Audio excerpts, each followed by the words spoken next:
got that sort of everything's been built into this kind of vibe. But even so, this should be good. I am really looking forwards to some of the matches here. I think CM Punk against Drew McIntyre genuinely has got a chance of being a really, really great match. That match, I think, could be the match that many of us were hoping to see at SummerSlam. And I also think that if you have a look at Gunther against Randy, I think that's had a nice little understated builds. It's not had like this monstrous build with like months and months and months, but you know, it's got the King of the Ring final in there, and like obviously the championship's on the line, and Randy trying to get number 15. There's something nice there that you can kind of get your teeth into, something to look forward to. Cody against Kevin. Will Kevin turn? I can tell you, I asked this question online around about half an hour or so ago, and it is 62% of people think yes. 62% of people think that Kevin Owens will turn. 38% think no, he won't turn. So it's a bit closer than you might think, actually. A lot of people are thinking this is a done deal because they have made it super, super obvious that it looks like it's going to go that way. But have they made it a bit too obvious, whereby all of a sudden now you're looking at it going, not sure if I'm buying this. That's certainly where I am. I'm on the fence. I'm not sure that I'm buying that this is going to result in a turn. But there we go. I mean, there's a bit of mystery there as a result. So looking forward to that. The women's tag is probably the closest match. I genuinely don't know which way that's going to go. So as a result of that being the closest match, I think that's got a little bit of intrigue to it. It's not the biggest prize, but I think it's got a little bit of intrigue to it. So it's one of those where I'm not sure there's anything here that's going to blow our minds, but I do think this should be a solid show. I do think this has got some stuff to it, you know. So yeah, looking forward to getting settled in and getting our teeth into this build. Nav Ha, shout out to you. Says, Daze, please reply. Opening match would be CM Punk versus Drew. Well, I don't know what the opening match is, but I think for me, I would have the opening match be, if I was booking, I would have it be Cody against Kevin Owens, because I don't think that closes the show. I think what closes the show is going to be Gunther against Randy. So I would be tempted to do the title match first. And then you can go into probably like the women's tag or something like that. I think I'd be putting like CM Punk against Drew in the middle, because for me, I think that hopefully is going to be violent. I'm really hoping we get blood, and I'm really hoping it's going to be quite a brutal encounter. And so I would want to give that the time it needs. I don't know that I would want to start the show with something that brutal. I can't end with it because Gunther against Randy is what we're going to end on. So they absolutely, for the record, could start with that match. I'm not saying they're not going to. I'm just saying if I was booking what I would do, I would have it in the middle. I would have it in the middle, and I would have Cody, Kevin open, amazing open, because I know that Gunther Randy is closing. Put CM Punk Drew in the middle, and then either side of that, you've got the Terror Twins against Judgment Day, and you got the women's tag, which is a nice little buffer, really. Because those are probably the two least important matches. I've said before, like, Terror Twins against Judgment Day, who you know, not that who cares, but what does it matter? Like, okay, let's say Terror Twins win. Great. Let's say Judgment Day win. Cool. Like, that's it. So to me, that match is going to be fun to watch, and it's got a good story to it, but it's not life and death. You know, it's not the end of the world, whoever wins. I sort of feel like with CM Punk against Drew, if Drew wins, he goes 2-0. And I think it would have been good if Drew had said, if that happens, I'm done with you. How many times do I need to beat you? How many times do I need to show you up in front of your friends, your family, your fans? That would have been quite nice. You know, if we are done here, if I win this, we are done. you are done. You are below me in the pecking order. You are at the back of the queue. I think that would have been quite nice. I think we're all expecting it to be 1-1. I think we're all expecting CM Punk to get the win here. But that could have been an interesting line to have used for Drew McIntyre. So, yeah, but genuinely, I don't know. I'm just going to have a look, see if there's anything on Fightful, because there is normally a bit of a rundown that kind of comes out as like a match order. I haven't heard what the match order is going to be. Nah, nothing. We've got stuff from like 13 hours ago, 16 hours ago, so nothing in regards to... Well, keep an eye on it, but nothing in regards to which way this is going from a run list point of view. Kian said, Daze, I hope you are well, and I hope you're having a great stream. Well, we've only just started, my friend, but so far... I'm going to let you in on a secret. It's going very well. Yeah, this stream is going excellent. My day's not going well because I didn't get Oasis tickets, but a lot of people didn't. I think a lot of people did as well, but a lot of people didn't. So I was in the unfortunate group that didn't. But I'm quietly optimistic that they will be releasing new dates. So I'll be keeping my eyes peeled for that. Hope you're having a great day. I can't wait for Bash. Do we think that we'll get Jimmy tonight or on SmackDown? And I've enjoyed Unseen today. I'm really pleased you enjoyed Unseen. Unseen is, I think you may have noticed, it's gone through a slight tweak. I've said before, I'm really trying to make that more accessible. I'm trying to make it a bit more easy to digest. I think 35 minutes, 40 minutes is quite difficult for people, and we all know people prefer shorter content because everyone's busy. I mean, to be honest, who's got that much spare time these days? Everyone's at work and, you know, making meals, looking after kids. I mean, you might get an hour or two to sit down to yourself. 30, 35 minute, 40 minute videos on a daily basis. I just don't know that is going to work for everybody. So yeah, it's a difficult one because there's people saying that they love the longer ones, and I love the longer ones because it means we get to talk about more. But if I just focus on the key things and still keep some fun stuff in there, it's very important because I think that the fun folder is my favorite. I know people love the phone case folder, but I love the fun folder. The fun folder is my favorite. So I'm really not looking to lose that. So we still keep that in there. And yeah, I don't know. It's going through a little tweak. So I'm pleased that you are enjoying it, my friend. We do that every day where we just sort of round up the social media news. And yeah, I think it's in quite a good place. So yeah, I'm glad you enjoyed that. In regards to the Jimmy question, I don't think we get Jimmy tonight, only because I don't know where he would get involved. If we had Bloodline on the show, then I would be like, yeah, I think there's a good chance we get him. But there is no Bloodline. So what's he going to interfere with? Who's he actually going to go after? So for that reason, I'm leaning towards, I don't see it. I don't see where he fits in. So I'm going to lean towards no, we don't get him on the show. I think there is a chance that we could get him the first week that we move. I think any big surprises now, you'd probably just save for when we move. When we move over to USA Network, which is only the middle of September, it's only a few weeks away, I feel like you'd probably just save it for that. So I'm going to lean towards Jimmy not on Friday. There is a chance. We know Bloodline are in action because they're defending the tag titles in a triple threat match. But I'm going to lean towards no. I think we see him when we move to the USA Network. But that's, I mean, listen, that's a guessing game, isn't it? Again, a lot of this comes down to why would you book a certain thing a certain way? And the answer I would give is, if I'm Triple H, I'm looking at that move to USA Network that SmackDown's about to make in a few weeks' time, and I know that needs to be a big show. I know that I need Roman. I know that even after week one, I need more surprises. Really, I want to stack that first month, 2 months, and really send a message that SmackDown is unmissable. It's on a new channel.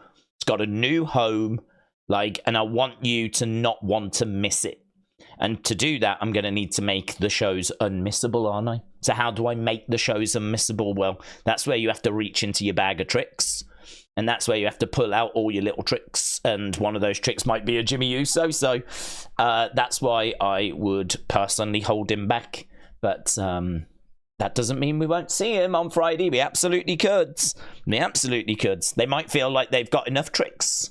And they can chuck a Jimmy Uso out there. So, Kian, I hope you're well. Connor said, my predictions for today are that Gunther retains. Rhea and Damian win. Bianca and Jade will get their women's tag team championships back. Drew will win the strap match. And Cody will win. Connor, shout out to you. Randy said, I knew days when his beard was all black. Well, that was only a few days ago, buds. I mean, I put a lot of work into dyeing this grey so that it makes me look like an elder statesman on this platform. I think you've got a lot of very young, very vibrant YouTubers. It's a young man's game, this. I'm trying to take the opposite market. I'm trying to really capture the boomer market. And I think I'm doing really well, actually. So, yeah, I put a lot of work into dyeing this grey. And it's going all right, you know. It's going all right. Andy said, good afternoon, Daze. I want to be inducted into the Hall of Fame. I want to be inducted into the Hall of Fame. What, the WWE one? You might have a little bit of work to do, my friend. I want Sid Justice to go in, says Andy. Yeah, he should go in. He absolutely should. James, hello. Hope you are well. Shakeem said, this Friday is the last episode on Fox. Well, there we go. So if we can just get past Friday, then maybe it'll be the week after that. Night Legacy said, Days, I feel like Kevin walks off after the match and the Bloodline show up and they jump Cody and then Randy comes out, which earns him a title shot. Okay. We could go down those roads. Daniel said, you guys know more about AEW than I do. Did Moxley quit? I've not seen that. But what I've seen, he's said that he's going to bring This Isn't Your Company Anymore. And then later in the show, he joined up with Marina Shafir. And I think they're sort of teasing a new faction. I think they're sort of teasing something new, which I think is the right way forward. Because I think Blackpool Combat Club long ago went stale. So, but I don't watch. So, take what I say with a pinch of salt. But just when I was watching late last year and the bits I've seen this year, I think you could get a lot more out of Jon Moxley. A lot more. So if they are doing something new now, then I think that's a good thing. But I've not seen any news of him quitting or anything. Nathan said, I'm back and I missed everyone yesterday. Well, Nathan, I asked around and everyone missed you as well. So just remember that. Bruce said, good day, Days. Hello, Bruce. What time is it on your sides? It is 14 minutes past 2 in the afternoon. So the countdown show begins at 4 p.m. The actual show begins at 6 p.m. So it's really strange. We'll be done by 9 p.m. And then, of course, I'll want to make sure we get an Unseen out and Opinions video out. Opinions video should be really good tonight because, obviously, it's a PLE. I always think they are more interesting, the PLE ones. We get, obviously, people share their thoughts for Raw and for SmackDown. And I did put the SmackDown one up last night. So people share their thoughts on for those, but the PLEs, I mean, you only get, 12 a year? So these are like special, really. So I think this is going to be a good Opinions video. Unseen, obviously, there's going to be plenty for us to talk about in regards to Unseen. I don't know. I'm just really excited because I just love, I've said before, when it comes to a wrestling show, what do you look for? Do you look for great matches? Do you look for great moments? Like, of course you do. But for me, the number one thing I look for is talking points. that's it, talking points, something that we can talk about, something that we can have a debate about, something that we can approach with different opinions, something that we can chew over. Where's this leading? Why did it happen? What does it mean for the future? You know, Randy wins the title, that would absolutely be one, right? If Kevin turns heel, that would absolutely be one. If Batista makes a surprise appearance, because people are wondering if we might get John Cena or someone. Well, you know, if Batista arrives and announces he's going to come back and whatever, or he'd love to come back, or I don't know what he might say. But for him to come out and tease something, maybe, that would be a talking point. So I'm looking for talking points. That's what I'm looking for.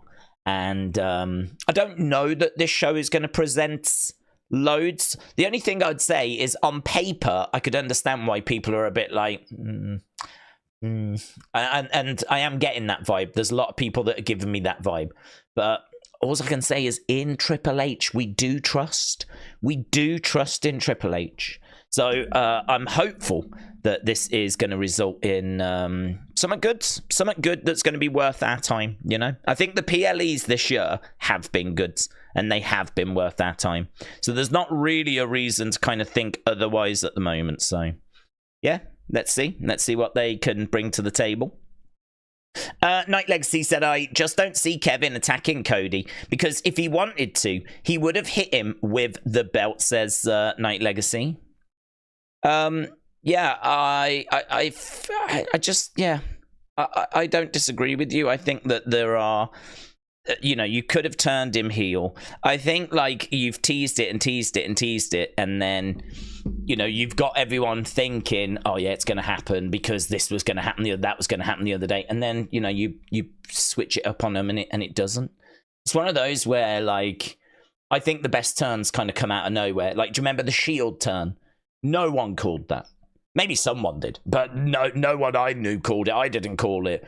I mean, the Shields were rocking and rolling. They hadn't been around all that long.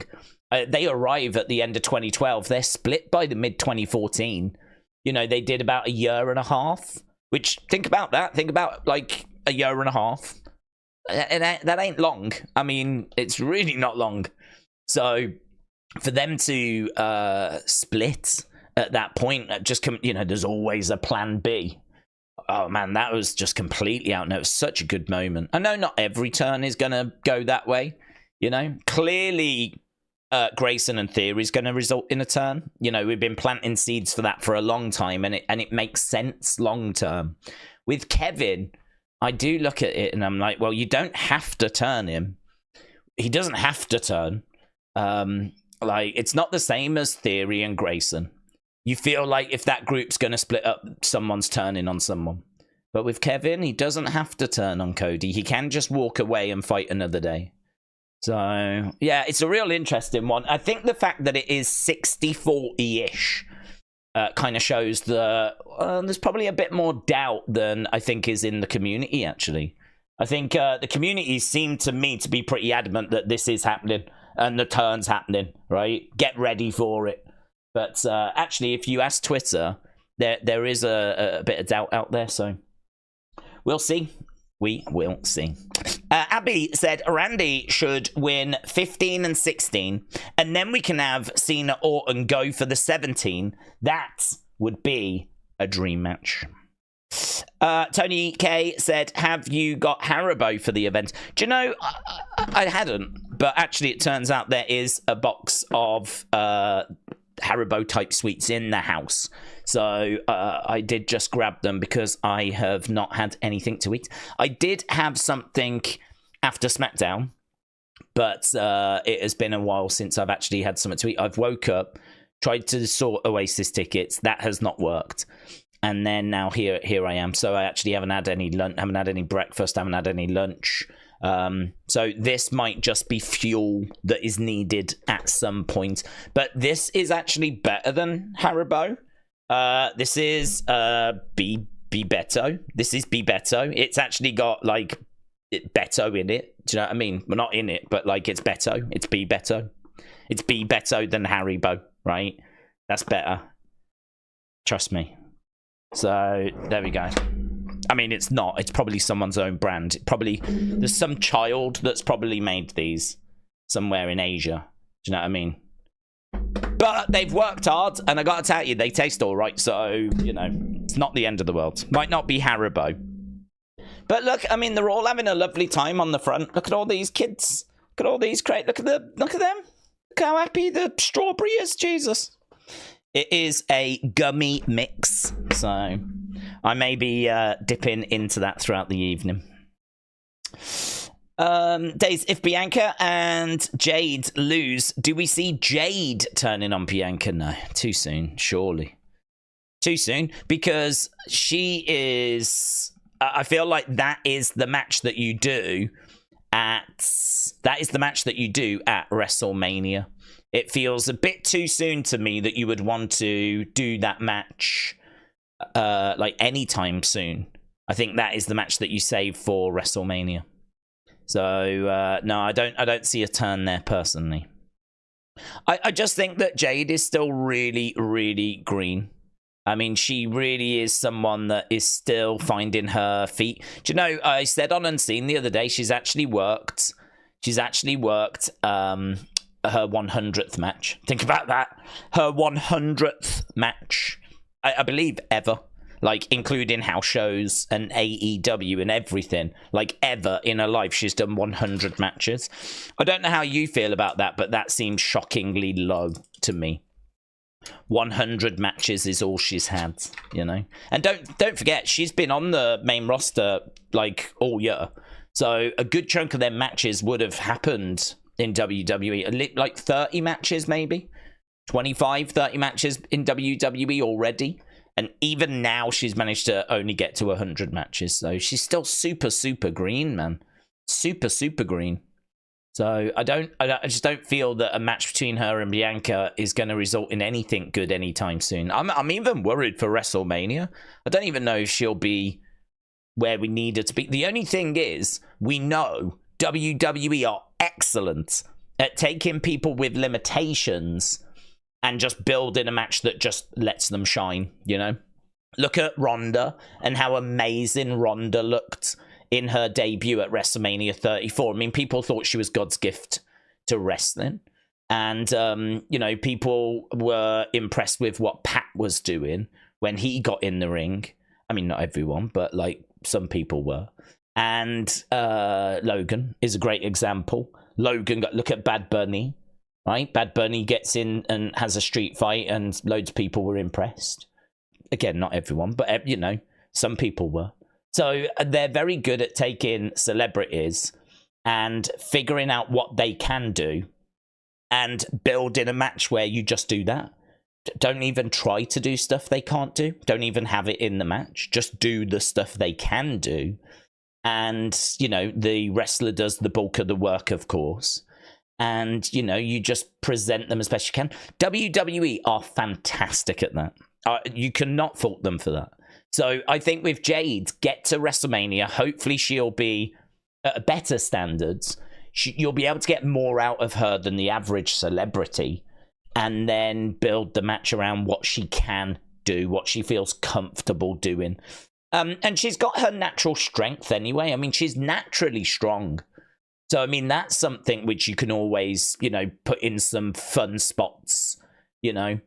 And with the right builds, these two, I mean, imagine these two hating each other, you know, and like they're like just catty and going at each other. And do you remember the build for like Ronda and Becky and Charlotte? And they were getting arrested and they're kicking each other backstage as they're being arrested. And, you know, there was like all this kind of stuff. I could see it being that kind of bonkers between these two.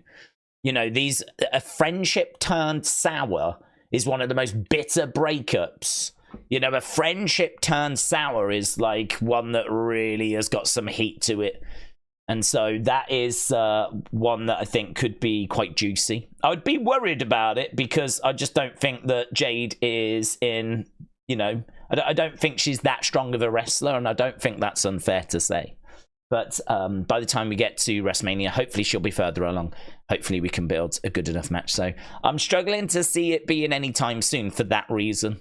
again, I have to always put this caveat, though, that I'm only giving my opinion, and I'm only saying what I see, and I'm only talking about what I would do.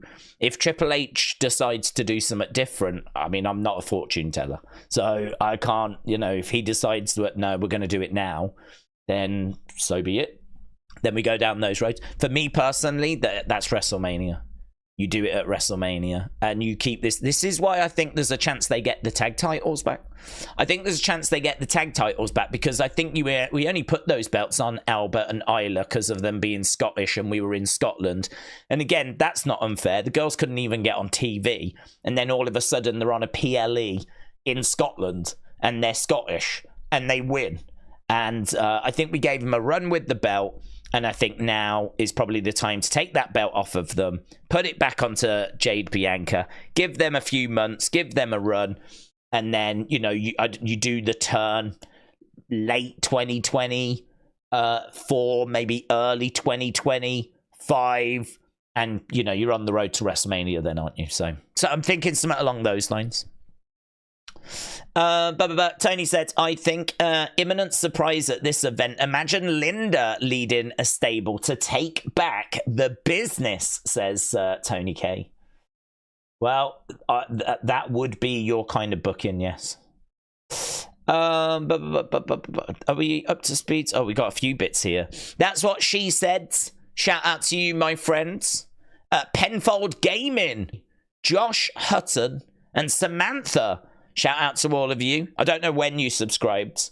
I feel like sometimes these things carry over from previous streams, but it is no problem for me to shout out people that have become members on the channel a few times, and it's very much appreciated. We didn't get a chance to do a members unseen yesterday because I actually did record one, and it clocked in at about 3.5 minutes, and I always like it to be 5. So I was like, we'll just wait. I'll add some extra stuff today. There'll definitely be one today. But there wasn't actually loads that got excluded yesterday. There wasn't actually loads of stuff which made it into the folder. I thought there was. I think there was about 4 or 5 things. But it still only clocked in at about 3.5 minutes. I mean, I could have put that up. But I was like, I'd rather just keep it all and have like a longer video, really. I'm sure you would as well, to the members. So, yeah, there wasn't one of those yesterday, but there will be one later today, and that is why. Wrestling XFY said, I am hyped for the show, and this should be a great stream. Well, hopefully, my friends. We've got quite a few people joining us early doors, which is lovely to see. So, yeah, it should be a fun show. And as we said, I know it's not the biggest show in the world. And I know this is about as B show as you're going to get. But it is lovely to have wrestling on a weekend. It is lovely to not be here, like doing, other things. I mean, I do love UFC. But it is a shame that, like, I don't feel that we serve our wrestling community by doing those streams, because a lot of wrestling fans aren't interested in those. So that means that I always put an unseen out as well, though. So I feel like we do still give something to the wrestling fans on a Saturday. But it's lovely to be here doing a wrestling one. So, yeah, these are my favourite weekends, genuinely. My favourite weekends are the wrestling ones. And we've got No Mercy tomorrow, so it's a proper wrestling weekend as well. So long may that continue. I'm so excited for next year, because next year we get 4 extra shows on a weekend, thanks to SmackDown going to USA Network. They've negotiated 4 specials on a Saturday. So not only have we got all the premium live events, 4 Saturdays next year are going to have specials, like Saturday night main event type situations, which is amazing. So I'm super excited for that as well. So next year should be fun. Right, WrestleBuzz said, morning days. Morning, WrestleBuzz. Hope you're well, my friends. How would you debut Hikuleo? I would go tit for tat. So for me, I think you bring in Hikuleo when you need Hikuleo. I don't think you just bring him in if you don't need him. I always love the debuts of, like, bigger guys. I always love that when, the chips are down and it's like, who the hell is this type situation. Do you remember, was it Giant Gonzalez in the 93 Royal Rumble? You know, you had Undertaker in the Rumble. So I love this story. It doesn't get spoke about enough. So Undertaker starts a feud with Kamala, and Kamala is deathly afraid of coffins, right? And so they end up having a casket match, coffin match at Survivor Series. Kamala ends up going in, and Harvey Wippleman, who is Kamala's manager, is livid, right? Livid, because that was his monster. That was his, you know, meal ticket. Kamala was, it was a jobber, to be honest, by that point. But, you know, we were trying to present him as, I suppose, the Umaga of his day, right? He was this just unhinged, you didn't know what was going to happen, monster, bigger guy. And the fact that he got beaten by The Undertaker, Harvey Wippleman was very upset, right? Kamala's manager. And he said, I am going to bring Undertaker down, right? I have got a secret. I have got someone that I can go and get that is going to destroy The Undertaker, like, after what he's done. And so at the Royal Rumble in 93, Undertaker's in the Rumble, and all of a sudden, out of nowhere, out comes Harvey Wippleman, and out comes, I think I'm right in saying, still to this day, the largest, tallest superstar we have ever had in WWE. Taller than Big Show. Taller, way taller than Andre the Giant. The Giant Gonzalez came down. And the Giant Gonzalez is like, just huge. I mean, he's just huge. He's just, you wouldn't even think that they made humans that size. So he came down, and as I said, to my knowledge, I believe him to be still the tallest WWE superstar. It's either him or Great Khali, and I think he just pips Great Khali. So he comes down and he just wrecks Undertaker, man. Undertaker always sat up. He did not sit up after Giant Gonzalez just destroyed him.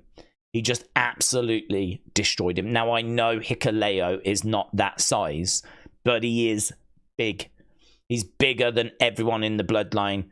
I think he's bigger than Roman. He's bigger than anyone that's going to be in this thing. He is going to be bigger than everyone, right? So for me, I don't think that you just bring that person in willy-nilly and just out of nowhere. I always like those moments where they come walking down and it's like, oh, mate, oh, the game has changed. I would love to see Roman's expression as Hikuleo is making his way down, just walking down. And, like, Roman's going, what the hell's this? You know, what's this? And then, like, Hikuleo deals with Roman. Roman's bumping for Hikuleo. So I would have Hikuleo be on Solo sides. And I would have it where Roman's getting his team together. And I'd get it where Roman's got the advantage. And, like, maybe Jacob's not around. Solo, Tama, Tongaloa, they've all been dealt with. The new bloodline are feeling good. And then out of nowhere, come walking down the ramp is this massive dude. And they're like, what the hell's going on? What the hell's this? Gets in the ring and he's like towering over Roman. I mean, Roman will be like here, I'd imagine. Towering over Roman. I think Hikuleo's like 6'8" or something like this. So I would have him coming down and really sell that moment. Sell the fact that this is someone that is special. Sell the fact that this is a game changer. Sell the fact that Roman isn't quite sure how to deal with this new arrival. And then, of course, you know, he starts throwing shots at Roman. Then, of course, the rest of the heel bloodline get back in the ring and boom, he's in then, isn't he? So I would do something along those lines. I wouldn't just bring him in. I'd wait for Roman and the new bloodline, or the old bloodline, sorry, to have the advantage. And then Hikuleo is the game changer that swings the advantage back. Just when you think Roman has got the advantage and he's worked it out and he's solved the puzzle, the game changes. I love that. Roman's playing checkers, but Solo's playing chess. And I would use Hikuleo as that sort of a moment. So, I don't think there's any rush for Hikuleo, because I think you need to sort his music, you need to sort his ring gear, you need to be working with him at the Performance Center about how he presents himself as a bigger guy. He's not Great Khali, right? Don't think that. He's not Giant Gonzalez. Like, he ain't nowhere near that. But he is bigger than anyone that's in this bloodline. He is noticeably tall. And I would really lean into that. You only get one chance to make a first impression. So Roman being concerned as this guy is making his way down to the ring and looking nervous and looking like, well, we weren't ready for this guy. Who's this guy? Who's this? You know, maybe the wise man's in there with his hands on his head. Do you know what I mean? Like, it's so silly because these little details we're talking about, they don't really seem like that big of a deal, but it really, I can't stress it enough, man. Those little details, they so add up to helping, like, the arrival of someone. I mean, look at when Jacob speared Roman. Roman was down on the floor. All Roman did was just went wide-eyed. He was just like that for a moment. The camera picked it up. That did so much for Jacob. That did so much for Jacob. All of a sudden then, in that moment, you could tell Roman was thinking, I have never been hit like this. He's processing it. In his head, he's like, he's processing it like, I've just been battered. I've never been treated this way. In that one moment, with that one facial expression, he managed to communicate that across the TV to millions of people around the world. And that did so much for Jacob. So much for Jacob. And so those little details, they so matter. So important. So this is why I really would be making sure that when Hikuleo comes in, he feels like a game changer. He does make a difference. And we don't just chuck him out there. I wouldn't have Solo going, we're going from strength to strength. Here's the newest member, just bring him out. I would have that moment where it's like, oh my God, the kids will be like, who's this guy? I'd be looking at something like that. It's just old school booking, really. It's nothing special. Carl and Dawn said, are we expecting Wyatt 6 at the Bash? Personally, no, I'm not. I don't really see where they would fit on this card because it doesn't feel to me like they're done with American maids. So because it doesn't really feel like that's over, I know they could go after Judgment Day, but if they're not done with American Made, are they going to pick another fight whilst they're still in a fight with American Made? Like, it would not shock me if on Monday on Raw, you know, Chad is a bit more nervous about the Wyatt 6. But actually, it's the Creeds and it's Ivy that are now trying to, like, no, we can do this, you know? They want to prove themselves or something like that. Like, we could go down those roads. This close to Bad Blood, I mean, I've got to think that Liv and Rhea are going to be facing for a singles match. And I've got to think that Finn and Damian are going to be facing for a singles match. So that leaves the others. I mean, you could do Wyatt 6 against Dominik, JD, and Carlito. You could do that. But are we done with American Maids? I'm not convinced we are, which makes me think, no, I don't think we do. I think that we, you know, just carry on the American Made story on Monday. So there is a chance, if they're going to appear anywhere, I think it'll be around Judgment Day. If they're going to appear anywhere.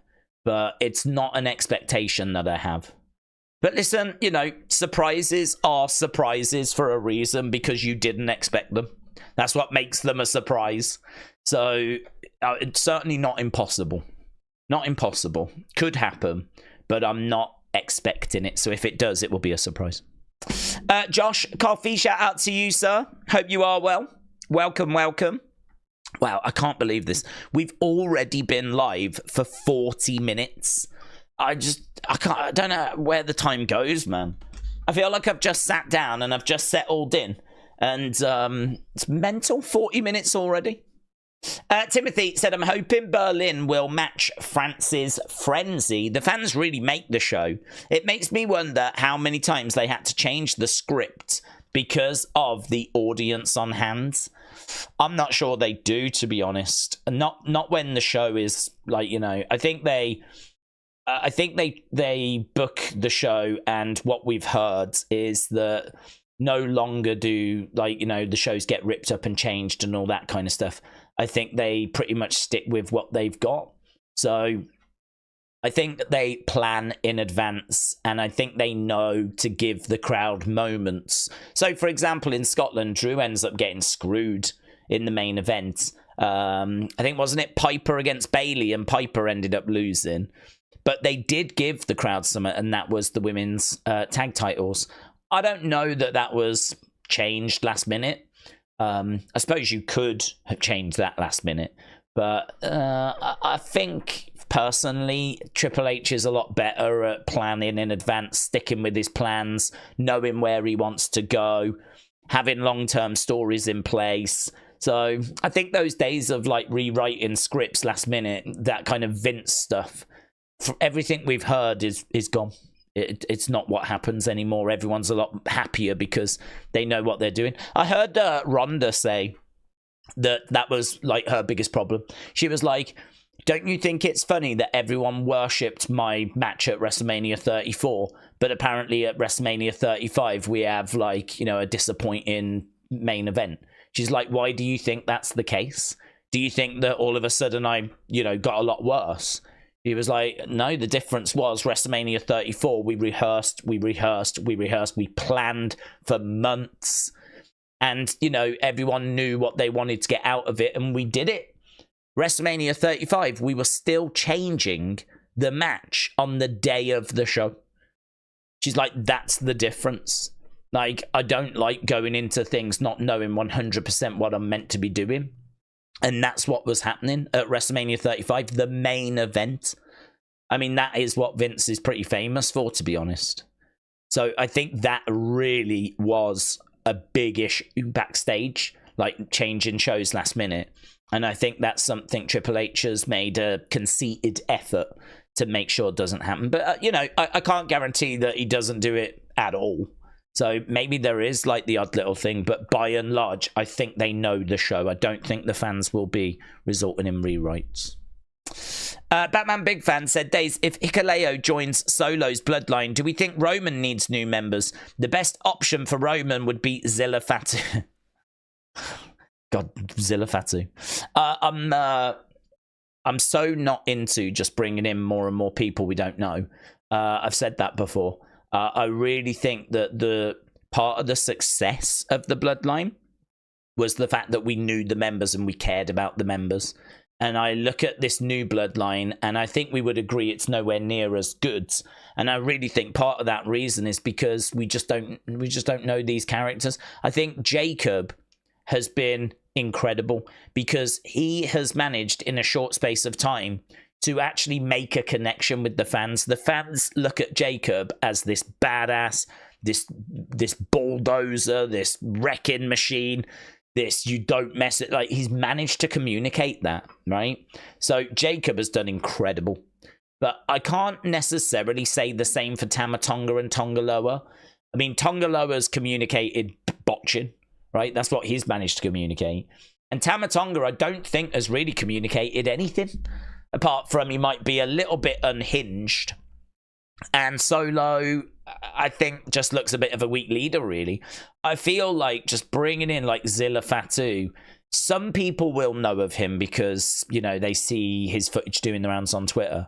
But the vast majority of people, it's just another person we don't know. For me, I would be looking at the roster. I'd be looking at who you've got that you can use, rather than just constantly bringing in someone else new, someone else new, someone else new. I'd really be looking at the roster as to, you know, who could we throw in there that would, you know, help. So without, like, sitting down and going through all the numbers of who we would need, clearly Sami Zayn is a no-brainer for going over to, like, Roman's side. And then, honestly, I'd have to have a look and sit down. I mean, I don't know if you, like, do something strange like a Kevin Owens, or if you, like, go down those kind of roads, or like the Miz or someone like that. Bringing in another family member. I mean, what do you do with all these people after this feud? What, you've got to book all these people? Like, what do you do with them all? I just don't know. I feel like all these people are coming in for this bloodline feud, but That's not going to be that long. You might get, say, 2025, but what do you do with them in 2026? What do you do with them in 2027? These boomers are going to be around, aren't they? What do you do with them then? Like, at what point is the roster becoming a bit too bloated? There's already people that we can't get on TV. There's already people that are struggling for screen time. So bringing in more outsiders is taking up more spots. And, like, you've got people coming up from NXT. You know, Trick Williams is sure to be getting called up at some point soon. And, you know, there's people that are bubbling away down there. So, I don't know. The Zilla Fatu thing, I mean, if it happens, fine. But for me, I'm just so not into just bringing in more and more people that we don't know. I'm just so not into bringing in these people because I don't feel a connection with them. And I don't think it makes it a better story. Because I just don't care about these people. I don't know who they are. I don't care about them. So, like, for me, it'd be better to give people that are on the roster that I do know, that I do care about. You know, imagine, like, them needing someone, and so they're going around trying to find someone to help them. Imagine them conversations. Imagine them going around trying to find someone after everyone they've wronged. That, to me, is more interesting than bringing in Zilla Fatu. So, yeah, I'm probably not the best person for that conversation because I've made that point a few times. I really think the secret of the Bloodline story was how deep we went with the characters. We knew how they interacted with each other. We knew what everyone thought, the little looks. We knew what they meant. We saw all these backstage segments. We knew that people had different relationships, and so it just all played out in the ring. If you haven't done any of that groundwork, you're not going to get those great segments. So, if we get it, fine. But if I was in a creative meeting, that would be the point I would raise. I'd be like, I think there's people on the roster that need that opportunity, and I think it's better if we use people that the crowd already know, rather than just flooding this thing with a load of people, new people that we don't know. We've already got to deal with Hikuleo, who the crowd don't know. It's crazy that they are Haku's sons, said Beastman. And they don't portray these bad dudes, they're mid-carders. Jacob Fatu is the superstar. He's the world champion material. I agree with you there. There is nothing bad I can say about Jacob Fatu. There's nothing bad I would want to say about Jacob Fatu. I think he's been a brilliant addition. I think he's been brilliant. I think Gorillas of Destiny are past their prime. And I think we get out of them whatever we can get out of them, right? Hikuleo's coming in. I really don't know anything about Hikuleo, right? Other than his size and that he's brothers with Gorillas of Destiny. I don't know anything about him. I don't know if he's a good worker. I don't know if he's going to be able to be the monster of that group. I mean, that's clearly the position he's going to be in. But this is why I don't think there's a rush, because I think you work with him on making him present himself as the monster. And I think, like, there's a lot of work clearly that needs to be done with that bloodline. This is why I just don't think you can build him up enough. I don't think you can give him enough TV time. I think it's a real mistake that we don't have backstage segments with them. Do you remember when Roman was in his locker room and we would get those moments where he sat down and, you know, Jimmy and Jay would be in there and there'd be these conversations. Jimmy would be like joking around. Jay might be a bit more serious. And, you know, you had Heyman in the background holding up the title, whatever. Those kind of segments are so important because you are seeing behind the scenes. You are seeing what is happening in their inner sanctum. You know what's being said. You know the conversations. You know what he said to his face, but then you also know what he said behind his back. You see all these things, and it so helps with the characters and the story and the understanding. And we don't do any of that with Tama or Tongaloa or Jacob. You know, we don't do any of that. I think we could be doing, you know, it would be really good, for example, if Tama and Tongaloa were shown in their personal moments being really worried about letting Solo down. It'd be really good if we got that insight where we knew that we can't, if we let him down. I mean, you know, that I think would be really interesting. I know that, like, you've got to be careful with those things because that might not be how you want to present them, right? But my point is, however you want to present them. At the moment, we don't know anything about them. I don't know how they really feel about Solo. I don't know how they feel about Jacob. I mean, I don't know what their goals are. I just don't know anything about them. And I really think this is the problem with the new bloodline. The thing with Roman is when Roman wasn't around, the wise man was there to talk about him. They all talked about him. Roman said we got to do this. Roman said we got to do that. We can't let Roman down. You know, you're disappointing your tribal chief.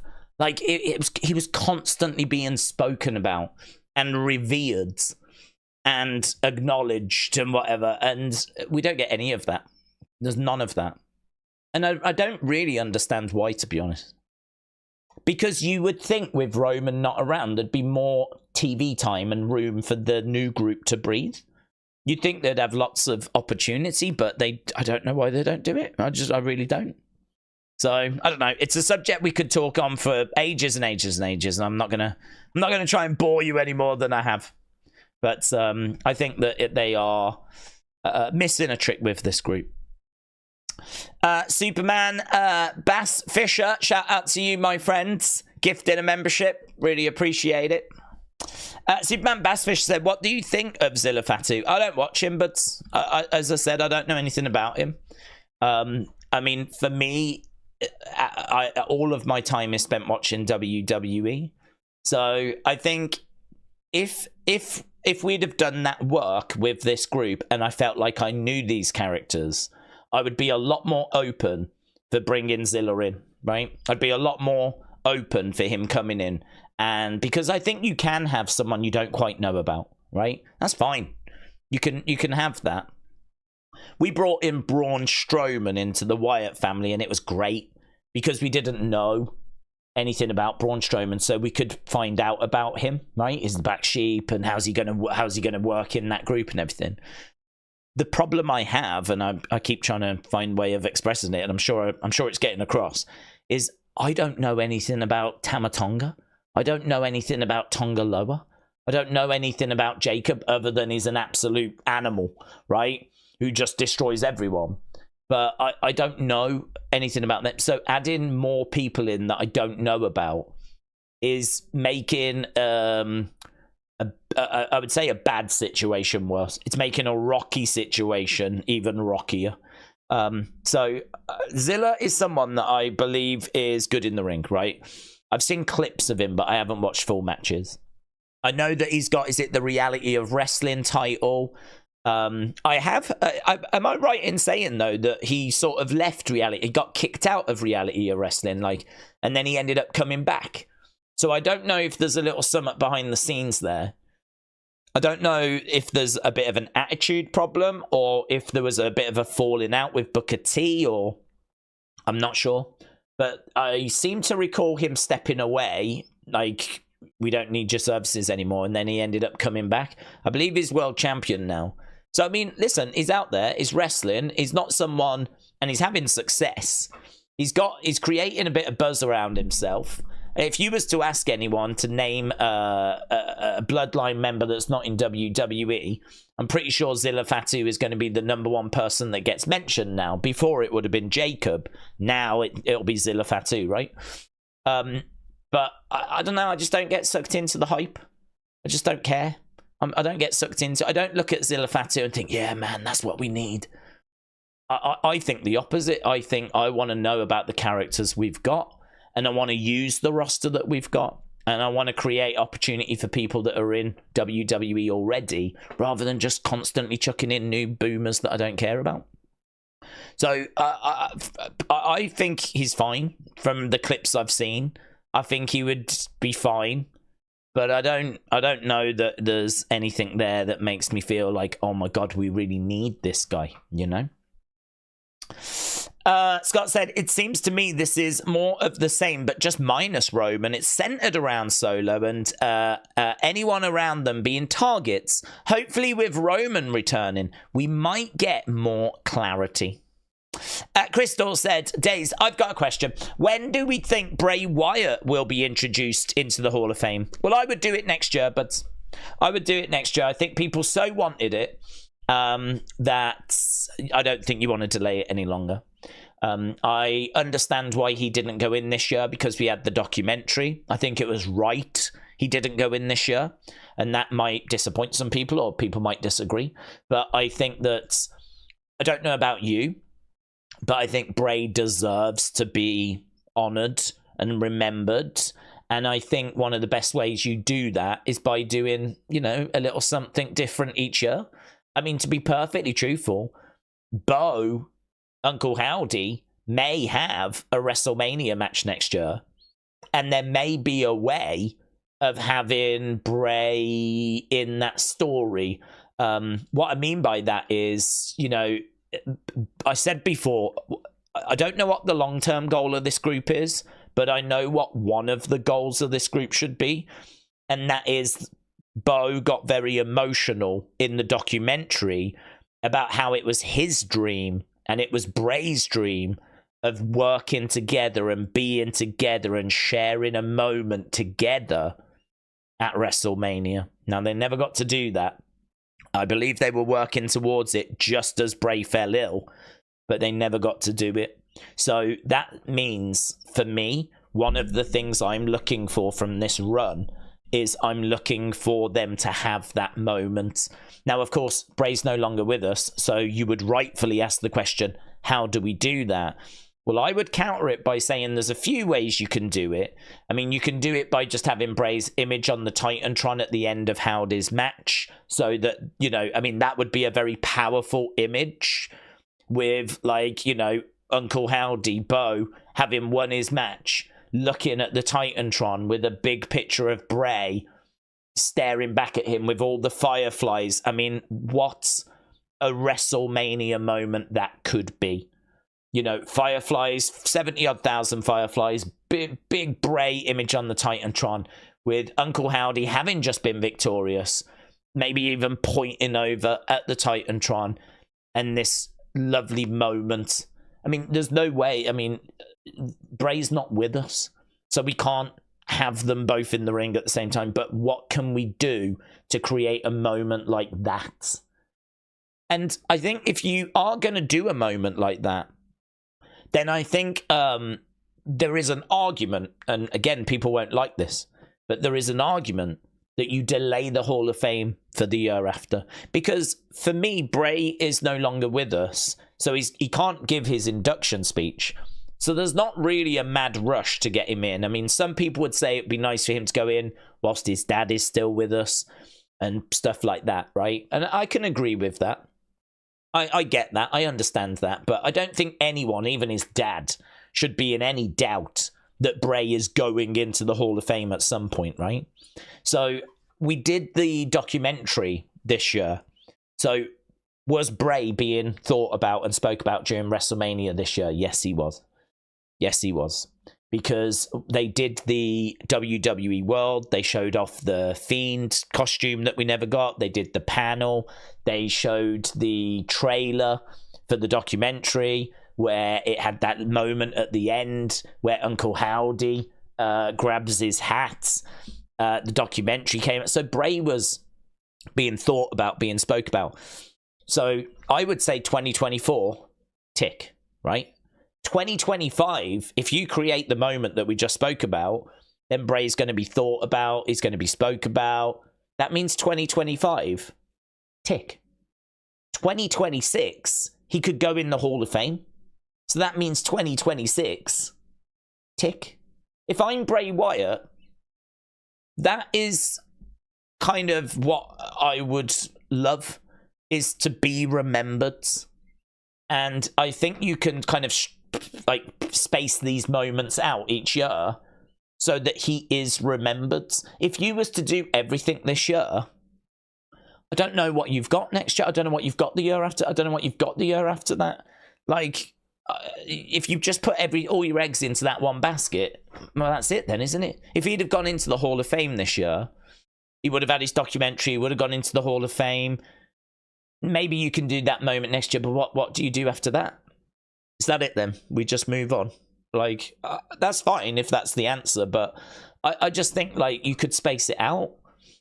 And that means that he's being mentioned, he's being spoke about, there's something for fans to look forward to, there's a reason to talk about him, like, you know, each year. And so, for me, I really don't mind delaying the Hall of Fame. And if we get it next year, that's fine. Because I think people are so desperate for it, you do it, right? But I think if they don't put him in next year, but we get that moment instead, I don't think Bray fans would be down on that.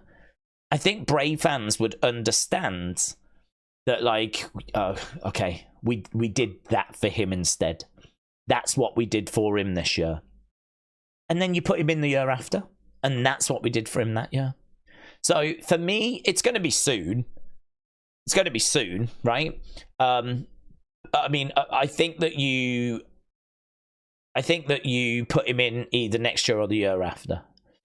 But to be honest, it's all well and good me sitting here and kind of putting out the argument as to why it's fine to delay it and why it's fine.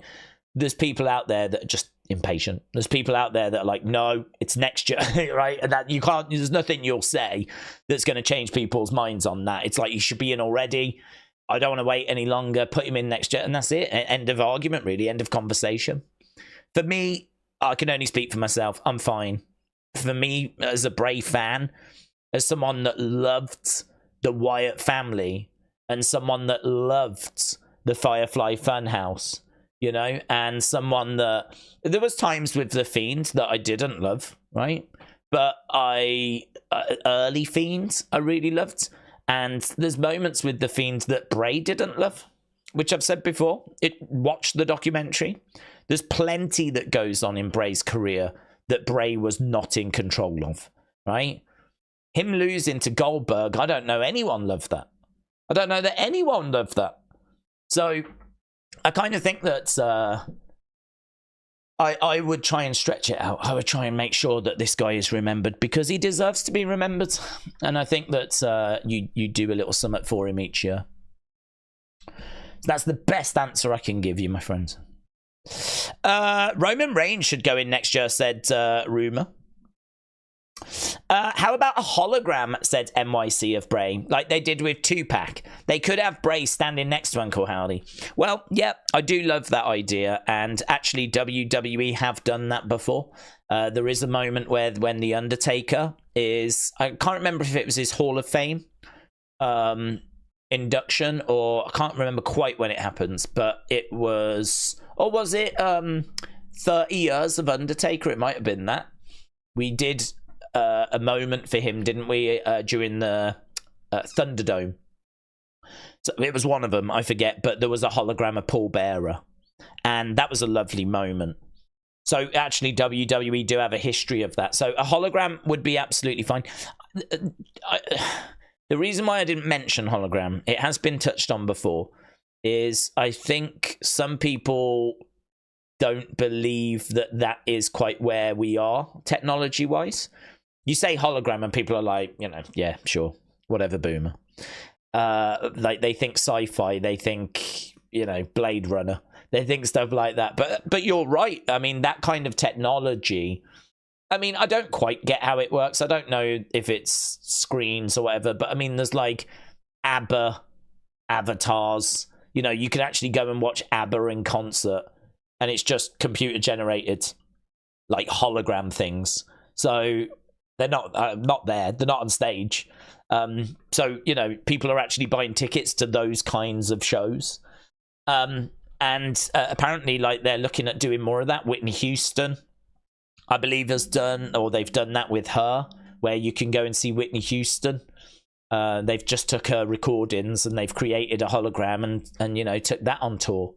I think I heard rumours they were looking to do something with Michael Jackson, and as you said, something to do with Tupac. So the idea of doing that with Bray is not crazy. It's not out of the question. It's not even a problem. It's been done with Paul Bearer. So you could absolutely do it with Bray. But it's one of those that I think people don't. I don't know. Maybe I'm wrong, but some people I think would struggle mentally to believe that's a viable option. But it absolutely is. So yes, to answer your question, yes, it's absolutely something we could do, and something that I think would look really good. What a moment! How touching that would be to have Bray and Bo in the ring together. And it's not the same. It never will be. But any moment like that is just going to be so amazing. And I know, if you saw the documentary, you know that's what they wanted. And that's why I'm not saying that should be the ultimate goal for Uncle Howdy, right? But I do think him being at WrestleMania should be something that matters to him. That, you know, you could really tell a story of Uncle Howdy trying to get onto that WrestleMania cards. You could really do a story where, you know, it means a lot to Bo to get onto WrestleMania. And even do a story where maybe it doesn't look like it's going to happen. Maybe he is trying to get onto that cards and there's just no way. I don't know quite how you do it. You've got to be very careful, of course, with the Uncle Howdy character. So, you know, if he is in, say, Elimination Chamber, he might be in Elimination Chamber because the winner gets to go to WrestleMania, right? And so he could be in Elimination Chamber. Then I would have someone attack him. I'd have someone come from outside of the cell, outside of the chamber, to attack him and, you know, stop him from basically winning that. You know, he doesn't lose it. He's not getting pinned. He's not getting submitted. It's like he brawls outside the chamber and that's it. You know, he's got a problem to deal with, be it Chad Gable or whatever. And that's another opportunity gone. That's another opportunity where he is not going to make it onto the WrestleMania card. And he can tell you about why it matters to him, how he wants to find a way of sharing that moment with his brother and all this kind of stuff. I think you could make a great story out of that.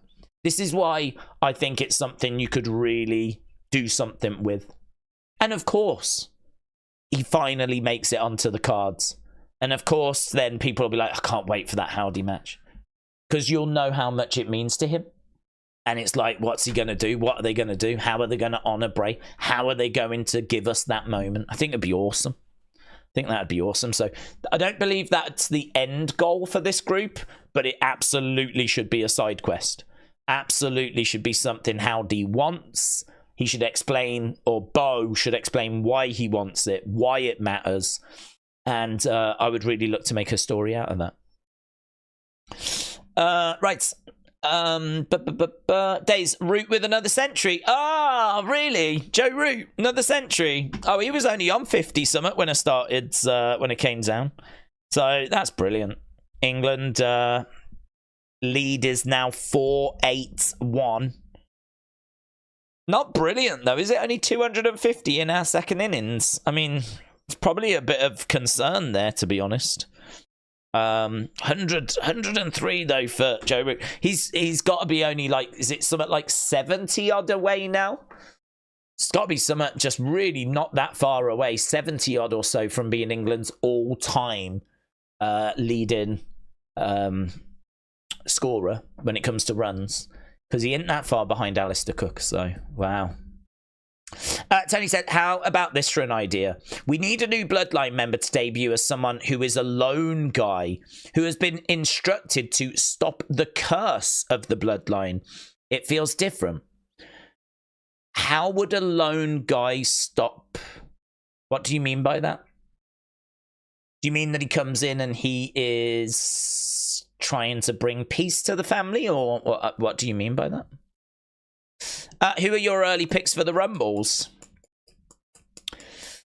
Early picks for the Rumbles.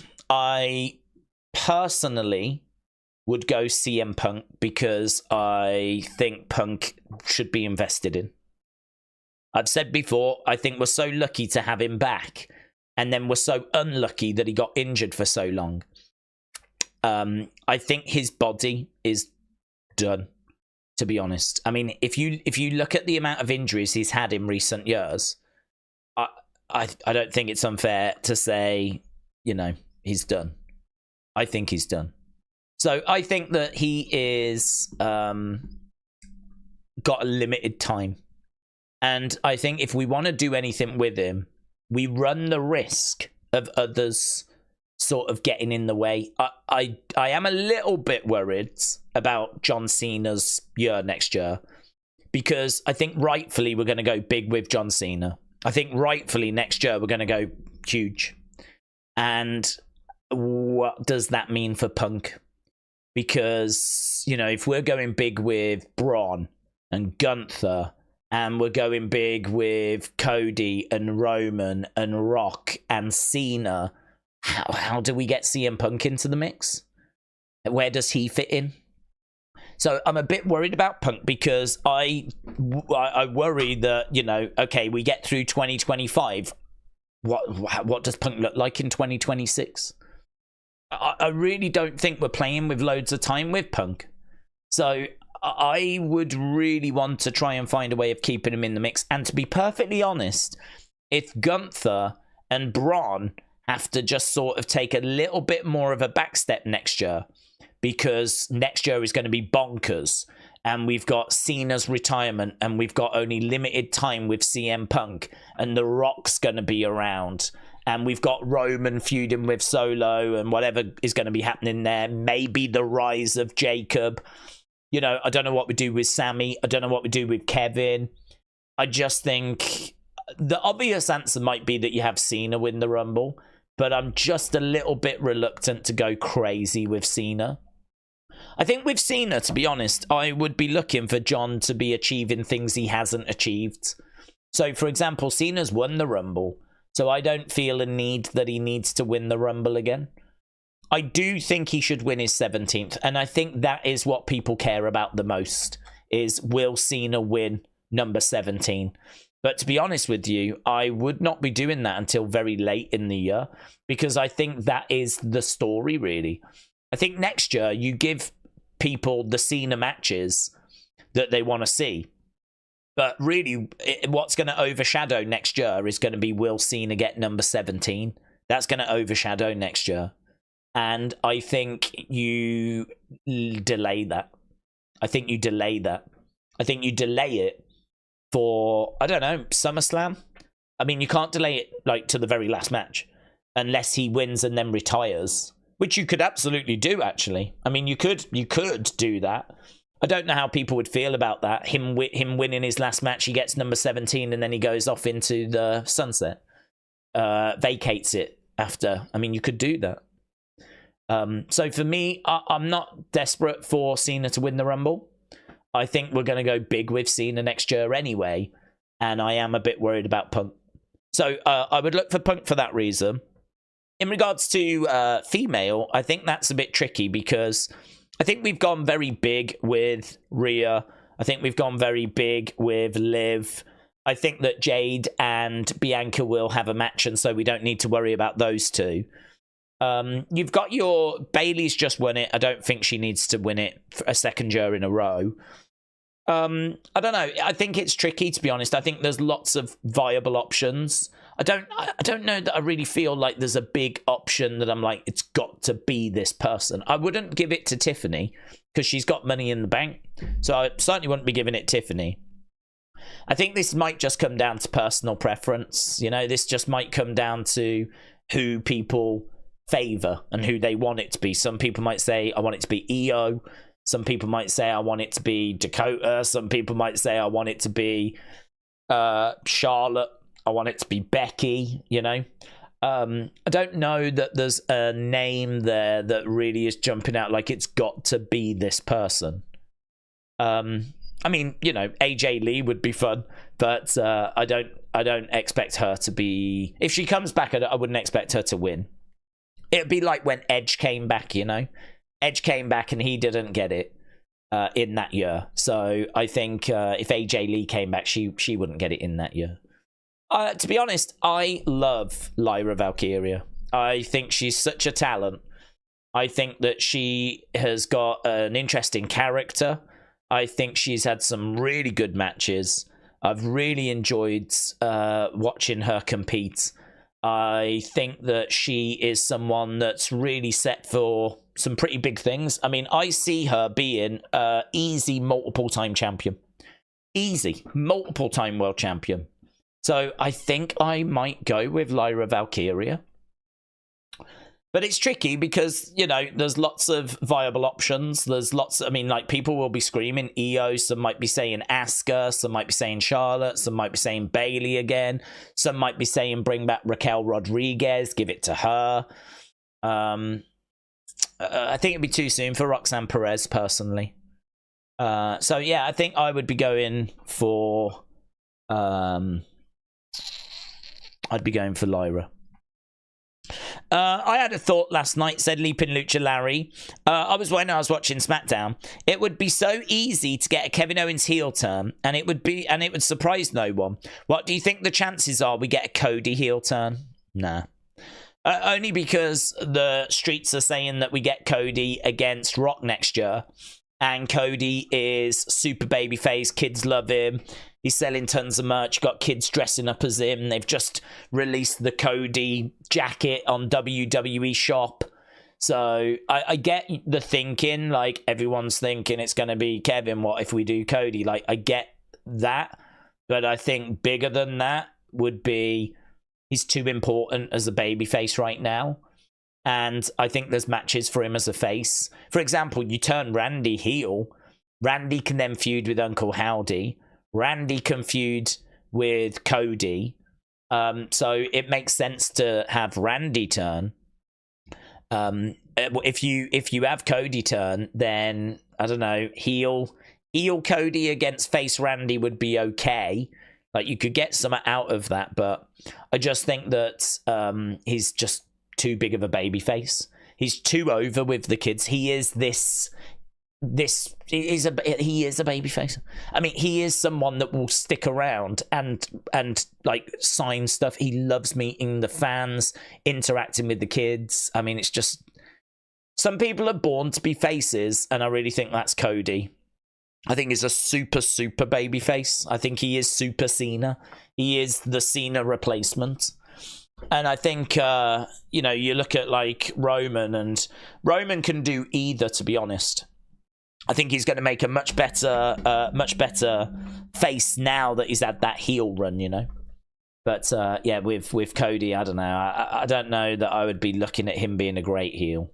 I know he has done it. It's not that he's never done it, but I think he's in his sweet spot right now. Kids love him. Tony said, I was saying that Lone Guy is someone who could be a peaceful guy who doesn't talk, and he stops Bloodline even by himself.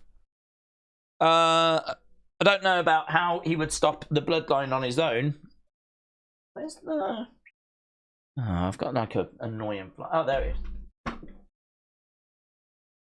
Yeah, I don't know how he would stop like a whole Bloodline on his own. I mean, eventually the numbers are gonna be a problem for him.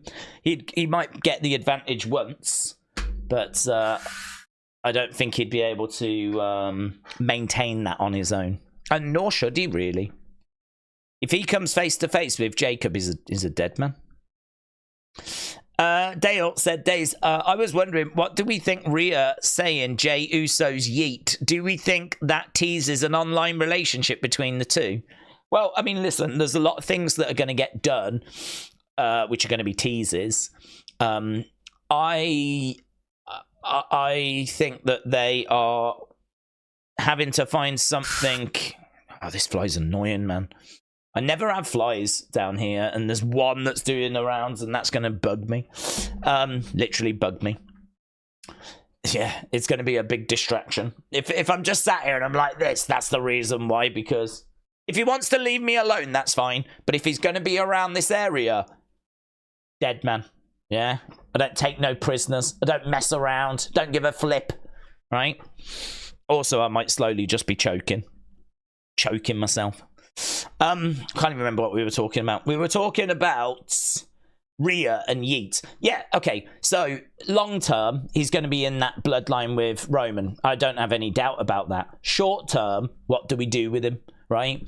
I don't mind him getting into a little summit with Rhea, but it can't be much I mean, it's got to be a bit flirty, but it doesn't really go anywhere type situation, because I think he needs to get in a story and out a story again, because he's going to be off with, you know, Roman, Jimmy, Sammy. I mean, I feel good that Survivor Series is Bloodline, and Jay has got to be a part of that.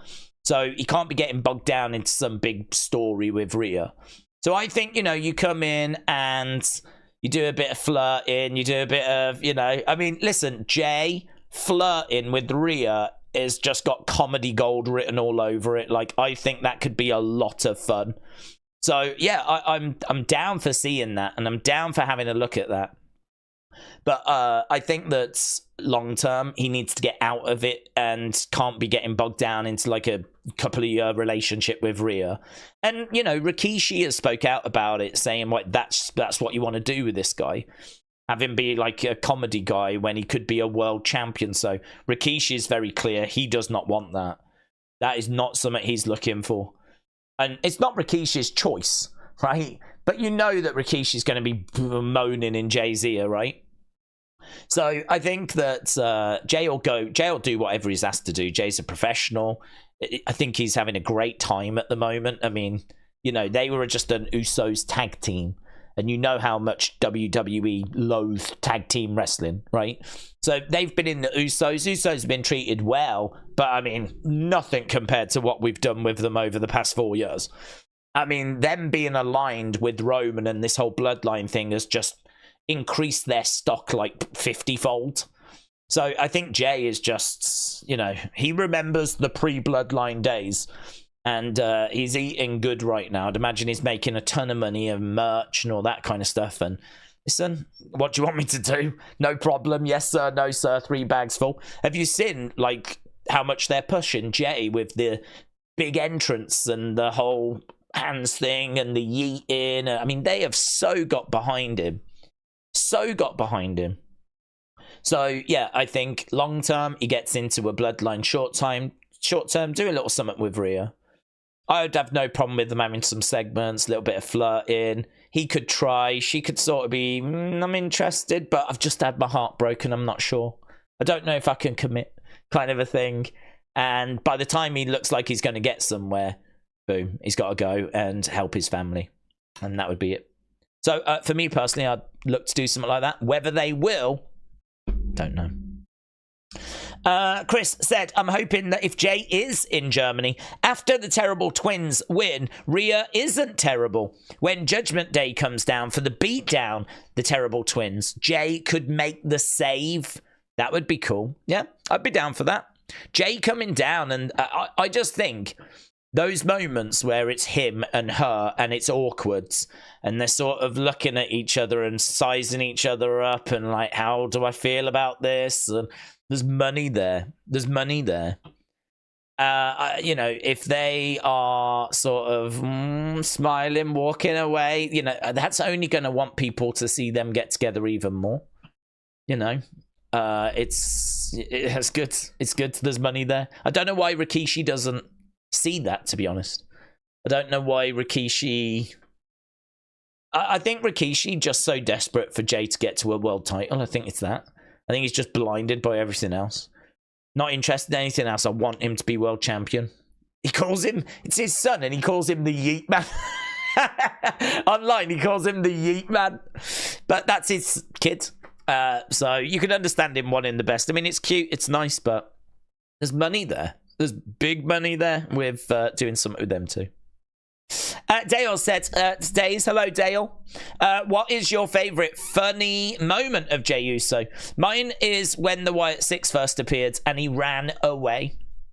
Oh, it's got to be flipping... it's got to be that moment where I don't give a damn what the tribal chiefs say. It's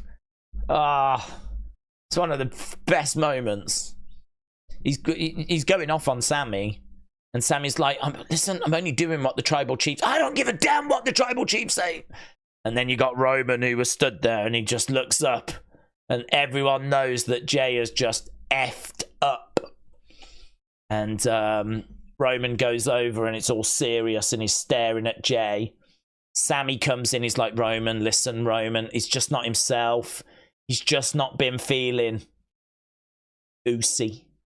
And in that moment, Jay's like, super serious moment, that moment. Super serious. I don't give a damn what the tribal chief say. He's got Roman right here. And then you've got Sammy going, he's just not been himself. He's just not feeling oozy.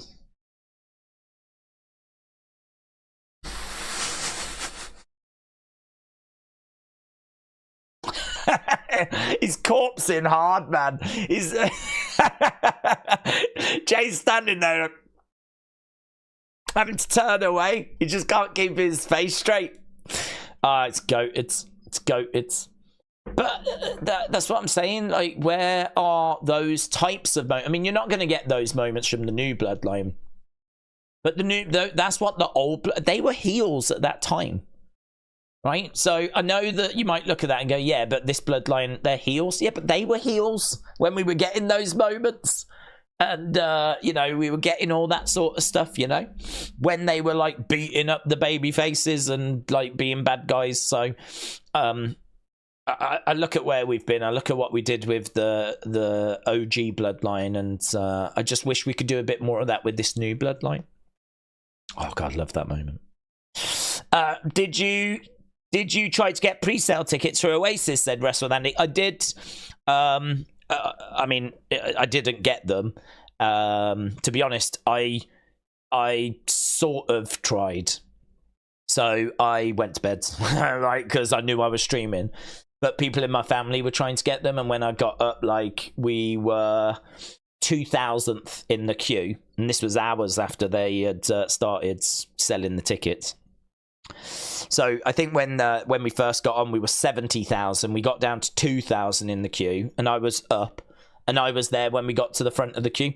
All that was left was £500 hospitality tickets or 358 standing tickets, which were meant to be 150. The demand is that high. Ticketmaster has altered the price, and it's gone to 358 when we were there at the front of the queue. And I was like, I ain't paying 358 to go and see Oasis. I'll pay 150 because that apparently was the rumored price for standing. So mentally, I was like, okay, I'm still not thrilled about it. I mean, I like Oasis. I love Oasis. I've seen Oasis. I don't know where my limit is, but like, going to Wembley is going to be a cost. Food is going to be a cost. Drink is going to be a cost. 150 on tickets. I mean, I reckon all in, you're pushing 350 with travel, food, drink, all that stuff. 350. I mean, that is an expensive day out, man. That is an expensive day out. And then I get to the front of the queue and the standing tickets were already 350. All of a sudden now, travel, food, drink, you're pushing £500. You're pushing £500. I know that they haven't been together for 15 years, and I know the whole country is trying to get tickets, but that's bonkers to me. They're reselling tickets online for like $6,000. Certain people are trying to get for tickets. I'm pretty confident they'll announce more dates. Rumours were they had 10 days at Wembley. They've only announced 5. And if you look at like where they're spaced, there's big gaps in between the Wembley shows. They ain't taking that stage down and putting it back up again. So that means that they've got the dates. It's just, are they running shows on those dates? I think due to demand, they will. Demand has just been incredible. We got to the front of the queue, and you know what? We tried to get those 350 tickets. My brother was desperate, and I didn't bother. I was like, I would have left. I would have been like, nah. But my brother really wants to go. So we tried to get the 350 tickets. The thing was circling round, wouldn't process them. Tried again, circled round, wouldn't process that. Eventually kicked us out. And we ended up at the back of the queue again, 440,000. If you have a look on Twitter, there's so much drama. I mean, right now, Ticketmaster queue failures is actually trending in the UK. Ticketmaster is just, I don't know what it's like in America. I don't know what it's like where you are. But to try and get tickets for gigs and concerts is I mean, it's ridiculous. It's mental. Like, as the tickets sell, the prices go up and up and up. So if you're one of the first, you might have got a ticket for 150. If you're one of the, 70,000, by the time you get there, the tickets are now 350. It is mental to me how tickets for the same show from the same supplier on the same day cost vastly different amounts. That is mental to me. I know it's all about making money and profit and all of that stuff, but this is mental. It's mental.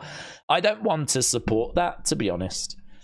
It might mean that I never go to a gig again, but I'll just, you know what? I'll just go and watch new music. And then when the bands make it, I'll be like, yeah, I saw them in a room of 50 people. So, I mean, to me, I just don't want to support that. I just don't want to give that my money. I'm so appalled by it. I really am. I really am. I'm not bothered. It does not bother me that if I don't go. I love Oasis, but it really doesn't bother me. The support in that ticket pricing structure bothers me more. So I really do not want to support that. So, no, I was not successful earlier, but I'm okay with it. I saw them in 2000. I hope that many of you out there had more success. Charlie said Tama and Tonga are squared off to face 2 new masked opponents. Everyone is thinking they're jobbers. They beat both Tama and Tanga, and they run to the ring entrance to reveal that they are Jimmy and Jay, says Charlie. So that's how Charlie would do it. He would put the Usos under masks and have a grand reveal. So, Charlie, shout out to you. Appreciate the support, my friends. And yeah, that's definitely a way that you could do it. I think there's lots of ways you can go with having the Usos back together. I think that it's definitely something people are going to be excited for. It's definitely something people are going to clamour for. I do think, though, if you did do that, I think you should really build them trying to get Jay and have Jay say no. I think the money in that is to make people want it even more, right? I think if you just go and get Jay and Jay's like, yeah, no problem, family first. I think you're missing a trick. I think like the money there is in getting people to really want it, getting the fans to be desperate for it, and it looked like it's not going to happen. That's a secret to wrestling, really, giving people something that didn't look like it was going to happen. Look at Cody finishing the story. I mean, I think we all knew he would this year, but actually, ultimately, it was quite wise having him fail at WrestleMania 39, and the whole drama of The Rock coming in and replacing Cody, and it looking like, oh my God, he's not going to get the match this year. And then you've got one of the biggest wrestling social media campaigns we've ever seen with "We Want Cody." That is the fans desperate for something that it looks like they're not going to get. And that is money. I mean, look at what it did for Cody this year. So I think if you're going to do that with Jimmy and Jay, you can go that way. That could be the grand reveal that they are together. But the money for me would be in the builds of asking Jay, pleading with Jay, and Jay saying, no. After everything that's gone down, no, there is no way. And then you build towards maybe that being the reveal. So, Charlie, shout out to you. Danny Barnhouse said, my dad saw Journey before they were big. That's cool. That's cool. I like the stories where people see bands before they get big. I mean, there's like people that saw the Beatles in the Cavern Club and whatever. I mean, how cool is that? I mean, I used to go to a lot of gigs. I used to work in an entertainment store, and I used to work in Birmingham, which is actually the second biggest city in I don't know if it's the UK. It probably is the UK. It's certainly in England. Probably is the UK. And so we had loads of bands coming and going. And so, you know, I saw so many people before they like went on in like smaller spaces, and 99% of them don't get anywhere, of course, but when you do see like a band that goes on to have some success and you saw them in, that is just the best. I told the story the other day how I bought tickets to go and see Block Party when they were before their first album had come out, and I was in a room of a couple of hundred people, rammed. I mean, it's like what you would have pictured. Smallish room, bar at the back, 200 people, absolutely like this. band on this tiny stage just playing like all the songs off their first album that was, I mean, I think it was a week or two away at that point. And it was their debut album. They were like the hot new band. And yeah, man, brilliant. That was such a great gig. And honestly, I think those are like some of my favorite memories. Do you know, one of my favorite memories, and I know this is completely off subject, but whilst we're just on it, I'm going to tell it. I was working in a store and I had tickets to see Interpol, and I ended up having to work late and I missed the gig. And I was only going on my own, right? Because we worked so close to the venue. It was only over the road. So I was just working in the shop, and I was working, and there was so much stuff to do, so much stock to put out, so much stuff to do, and it was just, it just wasn't happening for me. And I remember finishing, and I ran over the road to see if I could catch anything, right? I really was not shocked if people would have been walking out at that point, but they weren't. And I ran in, and I remember getting in there, and they were still on stage. And they said, this is our last song. And they were like, this is called Stella is a Diver and She is Always Down. And it's one of my favourite songs of theirs. I mean, bands normally end on like one of their big, great songs. And it was Interpol. And they were like, this is our last song. This is Stella is a Diver and She is Always Down. And they went into that, and it was just, oh, God, it was amazing. Well, I think, again, you know, when you don't think that you're going to see a band, or like we just said with Cody, like if you really feel like you're not going to get it and then you get it, it's so satisfying. I didn't think I was going to catch them at all. I was prepared for, you know, just being turned away at the door. But I managed to get in and catch one song, and it was my favourite song, and it was perfect. It was perfect. Do you know what I mean? I was still gutted and never saw the rest of it, but it was still, it's still one of my favourite gig memories. I love it. Saw Interpol in Birmingham in like the mid 2000s. Great. Wow, the one song was. Joy Maurice said, what is your favourite Oasis song? Mine is Stand By Me. I don't know, mate. I've gone through, I mean, I've loved them since the 90s, so I mean, I think I've gone through everything. I mean, I don't know. If someone was to come round and go, put an Oasis song on there and let's check this out,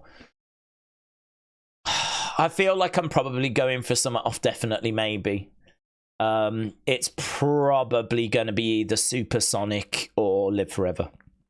I might go Columbia. I don't know. I would probably go Supersonic or Live Forever. Probably Live Forever, because I feel like that is... Oh, maybe Rock and Roll Star, actually. Maybe Rock and Roll Star. I mean, I feel like if the Beatles have got Hey Jude... if the Beatles got Hey Jude, Oasis have got Wonderwall. They've got Don't Look Back in Anger. I feel like those are the big two hits that everyone sings along with. But like Rock and Roll Star and Live Forever have got to be in that mix, man. Yeah, that's tricky. It would depend really on who the person was that had come round. For me personally, Definitely Maybe is my favourite album. So yeah, Live Forever, Supersonic, Rock and Roll Star, Columbia. I mean, there's loads off that first album. That Definitely Maybe is one of the greatest albums that's ever been made. What's the Story? Morning Glory, I thought was a step down. I know a lot of people prefer it. I don't think it's anywhere near as good. Still some amazing tracks on it, though. And then, you know, Be Here Now is a step down from that. Standing on the Shoulder of Giants is a step down. I mean, really, Oasis's career is like this very much, but... the early two albums, the first two albums, and you can find moments on Be Here Now. But then, you know, you got the Master Plan, the B-Sides album, which is incredible. Their B-Sides around that time is just incredible, so. But yeah, Stand By Me is a great track. That was from Be Here Now. That's a great track. Ellen, shout out to you, my friends. Appreciate the support. Jade said, my son Dale wants to know if you would book WWE matches, who would you choose and why? Says Jade. Hello, Jade. Hello, Dale. Hope you're well. Well, the next PLE is Bad Blood, isn't it? So I really think that card needs to be grudge matches. It needs to be matches that they really hate each other, because the show is called Bad Bloods. So there needs to be some bad bloods. So, you know, I think the matches that you would look to make would be, you know, people that really hate each other. So I would be looking at Liv against Rhea in another singles match. I'd be looking at Damian Priest against Finn Balor because, you know, obviously they've turned on Damian. He's been kicked out of Judgment Day. We haven't even really touched on that feud yet, so that feels like it makes sense. I think if CM Punk does win tonight, then that will be 1-1 with Drew. And then I think you do the rematch. You do the next. Well, will it be 1-1? It will be 1-1. So they did SummerSlam. Now they will have done this. So we need to figure out who wins that feud. So I think you do that match. Like, maybe even bill it as the last one between them. This is it. This is the decider. And so you do that match there as well. Cody is going to have to face someone that I think there's some real animosity. Maybe it is Solo. Maybe we go back to Solo. Solo did say whoever wins, he is looking to be the next guy. Whoever wins out of Kevin and Cody, Solo is next. That's what he said on SmackDown. Now, obviously, that can change. But I don't think that Roman is going to be on that cards. I don't think he is. I mean, you could do Roman and Jimmy against Solo and Jacob. You could put that onto that card. I would not be down on that. What you do with Cody then, I think, is a bit tricky.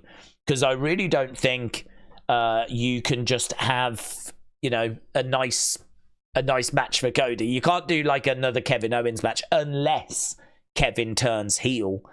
Because for me, the whole bad blood vibe should be there's bad blood between these people. But we know that they're not really putting that many matches. I mean, you only need 5 or 6. I don't know how many I've named. I've probably named about 4 or so. But I feel like that's the kind of card we're looking at. It's matches where they really don't like each other. I don't mind Roman and Jimmy against Solo and Jacob. I'd be down for that. I think Cody against a heel Kevin, if we went that way, would make sense. You know, that would make sense. With a good builds, you could do that. Or you bring AJ back for the third match. But you just have AJ unhinged.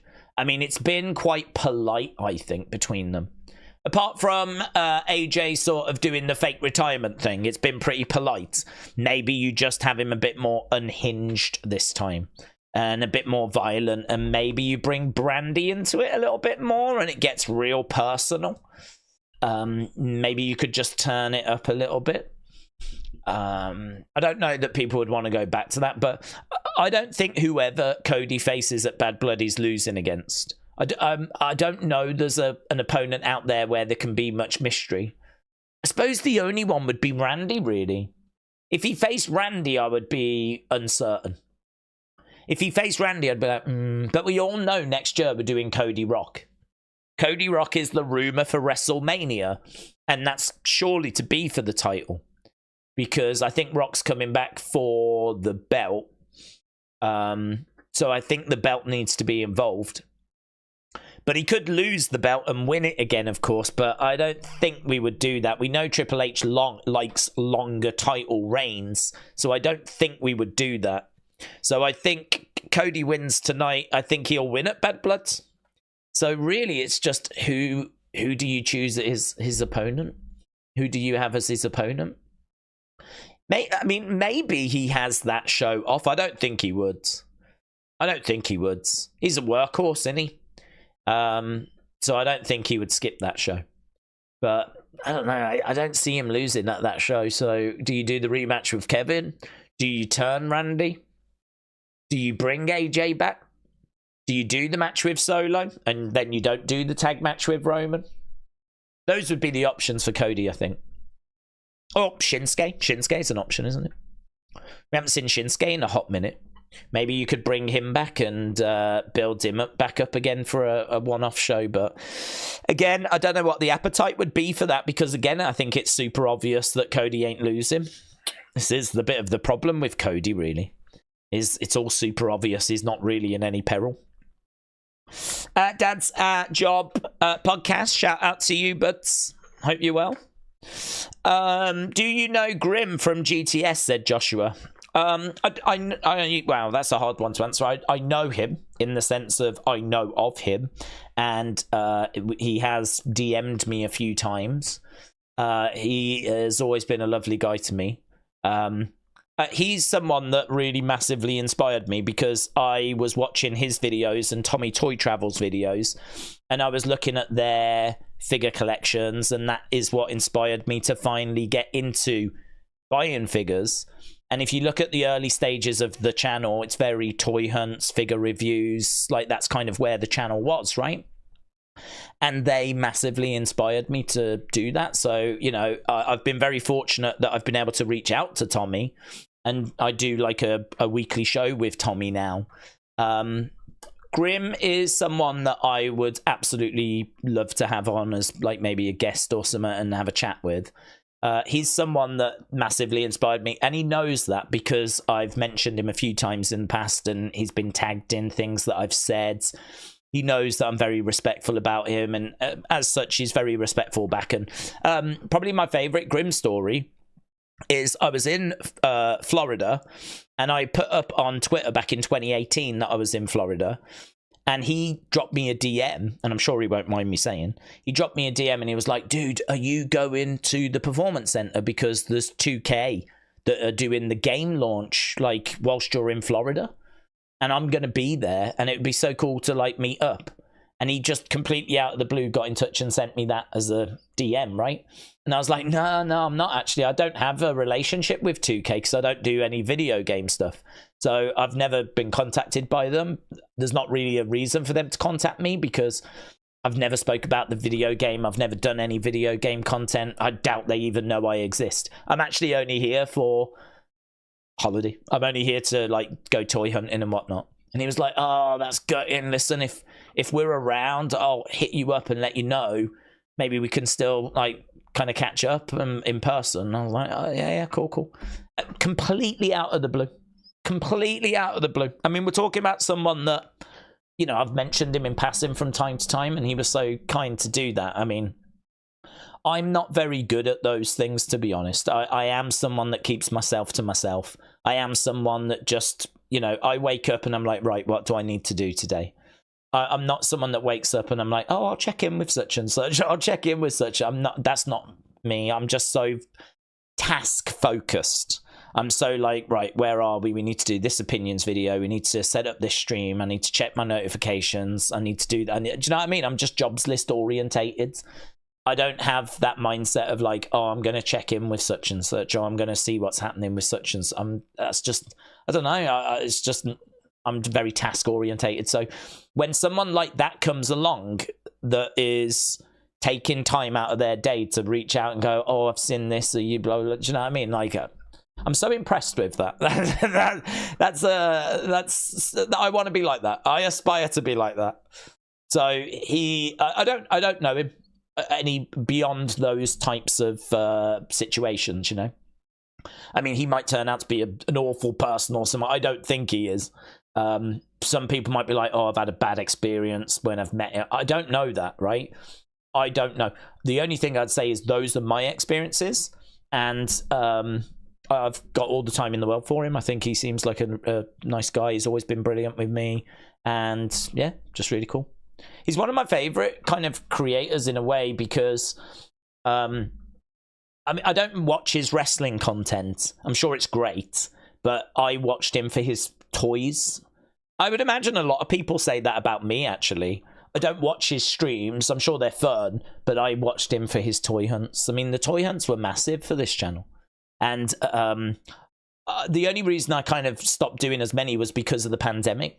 And my figure collecting sort of settled down a little bit. I mean, I was just getting everything. But now it's sort of settled down. It's become a bit more selective. You know, times are hard. Money is not as disposable as it once was.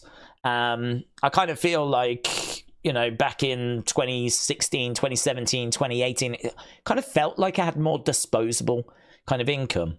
Now, I don't know. I mean, I suppose now I'm a bit older. I'm looking at like, I really need to save for a house. Do you know what I mean? I really need to not just be spending my money on figures all the time. So I think life just gets in the way a little bit. And of course, you know, we stream a lot more now. So, you know, it's one of those. life evolves, things move on, but no, he's always struck me as a good guy. Word of Wrestling said, I need to know, how do you not pee on breaks? I just don't. I just don't need to. I don't know. I mean, I always go to the toilet before I start because I am aware that these streams are going to go 6 hours, 7 hours, something like that. But I don't know. Even at work, I would go to work and I would work and I would not need to use the bathroom during work. And I'd just go to work, go back home. That's fine. I don't know. I don't know if... I never thought it's strange, to be honest. It's only when people ask me, like, you don't ever need to go to the bathroom. I'm like, no.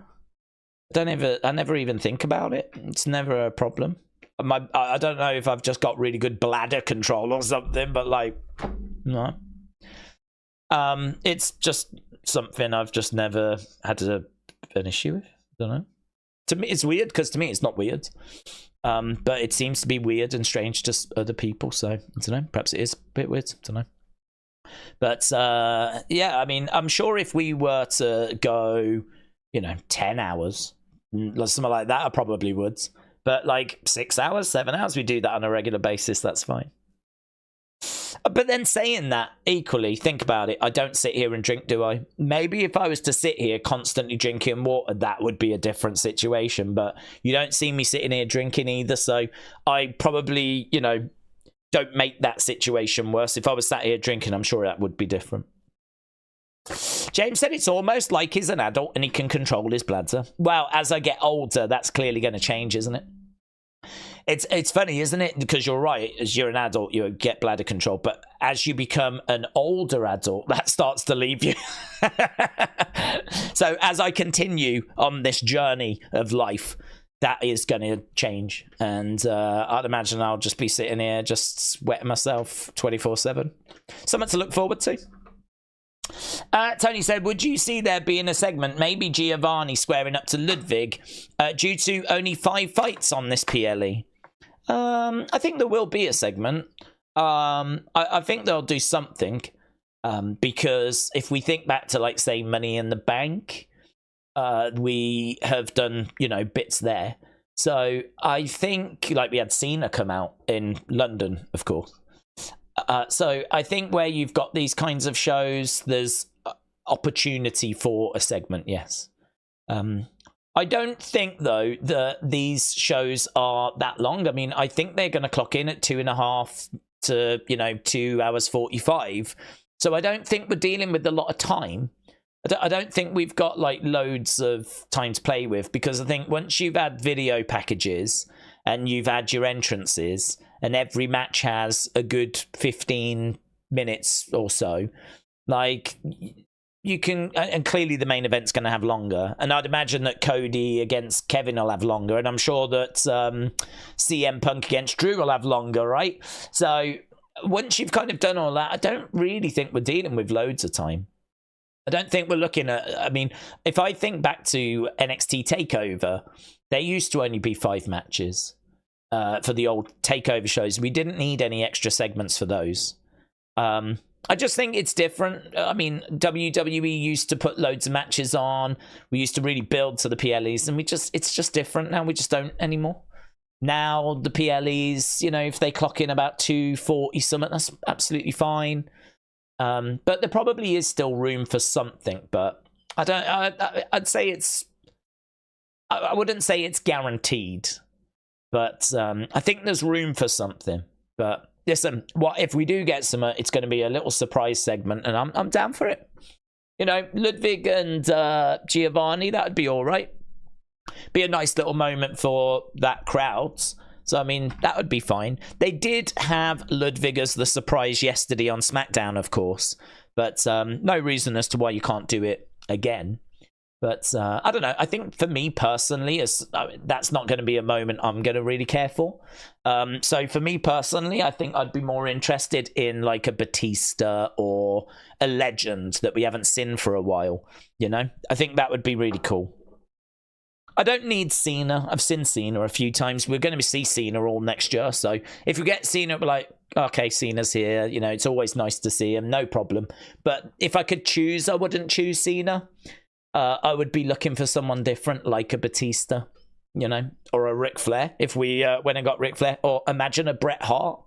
If Bret Hart came walking out, how sick that would be. He was always loved in Europe, you know, Bret Hart. He was always loved. And we haven't used Bret in a long time. Imagine if the Hitman's music hit. Oh, I'd take that. I'd take that. But yeah, I don't know. You can't really know what you're going to get when it comes to like those surprise segments. As you said, it could just be something for the live crowd. Big Time said, I know WWE likes to tout their social media engagement, YouTube, Instagram, Twitter. It's crazy. I was looking at SmackDown's YouTube clips and they're under 230,000 with 104 million subs. Yeah, I wouldn't worry about that, to be honest. I think, as I've said before, people subscribe for lots of different reasons. I mean, of those 104, I mean, you've got to think that WWE were one of the first to be on this platform. So, I mean, of that 104, how many active users do they still have? And then how many subscribed because they love Liv? How many subscribed because they love Roman? You know, of those people, you know, they might have no interest in those clips. I mean, I'm subscribed to WWE's YouTube channel. I watch next to nothing. I really don't watch much on their YouTube channel. I'm subscribed to it. I feel like if you're a WWE fan, it's just natural that you would be. But I don't watch much on there. I don't really know why I subscribed because I don't ever go in my subscription feed, so I don't really know why I subscribed. It's just natural, isn't it? You just, if you're a WWE fan, I think when you first go onto YouTube, you just automatically look for a few shows and places that you like, but that's no guarantee that you're actually going to go there. So I don't know. I don't really read into that. Like, I don't think that the subscriber thing compared to the average view. I remember PewDiePie, when PewDiePie was getting towards 100, his videos would get, you know, he would put one video up a day, not the billion that WWE put up. He'd put one video up a day and he'd get 2 million views, 3 million views. And he was knocking, you know, getting up to 100 million. I think it's just the way it goes, isn't it? To get to that many, you've got to have been going for so long that so many people have come and gone, and people will have subscribed for different content. I was talking about this on a member stream, actually. I was like, you know, we've got a lot of subscribers, yet, you know, Unseen does, I don't know, 5,000 to 10,000 views, and we've got nearly 300,000 subscribers. So I feel like that's just the way it goes. I mean, you kind of, whatever that ratio is, might be comparable to what WWE's ratio is. And I think that part of that is because people have obviously subscribed 8 years ago, maybe not around anymore. Not dead, just, you know, family, new job, you know, maybe not into wrestling, maybe don't like me anymore. I don't know. But, you know, people are always coming and going. And then you've got people that will have subscribed for toy hunts. You've got people that will have subscribed for different bits. I think it's fine. That doesn't worry me. Right, let's go. Let's get ready because the kickoff show is kicking off. Watch from live. This is the kickoff show. It's the countdown show that we're interested in, isn't it? That should be coming up next. Word of Wrestling said, Hickory Dickory Doc, how much time is left on the clock? Well, we are going over to the kickoff show, countdown show. That is going to be starting literally in a moment. They're just doing the kickoff show. Punkies are better than Swifties. I was looking at the most popular. There's over 200 that are over 20 million. Most are from 3 to 10 years ago, aside from Roman clips. There's nothing over 7 million in the last 10 years. Okay. I mean, I don't know how long it takes to get to that. I mean, the thing with WWE is they can put up like clips and then they amass views over time. It's not that things that did 100 million got to 100 million straight away. So, these kind of things are growing over time. So you might find in a few years' time that there will be some stuff up there from this period, but it's just rising up through the ranks. Dawn said, do we think Gunther Randy will be last night? I think so, yes. I think so. JK Dub Wrestling said, what do we think would be the best match of Bash in Berlin? I think there's a few potential great matches, to be honest. I'm definitely looking at the strap match. I think that's got a great opportunity. I think that's got potential. I'm looking at Gunther and Randy. I think that's got a lot of potential as well. So, yeah, I think there's a few matches. I mean, listen, the Cody against Kevin match could absolutely deliver. Terror Twins against Judgment Day, I'm sure, is going to be fun as well. So, lots of matches can deliver tonight. I think the outcomes look like they're fairly predictable, but it doesn't mean that the matches themselves are not gonna bang. Okay, we've just got a little video package where we're zooming over to Germany. We're having a little look at Berlin. Feel like this is a video package we saw yesterday. There is Gunther backstage. I don't know actually where the... I don't know where they're going to be based. It sounds like the fans are right there, so I'm guessing they're outside. There is Randy.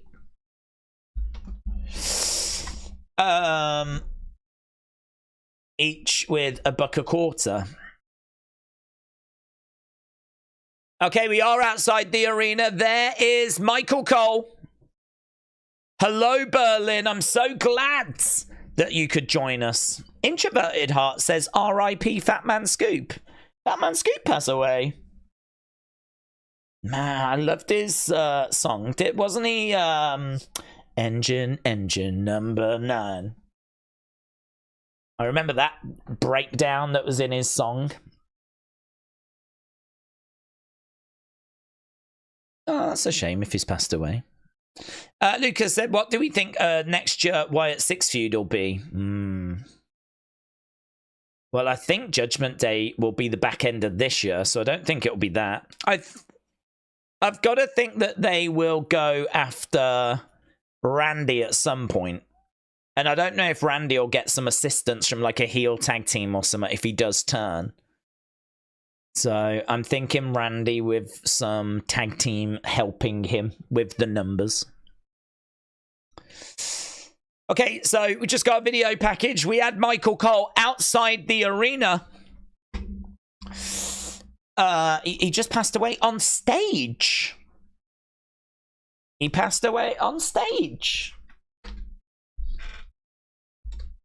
I only know one of his songs. He literally posted a video. He just posted a video. He grew up on that voice.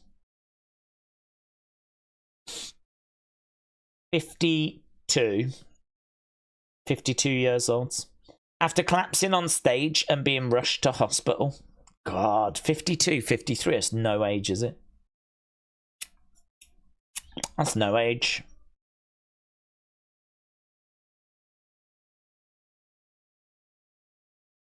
So 12 hours ago, there's footage of him on stage, and I'm guessing I'm not watching it, of course. He must have collapsed, and then they give him medical attention, and sadly he has passed away from it.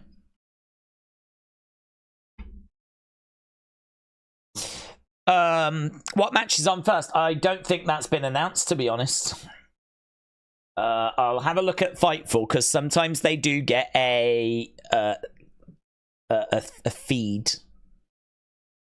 No, nothing from Fightful yet, so still no word on that. I am going to talk shiz, says Wrestling Mama. Why is Fat Man Scoop died? I don't know why he's died. At that age as well, that's young, isn't it? That must be like a heart attack or something. Oh. Exposing said, does anyone want to sell me an Oasis ticket? Mate, the amount they're being sold for by Ticketmaster, God only knows what you'd have to pay for them secondhand. Tony K said, Baron is popular on international shows. AB Jobson said, Daze, are we excited for CM Punk Drew match? Yes. That's going to bang, man. That's going to be a great match. Word of Wrestling told me James is his man crush, said Wrestling. Oh, James is all of our man crushes. He's my man crush as well. I bought his topless calendar that he sold last year, and I refused to throw it away. Even though none of the dates make any sense anymore, because it was 2023, but he didn't do one this year. Brony said, Daze, does Tiffany have a successful cash-in or not? I'm saying yes. I think what they're doing is positioning her as a face once she does cash in on Nia. I think she'll have a successful cash-in, yeah. I think she'll have a successful cash-in. Interestingly, though, I don't know if she cashes in on Nia. I think that's interesting that you think that she'll be a face when she cashes in. She actually could be. I do wonder if, though, Nia loses the title and then Tiffany cashes in on the face champion. I think Nia will have the belt for a while, though, because I think there's plenty of times where we can tease that she's going to cash in on her friends. I don't know. We'll have to see. Liv and Dom are backstage. And they're all loved up. We're back on the stage that we had for the kickoff show. And we've got loads of fans outside. This is Countdown to Bash. Who's on the panel? It is The Miz and Big E and Michael Cole. We got loads of signs in the background. Both former WWE champions, Big E and The Miz. I waited 11 years to see CM Punk. This sign is for my wife to know where is it. What? Thank you, Triple H. Good crowds. Very energetic crowds. What time does the show begin? I think we have got 2 hours. So I think we've got 1 hour and 52 minutes until the show begins. In regards to the Wyatt Six, said Planet Dan, maybe Chad said he wants a match, but this time he wants Bo, not Howdy. That way Chad could win, says Planet Dan. Raven said, I was going to tell you something good, but after that, never mind. Oh, Raven, you tease. Wrestling Mama said, I'm only here for Kelly. She keeps Word of Wrestling in check for me. Word of Wrestling, are you a troublemaker? Brony said, Germany loves The Miz. They can have him. Joke. Suzanne said, I do hope CM Punk wins and gets that damn bracelet back. The biggest prize in all of professional wrestling. It means more than the AEW World Championship. Can they get the bracelet back? What fight are you looking forward to? I've said I'm looking forward to Gunther against Randy. I'm looking forward to Gunther Randy. I'm looking forward to, and CM Punk Drew. I'm looking forward to. I think all the matches are fine. I don't think there's a match I'm not looking forward to. I think they're all fine. Even the women's tag one, because we don't quite know which way that's going to go, I think it definitely adds some intrigue.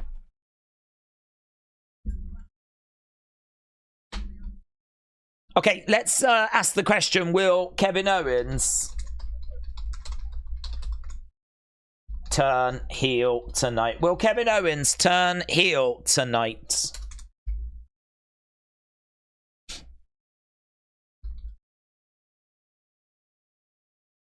Boom. Ibrahima, shout out to you, said, do we think CM Punk is going to help Roman defeat Solo at Berlin? They're not fighting tonight. Sadly, I don't expect any Roman tonight. I don't even think we'll see Solo. I don't even know that we'll see the Bloodline. It's almost time for the 80s sitcom, Two Men in a Bracelet, said Nathan. Here's Byron gets a cheer.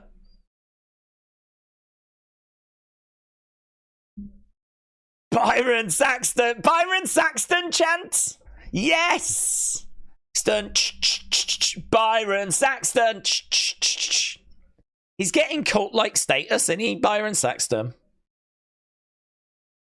He's been around for a hot minute, and I think people feel a bit sorry for him because he was on commentary. He got removed off commentary. And so there's a bit of love for Byron Saxton.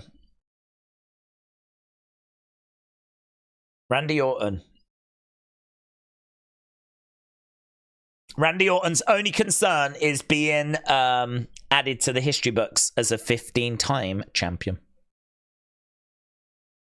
So we've been with Kathy, now we're with Byron. Byron was getting some love. And now we go to Jackie in the arena.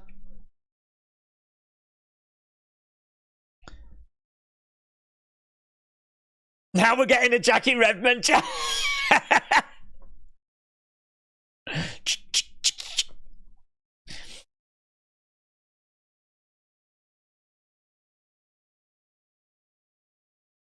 So this is kind of, we don't normally see this. They're kind of telling us about different matches, but from sort of like their perspective.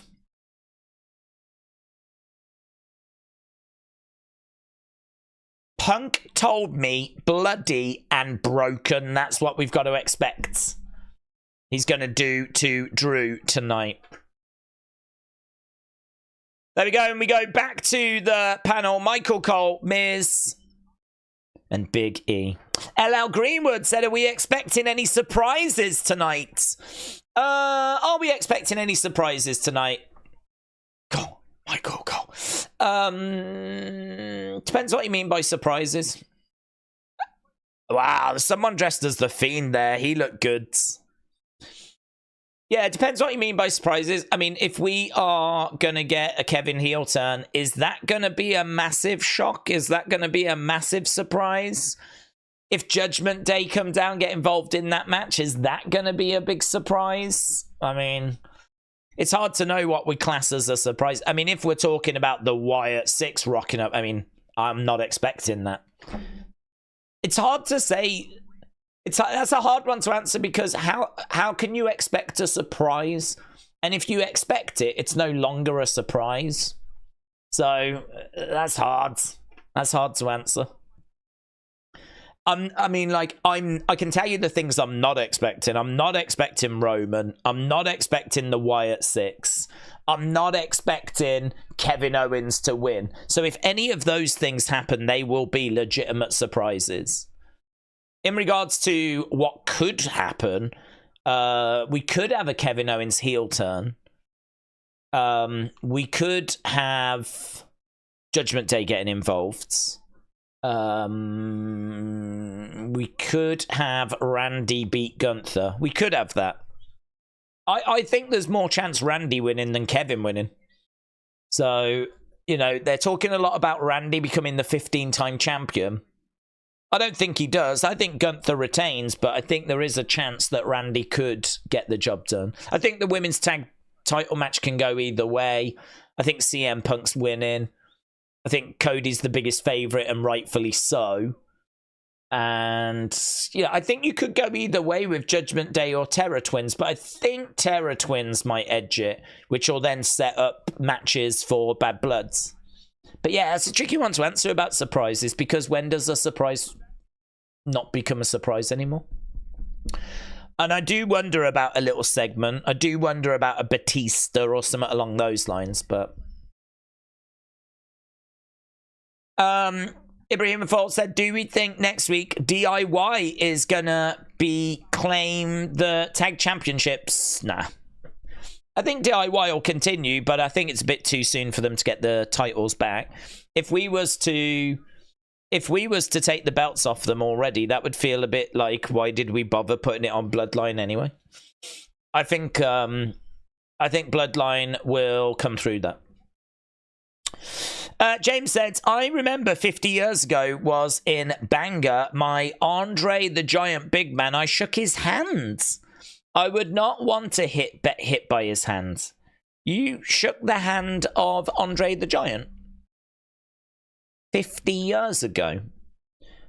In 1974. I mean, I believe he was around coming to the UK in that time. He actually came to the UK before he was from France. So he had a little run in the UK before he even went to America. I think he went to Canada first. So time-wise, I think there's a possibility that could have happened. But if that did happen, that is mental. If you did 50 years ago meet Andre the Giant, that is mental.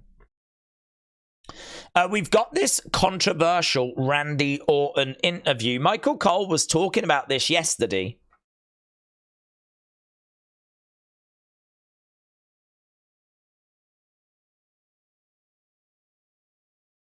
"3 months, I knew I could start training again like before he came back.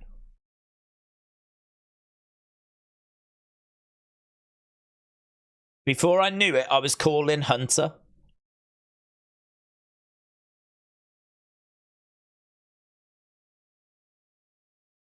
It was a monster pop in Chicago. The agony was obviously worth it."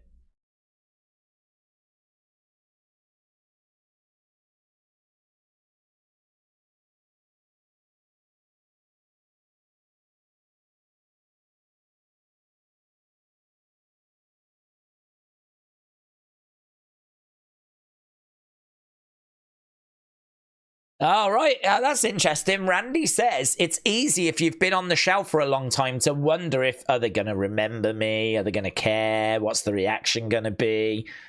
He said he spoke to Steve, I'm guessing Stone Cold. He spoke to Undertaker. He spoke to Shawn.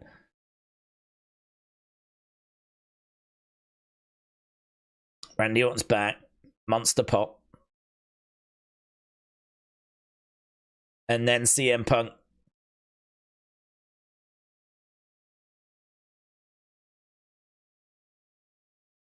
So, yeah, he spoke about this, about how he wasn't massively thrilled he was coming back on the same show as Punk.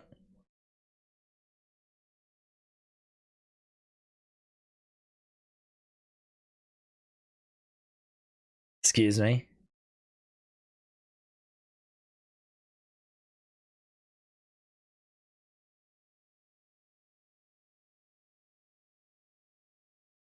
Yeah.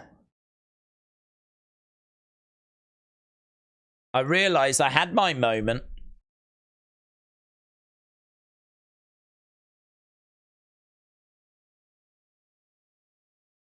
So Randy said, I'm okay with it. It was a little bit weird before, but after the fact, it was fine. He has spoke about that before. Not being thrilled at coming back on the same show as Punk, which you can understand.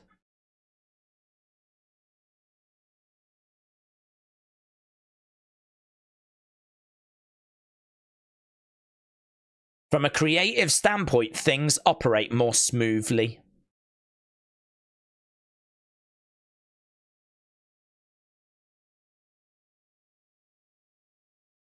Oh, you've been working hard. Okay, take a couple of weeks off.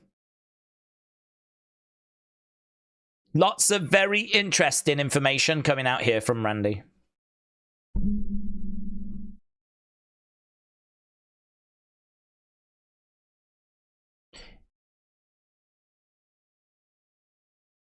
Okay. What would you tell Randy of the past? He says, I was one of those examples of too much too soon. This is a really good interview, isn't it? This is really good.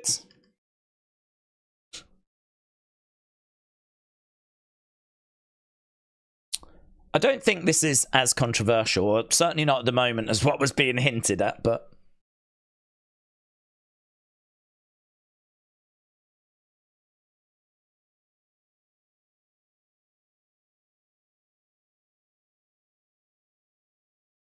I realised.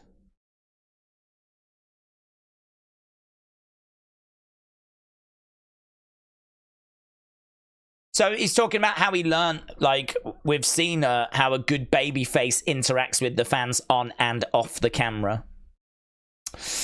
Awesome interview. It's going to be available in full on YouTube, said Word.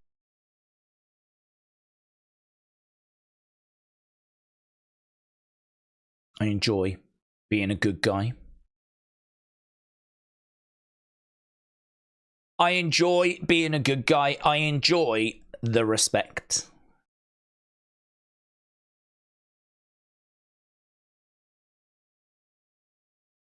It took me longer to earn the respect from the crowd. Coming up later, we got more coming up. Oh, there we go. Interesting. Interesting. Right, Jack, Presence 24. Shout out to you, my friends. Appreciate the support. They're doing this interview for a reason, folks, said Zoom Station. Suzanne says back to Countdown. Yeah, we've gone back to the panel. There's a sign in the crowd that says Daddy Priest. And yeah, that was I found that very engaging. I think hearing from Randy is such a legend. So hearing from Randy is always a pleasure. We obviously don't get those kinds of interviews, those kind of sit-downs with Michael Cole. We don't really get those on Raw and SmackDown. So it's these kind of countdown shows where you get that kind of content. So good, very good. Right, AB Jobson. Yeah, James said they should do more of that. I agree, yeah. AB Jobson said, Daze, do you think Cody's run is getting boring and should show some flavour and not become Cena or Vince's Roman? I feel he embraces American Nightmare character and goes on a heel run. No, I don't think he goes on a heel run. I think his creative has been a bit flat, and I don't think the answer is to turn heel. I think, for me personally, he is a super babyface, but he needs to be put in situations where it really feels like his title is in danger. And I think the creative is just boring. It's bland. It's flat. He doesn't feel like he's going to lose his title. We didn't think he would lose against AJ. We didn't think he would lose against, was it Logan? Then he faces AJ a second time. Now he's facing Kevin Owens. Like, really, since he won it, he's been a massive odds-on favourite. If I'm Triple H, I should be putting him in matches where he really feels like he's in trouble. It really feels like that title is going to slip away from him. And I just think there's ways of doing that. You don't need to turn him heel, right?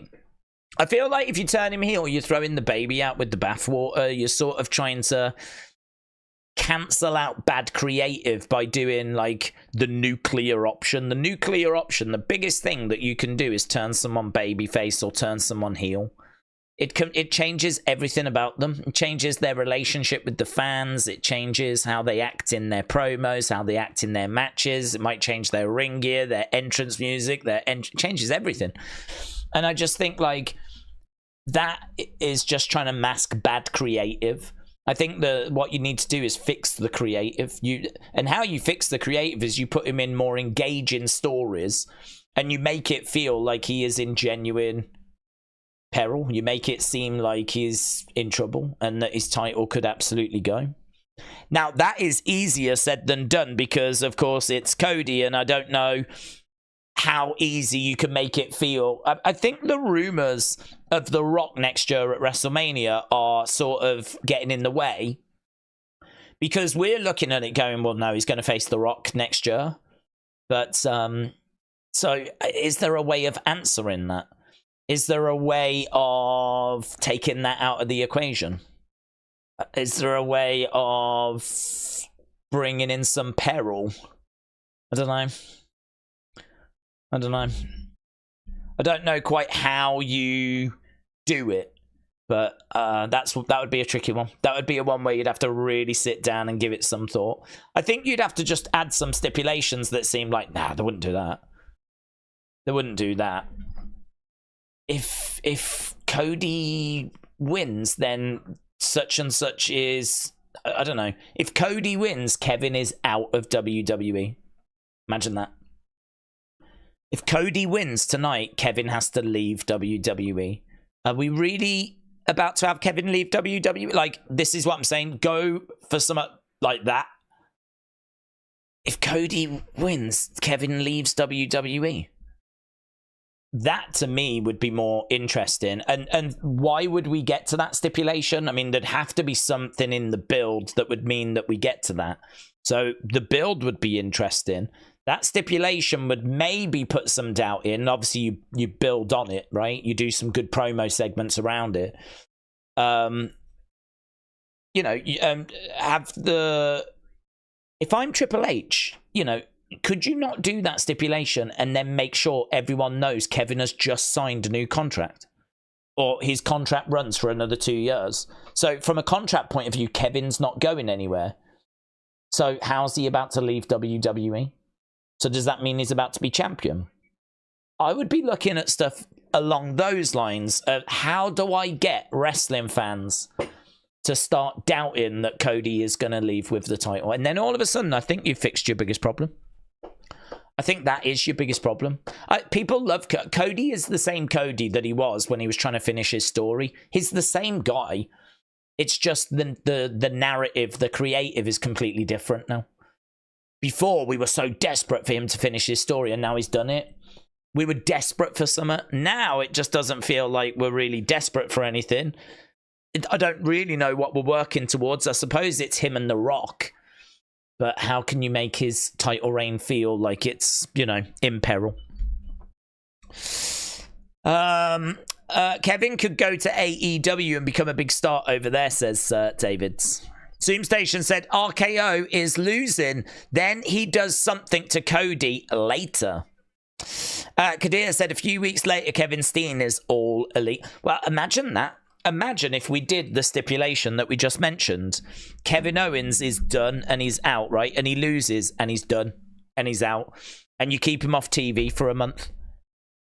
So go and have some family time. I don't need you right now. I've got loads of superstars to book. You go and have a month off. I'm going to bring you back, right? And then you bring him back as maybe Kevin Steen. So he's not Kevin Owens. Kevin Owens has had to leave. But now he's Kevin Steen. And he comes back as the Ring of Honor dude. He comes back as that guy. And, you know, Nick Aldis can be like, you're done? You're done? No. Kevin Owens is done. I ain't Kevin Owens. And you've got a brand new, reborn Kevin Owens who's back. The stipulation was worked. Makes sense. Cody's title reign was in peril. I feel like there's a lot of ticks there. I feel like that ticks quite a few boxes. I mean, look, I think it's all going to be in the delivery, you know? It's going to be in the promos. It's going to be in reading the room. If people aren't buying it, then you're going to have to, you know, add extra things to it. You're going to have to make little tweaks and changes. So it's easy to sit here and say, well, do this, do that. You don't quite know how these things will land, but this is why you read the room. You gauge the temperature. And Triple H is doing that by going and checking on Twitter, you know. Apparently, he does keep an eye on what's being said. I think he does like to read the room, gauge the temperature. I think he's right to do that. I don't think you should book specifically for that, but I think it gives you an indicator as to where the conversation is, you know. I don't think any of us, if we were bookers, would want people on social media saying that we were garbage at what we were doing. You know, we're an idiot. And if they were saying that, you'd want to know why. Why am I an idiot? What have I done wrong? What have I booked wrong that you think should have been booked different? And then you might read a few things, go, actually, yeah, it's a good point. Yeah, good point. I did mess that up, actually. Oh, I shouldn't have given the briefcase to Drew. Ah, yeah, that's right. Okay, I get that now. Do we think Savio Vega is going to return at Survivor Series and help Team Roman defeat the Bloodline? I don't think so.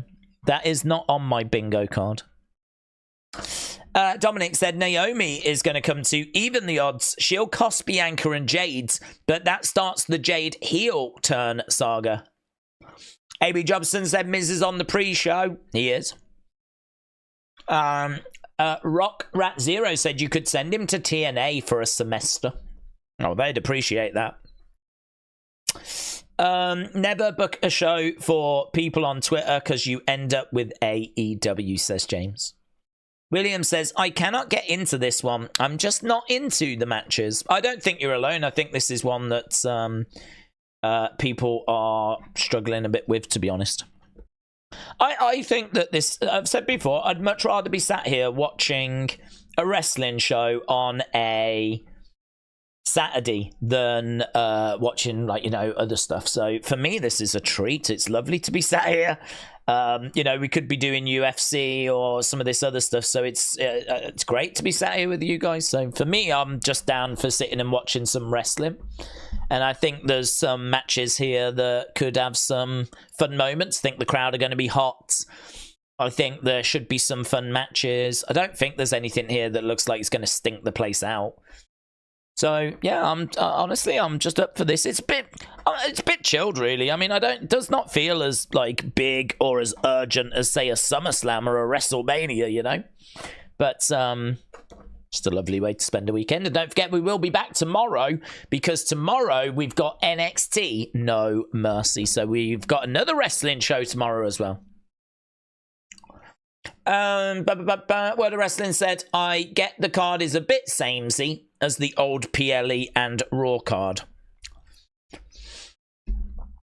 Daze, what are your predictions for tonight? Predictions for tonight. I can't remember. I've done them on the second channel. So a lot of people might not know there is a second Wrestling Daze channel, Wrestling Daze Opinions.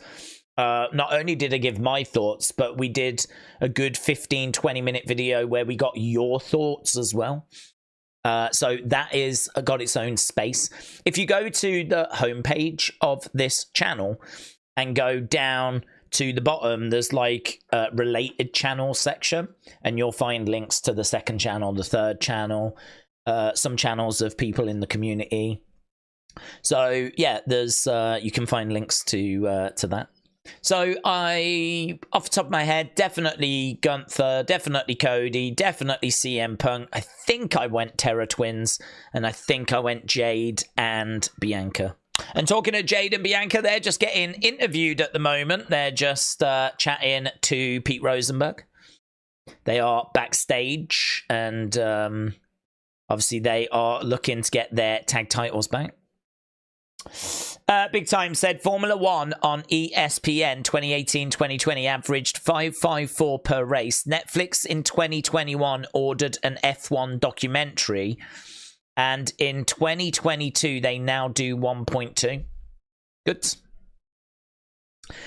Shows the impact. I mean, that was a big show though, wasn't it? I heard that was doing well. So, and I think Formula 1 is a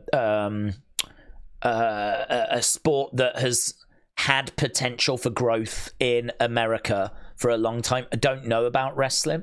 I don't know that you can compare that to wrestling, because Formula 1, you know, has never really broke America.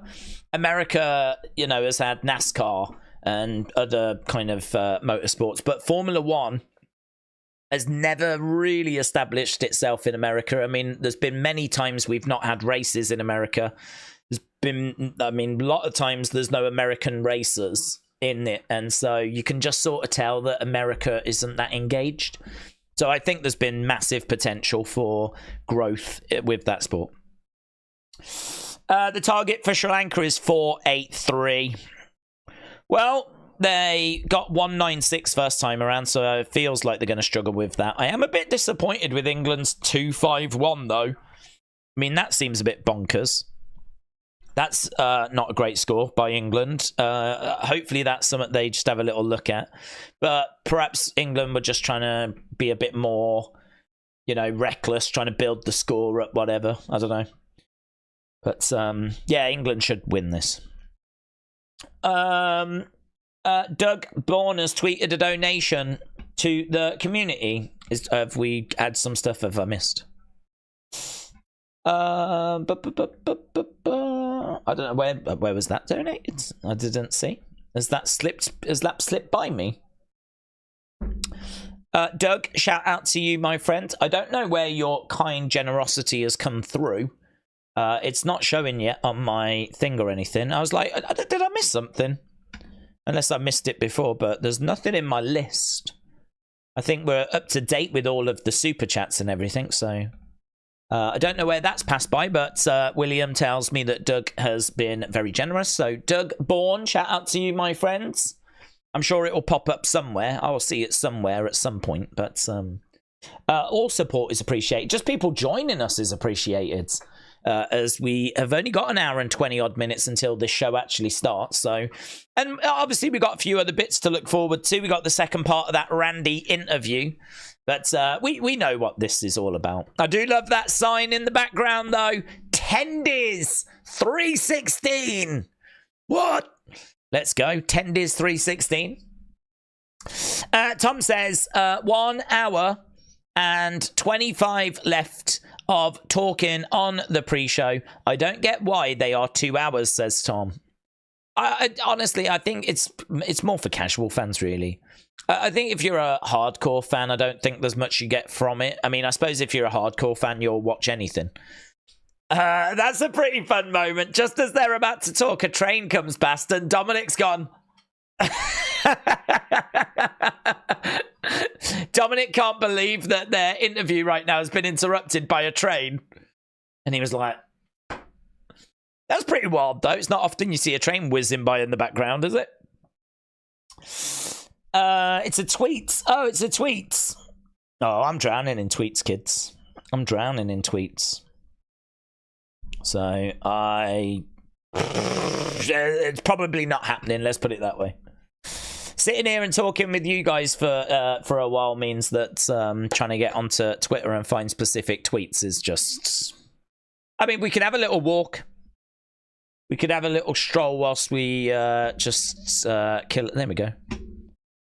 So, there's just stuff, bits, things. Isaac. Someone holding up a sign. There's been a couple of brace signs, actually. D-Generation X phone case. A child. Video. He was waving to fans and thanking them for their support. So, Ludwig. Bit of banter. I mean, I don't know what this is. I don't know what that is right there. I don't even know if that's legal. That looks like that might be a flipping image that gets you on a register. Look how cool this is. Nice. What's this? Tickets for Canelo is likely sold out. UFC are struggling. Yeah, but they're charging so much for their tickets. This was kind of fun. Fact, that was Umaga's last match. Word of Wrestling, shout out to you. Appreciate the support. Kevin Owens on his relationship with CM Punk. We never talk. We have no reason to talk. We are not friends. Harsh. According to this person, this boomer, WrestleMania 42 is going to be in Philadelphia. Cool. Now a cameraman. There's Matt. How many people do you think are streaming you in the car? Damn, that is so good. That is so cool. Turn left. In 200 yards, turn right. Let me know where you are. I'll get you there, right? Let me know where you are. Keep left. At the next exit, leave the freeway. I don't actually know what they say in America. I'm loving that. I'm going to put hearts on that. That's pretty sick, isn't it? You see why we put the comments on screen? Because there's an example of someone that wouldn't be... I mean, I hope he's not reading the comments in all fairness. Unless you've pulled over. Right? If you've pulled over, then that's fine. But, yeah, that's sick, man. I didn't even know you could get YouTube on those things, to be honest. Didn't even know that was I ain't got nothing like that. So, I mean, that's amazing. So, yeah, look, I feel like if I spend too long on here, this is my problem. I'm ignoring you guys. So, I have to then jump back over. DFT Lewis says, William said, Daze, I only turn left. Best way, mate. Best way. DFT Lewis said, they'll be heading from Manchester to Blackpool and Daze will have them in Kent by the second. No, I'll just turn left. I'll just keep doing that. And they'll just be going around in a circle, won't they, for a few hours? It's fine. It's fine. Ibrahima Fault said, do we think that Drew McIntyre is gonna defeat? I think Punk wins. Punk is the next challenger for the #1 contendership for the Intercontinental. Well, I wouldn't do that for Punk. I feel like Punk's coming to be world champion. Why is he faffing around with the IC title? No, I would have Punk win this, take it 1-1. I'd have Punk win the deciding match, and I'm looking for Punk to win the Rumble next year. CM Punk is back to be the man. To be what he never was last time. He had the title before, but he was never quite the man. He was never the guy. He was never the person they wanted to get behind. And he's going to struggle next year with Cena's retirement tour. And you got Cody around, and I mean, there's lots of other people to get behind, but I think we need to try and get behind Punk, because I don't think we've got long with him. His body has shown that it is, you know, falling apart. Big Time said, the reason I brought that up is the possibility of WWE seeing something like that for SmackDown and NXT. I don't know. I don't think that we're going to see a massive change, personally. I've said that I think you can put it onto a different platform and you'll get an increase. But I just don't know that it's going to be anything seismic. I don't know that it's going to be, you know, I mean, we might be talking a few 100,000, we might be talking 400,000, we might be talking 500,000. I don't think we're not talking millions. I really don't think that we're going to go Raw from 1.7, 1.8 to like 3.5. I don't think it's going to be anything like that. I mean, like, it wouldn't shock me if like Raw starts getting, I don't know, 2.5. I think there will be an increase, but I just think like you've got to get people to take a chance on wrestling that aren't, and that's hard. I mean, that is hard. Just switch. If it was just as easy as just being on Netflix and that's it, you're now going to magically get all these people. You can be on Netflix, but do you know how much stuff is on Netflix? And not only that, like, if you're not into wrestling or you don't watch wrestling, you're going to have to find a way of getting people to take a chance on wrestling. I just think that's hard. That's going to be a real difficult thing to do. So this is why I'm just not sold that all of a sudden we're just going to magically get millions of new people watching. I think that you will get those kind of people that you maybe used to watch that don't watch anymore. I think you will get like an increase. I do believe that. But I'm just struggling to believe that it's going to be anything mind-blowing. I mean, I don't know. Perhaps 1.8 to 2.5 is mind-blowing. Another 700,000, 500,000, 700, something like that. Perhaps that is crazy.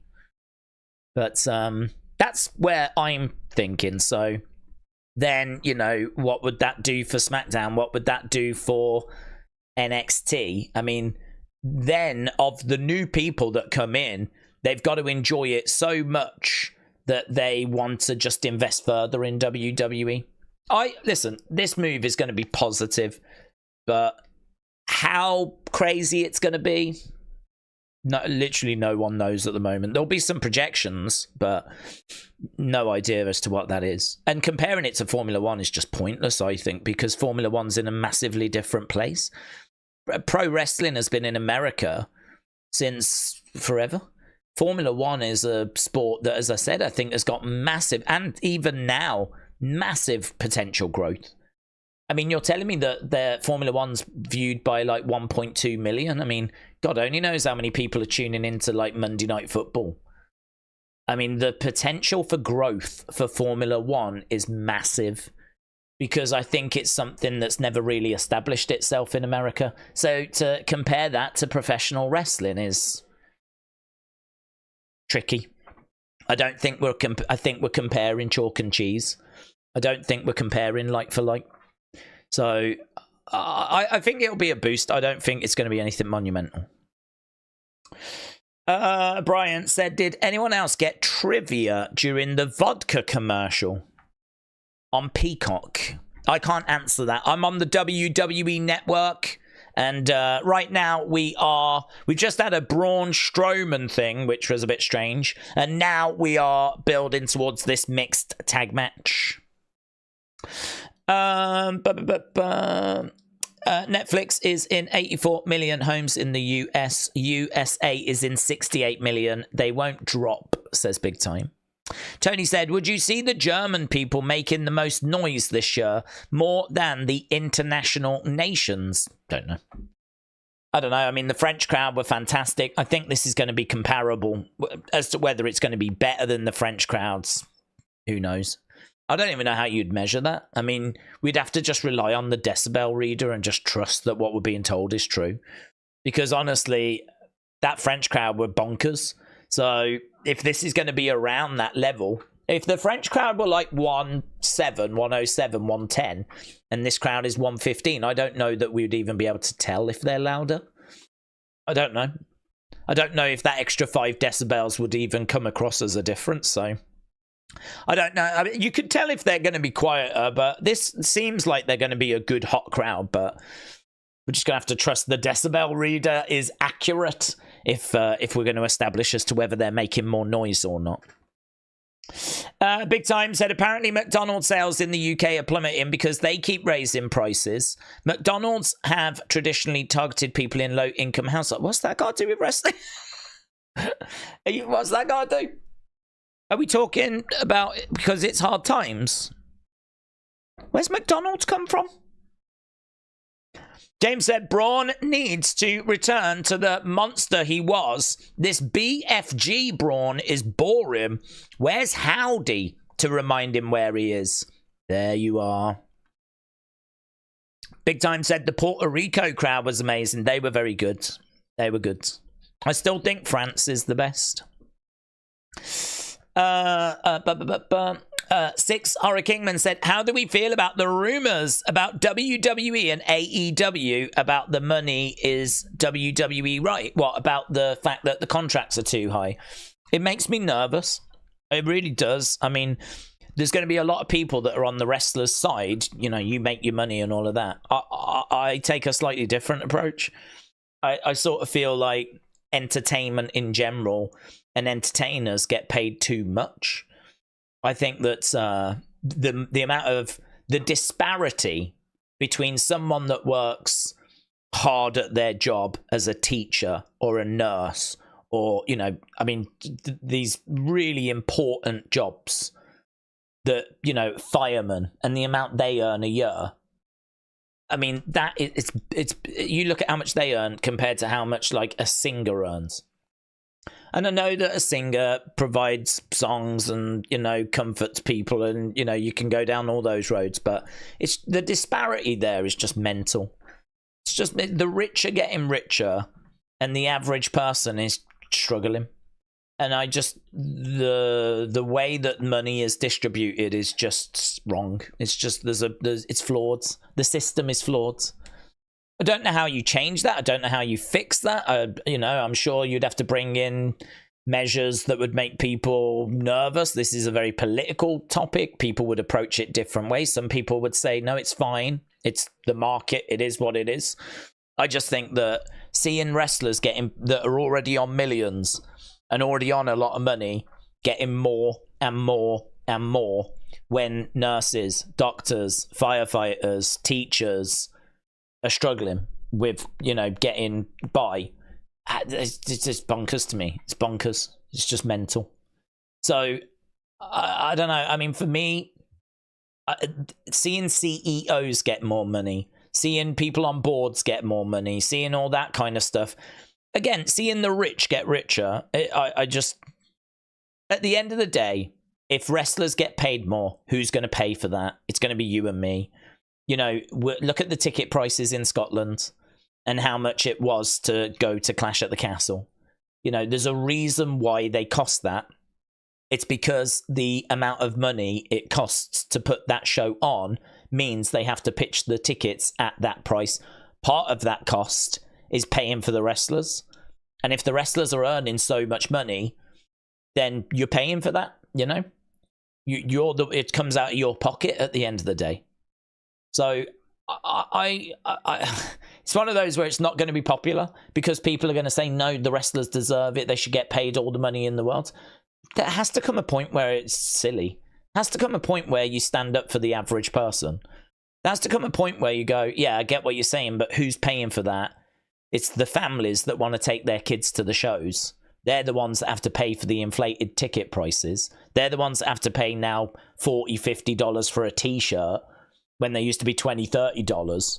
Yeah? They're the ones that are having to pay for these inflated prices to pay for the wrestlers' wages. So I think I think like where no one is going to say enough is enough. Everyone wants more money. So the wrestlers are always going to want more. They're never going to have enough. They could be on 10 million, they'll want 15. They could be on 20 million, they'll want 25. They will never be satisfied. So someone's got to come in and say, enough is enough. Someone's got to come in and say, here's the line. So for me, if you're seeing Daniel Garcia getting paid crazy money, and I don't know how much it is, that now is going to result in all of the wrestlers going, hang on, I do way more than Daniel Garcia. I work more dates. I'm on TV more. I'm in a bigger company. He's getting paid 5 million. I'm sat here on 1. And I'm doing more dates in a bigger company that's making more money. And I've got 1 million, he's got 5. Whatever it might be. You know, all of a sudden then you could understand them having 5 in their heads. And, I don't know, perhaps they negotiate 3.5. Well, that's an increase of, you know, 2.5 million just for one wrestler. And then all the others are going to then want the same. And then all of a sudden, the wage thing is just out of control. And who pays for it? Who pays for it? How much are tickets going to cost in Scotland then? You know, so I don't think it's a good thing. I don't think it's a good thing. I think it's right that these things are managed, are controlled, and I think this is good for the wrestlers. And it's difficult because obviously I love the wrestlers and I love wrestling and I don't blame them for wanting more. So it's not a personal attack of them, but if I have to put someone first, if there's someone that I want to prioritize, it's the fans. And it's the kids that want to go to the house shows and their parents have to buy the tickets, have to buy the shirts, have to buy the game, have to buy all this stuff. They're the people I put first. They're the ones that should, you know, wrestling has always been an affordable form of entertainment. It's always been a cheap day out, like, you know, to take the kids along and have a good time. You know, you could always rely on wrestling for that. And now it's turning into a serious save money, serious commitment if you want to actually go to the wrestling. And there's still bargains out there. Don't get me wrong. You know, I don't think a ticket to the house show is going to break the bank at the moment. But, you know, certainly if you want to go to Raw, if you want to go to SmackDown or some tickets are massively up on where we were. If you want to go to a PLE, I mean, mental. So I don't think it's a good thing. No. I don't think it's a good thing.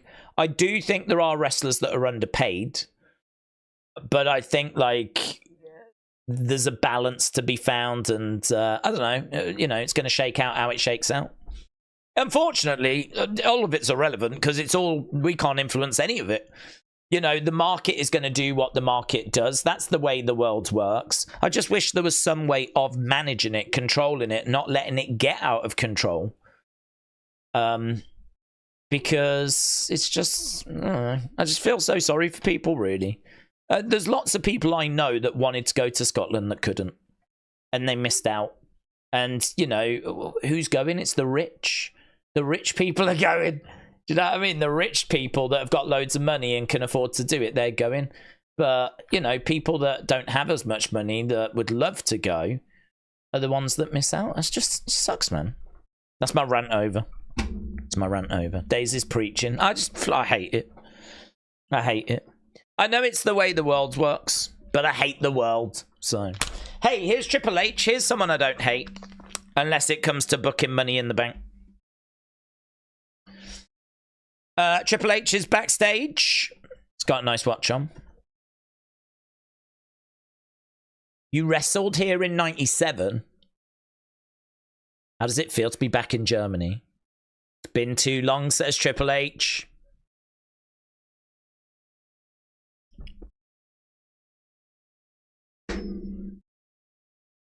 I had the honor of wrestling Bret Hart. The height of the Monday Night Wars.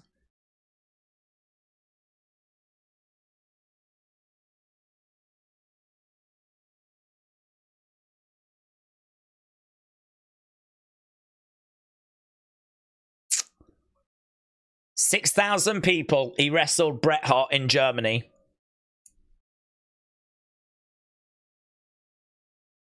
We'll have over 13,000 tonight. It's the hottest ticket in town. We're going to make some history.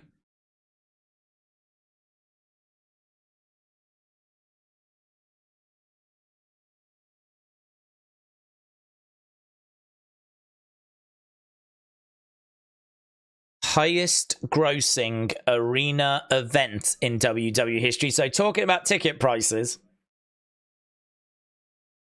13,000. Think about arenas that they've done that have held 20,000. This is going to be the highest gross in 13,000. How much of those tickets costed? And people will argue, yeah, well, they've sold it. People have bought it. But yeah, because there's people out there that do have money.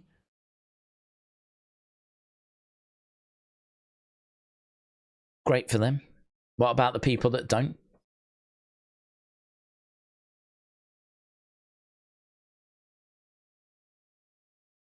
We're going to be going everywhere internationally.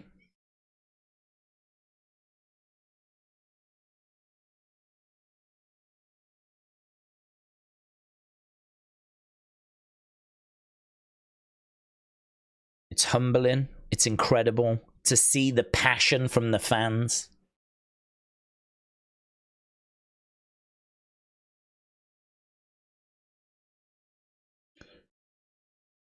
It really pays off to be able to come to places like this.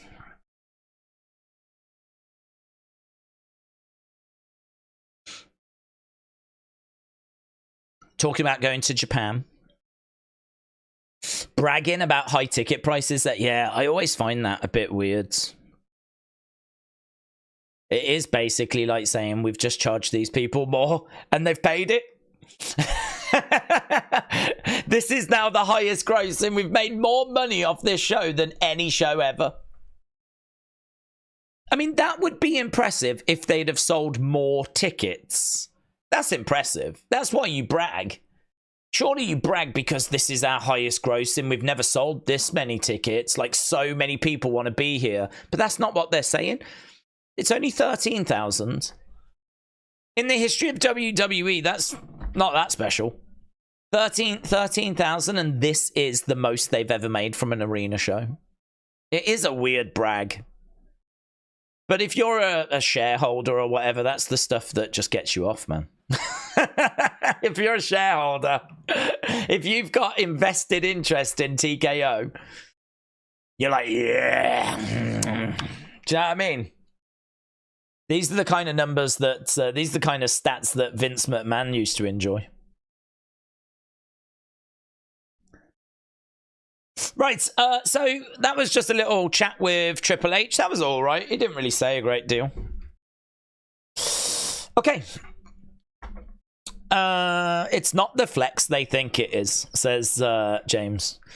Do you know, unfortunately, though, I think there's a lot of people out there that don't think of it the way that we think of it. I think there's a lot of people that just look at it as like, yeah, I'm really pleased WWE are doing well, which we all are. We all love WWE and we all want to see it succeed. So, that's not the issue. But it's just, yeah. Where does it stop? When does it stop? Every single time they do a show, it's the most money they've ever made. How much a ticket's going to be in 5 years? Jesus.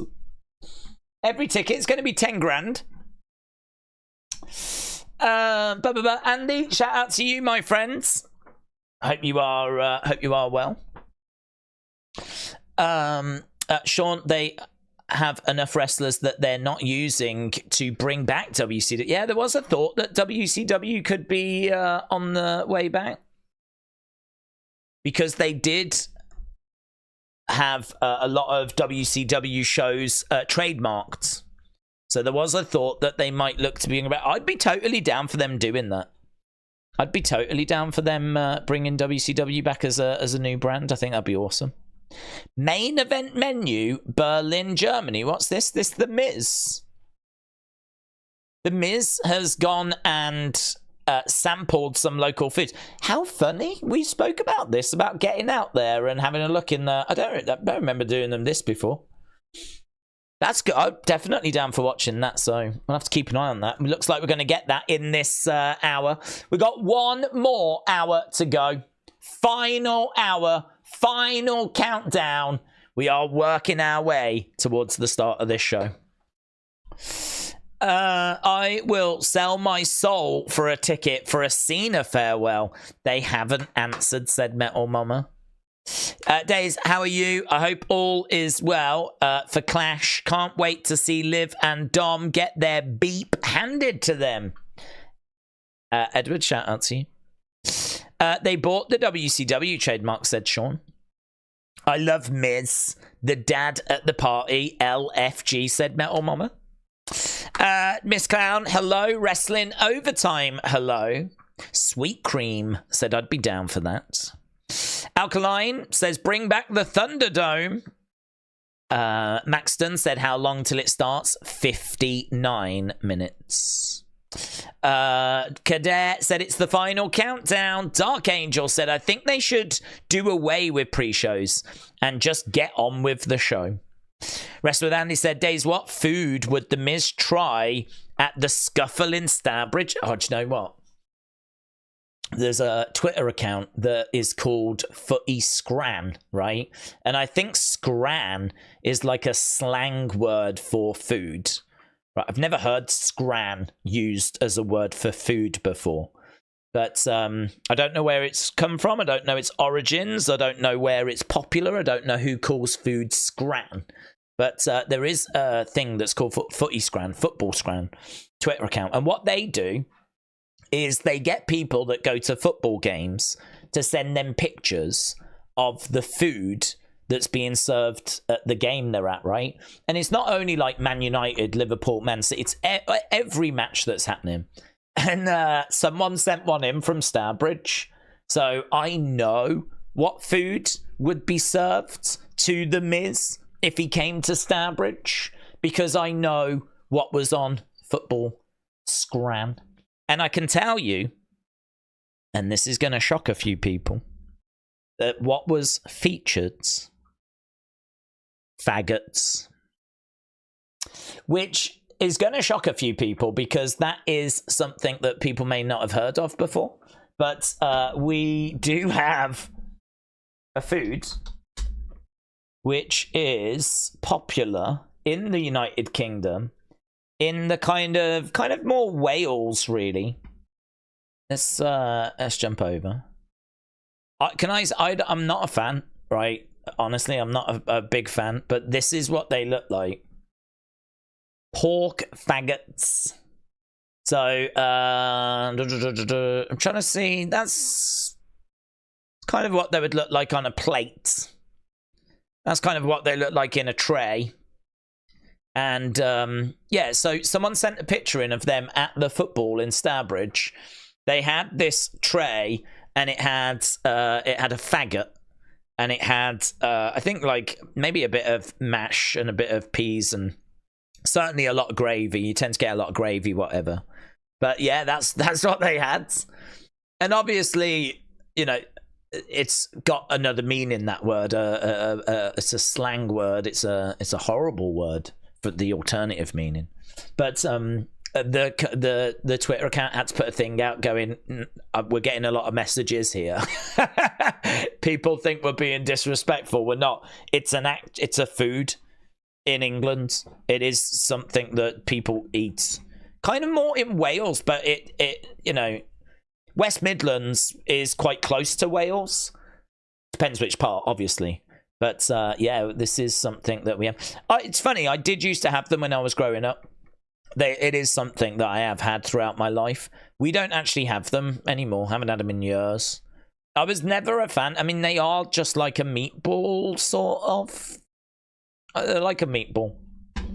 So it would be something like that, but it was one of the most controversial things that was on their Twitter account. Right, here we go. We've got the Miz going and getting some foods. A chase. He's having a chaser. Okay, so he's having some fish. It's good. So he's in like a food hall.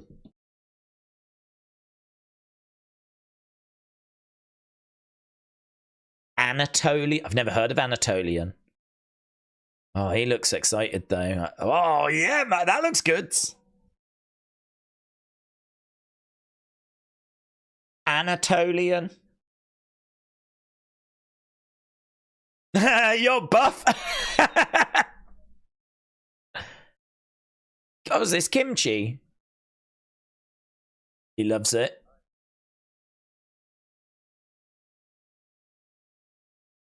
Market Hall 9.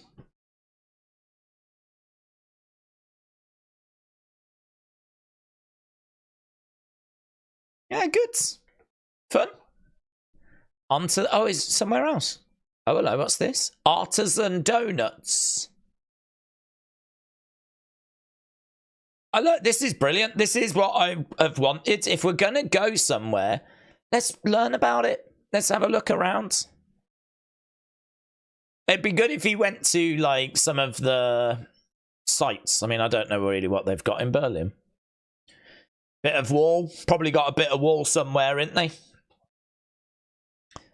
Pfannkuchen.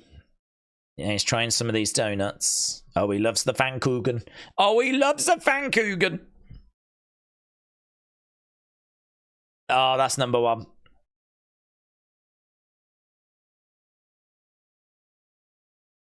A-lister. Do you think he'll go somewhere where he doesn't certify it as an A-lister? Do you think he'll go somewhere he's like, this sucks?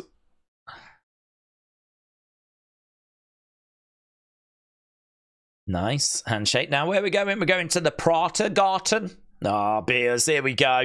Here we go. Is in a beer garden. Look at the size of those beers, man. Pratergarten.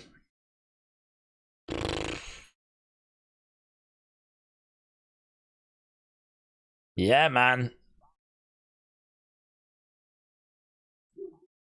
But worst. Oh, more beers. Oh.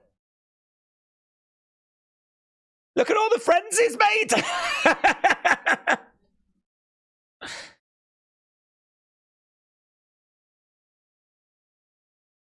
Oh, man. Do you reckon he goes back and he calls Maurice and she's like, is everything all right? He's like, oh, it's so hard without you, love. It's so difficult. I just need you to know I'm missing you so much. Is that cheering in the background? No, there's no cheering. There's no happiness around here. Honestly, it's so grey and oh my God, it's terrible. Honestly, I do need to go though because it's getting dark now. So yeah, love you though. Love you. Bye.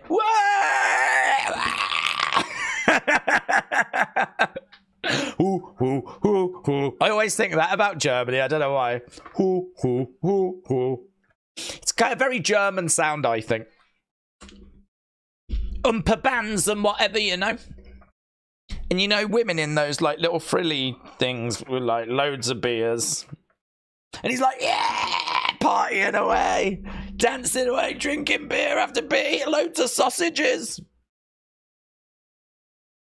Answering the phone, just checking on you. Oh God, that's so nice, thank you. Yeah, it's still awful. It's still awful. He needs some faggots. That's what he needs. Yeah, proper food. Get stuck into some faggots. Look at this, homemade faggots. Yeah. Look at her. Look at her with the faggots. Fannies. Go on, Fanny. Go on, Fanny. Fannies. Faggots. Yes. Let's go. The Independent bringing us the biggest stories. Go on, Fanny. Oh, I love it. Love it. Don't know about you guys. I love live streaming whilst we look at Fanny. That is my absolute favourite thing to do. My number one. I love sitting here waiting for wrestling to start, but just, you know, killing a bit of time where we just have a look at pictures of Fanny. And there she is. Look at her. What a legend. She's got her faggots as well. Hey, look at this. See, business in Newport, Wales was booming. So there we go. Booming Fanny. Absolutely booming. What do you get? Faggots, peas, mash, or chips, not both, with onion gravy, £5.30. That doesn't strike me as a great deal. Expensive, Fanny. So, there we go. Much joy was had. Yum, said. Drew said, did you hear Randy say that he is 70% German? I'm sure he'll get wasted if he beats Gunther today. What match are we most looking forward to? I am... Oh, there's the CM Punk one. CM Punk against Umaga. What match am I most looking forward to? Probably the Randy one. Or the CM Punk one. I think CM Punk against Drew is hopefully going to be violent. If I see that flipping bracelet, I'm going to flip. I want blood. I want violence. I want that to be a brutal bit. I want it to be everything we didn't get at SummerSlam. And then Randy against Gunther. I mean, there are going to be lots of teases that Randy might win it. I don't think he does. I don't think he will win it. But I think there'll be plenty of moments where it looks like he's going to. I wonder if there'll be a... I hope there's not a screwy finish. I think if Gunther's going to win, I hope he wins clean. But, yeah, those two matches are the two I'm most excited for. But I think the card looks pretty good. A.B. Jobson said, I have them cooking as we speak. Big Time said, I think we're entering a time where Tony will overpay, especially with their new Warner Brothers deal. Well, that's on him. Carl and Dawn said, I am over the Drew Punk feud. Yeah, I can understand that. I mean, it's been a long time. You know, there's been lots of stuff that's happened between them. I mean, they've only faced once, believe it or not. And honestly, that match, it was okay. I mean, I'm not going to say it was not a good match. It had its moments. It was okay, but nowhere near what I was hoping for. This is the chance for them to give us the match that I was hoping for, and I think quite a few were hoping for. This show is going to be interesting, said Tony. Yes. The Drew Punk feud was brilliant before they wasted money in the bank on it, and then the bracelet started to become the main focus, says Brony. Martin said, you don't want them to just sit in the ring and talk about their feelings about the bracelet. Nah, surprisingly not. Surprisingly not. Daze, what are your thoughts on the Vince documentary, said Bishop. I'm excited. I'm looking forward to seeing what they've put together. I mean, I don't know what to expect from it. I know what I want from it. And that is, I want to learn stuff that I didn't know before. I want to find out stuff that happened, why it happened, what was going to happen. I'm really looking for, not really, I suppose you're going to get, I'm hoping, a factual journey through the history of WWE, which is obviously going to focus on, like, Vince in the sense of why did he do what he did at certain points. What was the external pressures? What was happening in the boardroom? You know, I mean, he is someone that can only give us certain answers. He chose to do things or back people, and only he knows the reasons why. And I think we are in danger. And some people would say, I'm not bothered. But I think we are in danger of losing all of that information because obviously he's been cancelled. And if he's guilty of, and it looks like he is, and if he's guilty of what he's accused of, then he's absolutely right to be cancelled and the full force of the law should come down on him, right? So we're not twisted about how we feel about the situation, right? But I think if you've already got this footage and it's already been recorded and it's not a propaganda piece, you know, I think if when it comes out, they're trying to paint him in like a more positive light and it's like a propaganda piece, that is not going to be well received. That would, you know, that would be a bad move. But I think if it's just going to be a look at the history of WWE, and Vince has already been interviewed for it before all of this allegation stuff happened, because this documentary has been in the works for a long time. Some people might think that this documentary has only been put together like the past 6 months. It's not. This is a documentary that's been worked on for years.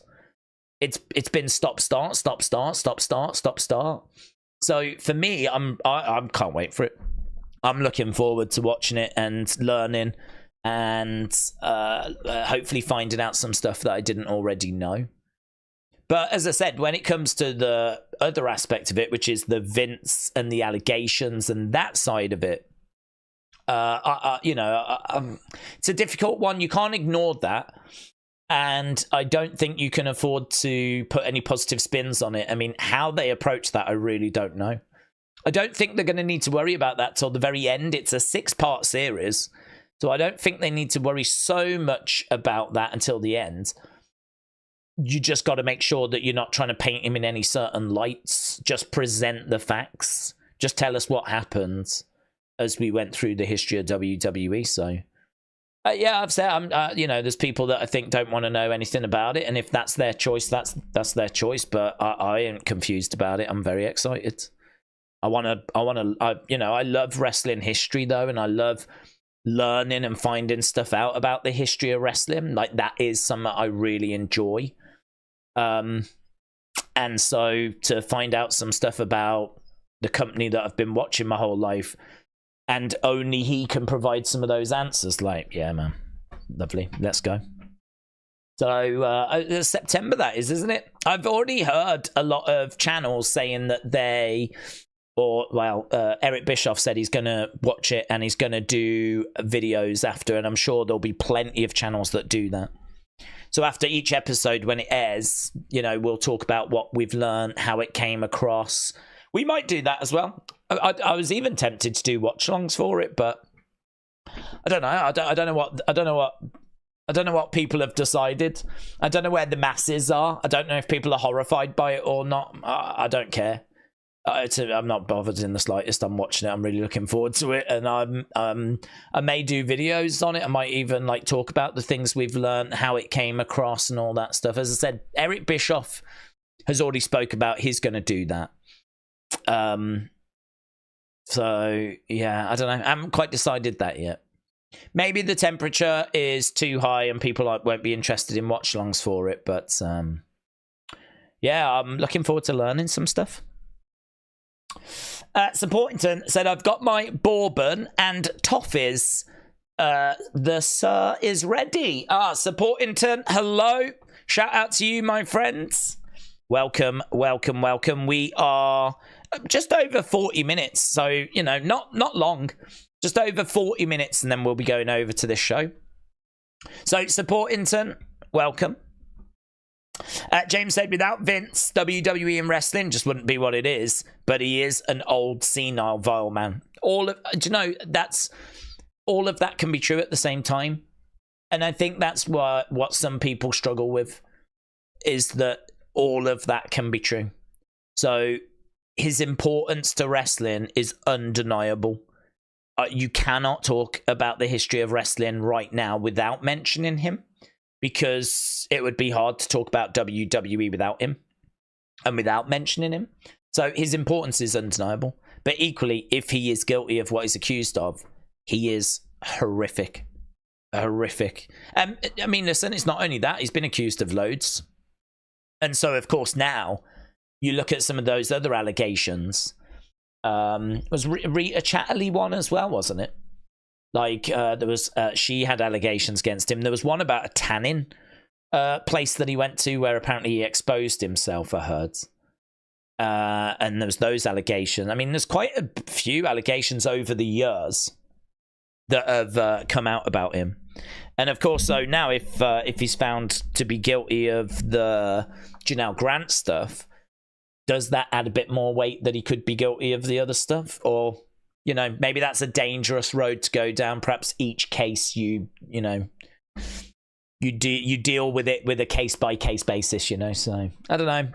It's not a fun conversation to have, is it? It's obviously awful, and I think if you've watched wrestling for a long time, it's awful because you grew up with Vince. Vince has been an ever-present. You might not have seen him every week, but you always knew it was his show, it was his company. And he's been involved in some massive, I mean, him and Stone Cold, I mean, that's got to be one of the biggest stories in the history of WWE, and Vince is all over that. He's all over the Attitude Era.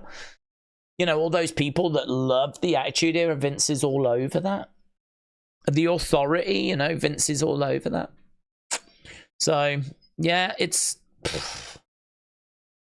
a tricky one, isn't it? It's a horrible situation. But I just think I've got the ability to kind of just put all that to one side and just focus on, you know, what do I want to get from it? And I just love learning about the history of wrestling. And if we can learn some stuff, then I'll definitely take that from it. When CM Punk, you know, was going around the headquarters, he found some old WrestleMania cards, and we got to see what the WrestleManias were going to be before they got changed. And that information is stuff that Vince would know. Vince will know stuff we don't even know we would like to know.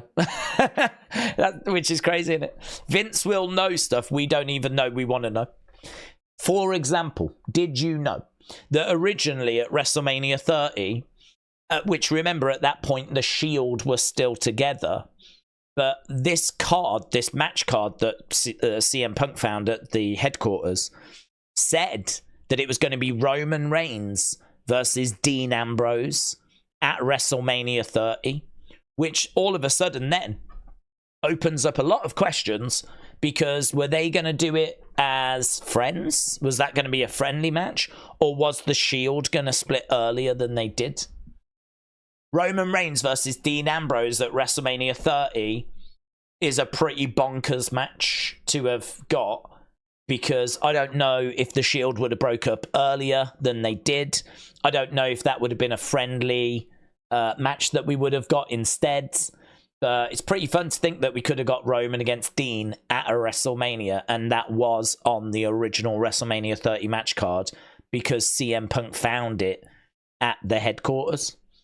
So, you know, that is a nothing. That's nothing. That's just an old match card. That was just an old planned original WrestleMania match cards.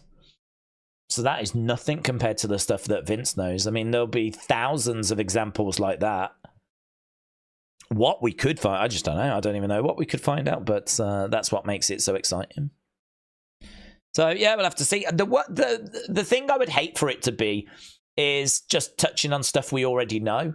If it's going to be, you know, an episode on the flipping Montreal Screwjob, we know everything about that. If it's going to like be an episode on the steroid trial, we know everything about that. Been loads of stuff done on the steroid trials, been loads of stuff done on the Montreal Screwjob. Like, that would be a real missed opportunity, I think. So much stuff we could find out instead. Anyway. Aaron said, Daze, I would love to see Kevin win tonight. One of my favourite Raw moments was when he won the Universal Championship. I know about your knee. It gave me the back vibes from Nakamura, says Aaron. Aaron, I hope you are well, my friends. I don't mind that shout at all. Yeah, the back vibes thing, I think that makes a lot of sense. I think that I was a bit confused by it yesterday because Kevin said, can we talk about your knee? And Cody was like, my knee's 100%. I don't know what you're on about. And then he changed the subject. But he did it so well that it sort of came across at the start like this was a conversation that they were gonna do, and then it ended up getting scrapped. And so Cody, it's very rare for that to happen where they say, can we talk about this? And then we just change the subject, we just move on. So I was quite confused as I was watching it, because I was like, was that meant to happen? Has Kevin started talking about maybe the original promo that was planned, and they've scrapped it, and like that's where my head went, right? But then of course we ended up going back to it, and then it had that great moment where he was like, why didn't you take the knee like you normally do during your entrance? And the crowd were like, oh, because it is one of those great little things which I missed it. I didn't pay it any attention. I mean, he was just interacting with the fans, so you know, you don't really, I just didn't really stand out as a thing, right? But for him to go, why didn't you do that after just saying, can we talk about the knee? You're like, oh, so it was really good. I mean, I was doing the opinions video last night. A lot of people were saying that for them, that was the best part of SmackDown. Their favorite part of SmackDown was that bit where, like, you know, Cody and Kevin were doing their back and forth. And that knee thing, I think, was quite good in the end. I think that definitely plays into what we've got happening in the match. I mean, the knee, there's a question around it now. Cody's still saying, no, the knee's fine. Kevin's like, no, I know there's an issue. So I don't know where the truth is on that. I don't know what the situation is with that. I don't know if there's a problem there or not. What I do know is that I'm pretty sure that's featuring into the match. So, as you said, for you, it gave you vibes of Seth and Nakamura. I can totally see that. I don't know, though, that they've done enough to make me doubt, really, that Kevin's winning this. I mean, I don't think he wins this. For me, the question is, does he turn heel? It's not even, does he win the title? I don't see him winning this. Not even close. So, I mean, the knee thing is a nice little touch, but it all feels a bit too late in the day. Feels a bit too last minute. And Cody no-sold it as well. So, I mean, I suppose there's a bit of a mystery of, like, is there something to the knee thing? But none of it has made me think that Kevin's winning the match. And I think that's a mistake, really. I think they needed to put a little bit more into making me think there was a chance Kevin could win. It felt a bit too last minute. But as you said, it was done well. When they did it, it was done well. So, yeah, I'm looking forward to that match. I think it'll be a good match. I think Cody wins. It's one of those, if you don't like predictable matches, I could understand you being, I don't need to see it. But there's still great things to be found in predictable matches. You know, there's plenty of matches where we knew which way they were going to go in the past, but it doesn't mean they don't bang. I mean, one of the best matches of the year is Cody against AJ following at Backlash. I mean, that match was so well received. I mean, it's one of the highest scorest matches from our community. And I know people aren't going to want me to do it, but I'm going to check the Dave Meltzer score. Dave Meltzer, Backlash. Just because it's like super easy to call up. Dave Meltzer, who we all know is not the biggest fan of WWE. Something in my brain said he did do this for this match. 5 stars. 5-star match. Cody Rhodes, AJ Styles, 5 stars from Dave Meltzer, who people don't like because they feel he favors AEW, which is probably true. 5 stars. So if Meltzer's given it 5 stars, I mean, it was probably 6 or 7. So it's, you know, I mean, that was a predictable match. We knew that Cody was winning that. He'd only just won it at WrestleMania. And but it didn't stop it from banging. I don't know that we get to those levels tonight, but we could.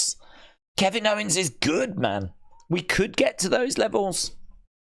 So yeah, I'm still looking forward to that match. So Aaron, shout out to you. I will have to see, but we'll have to see how it plays out. But I don't feel great for Kevin tonight. Right, let's go down. There is a Bash in Berlin scoops thread.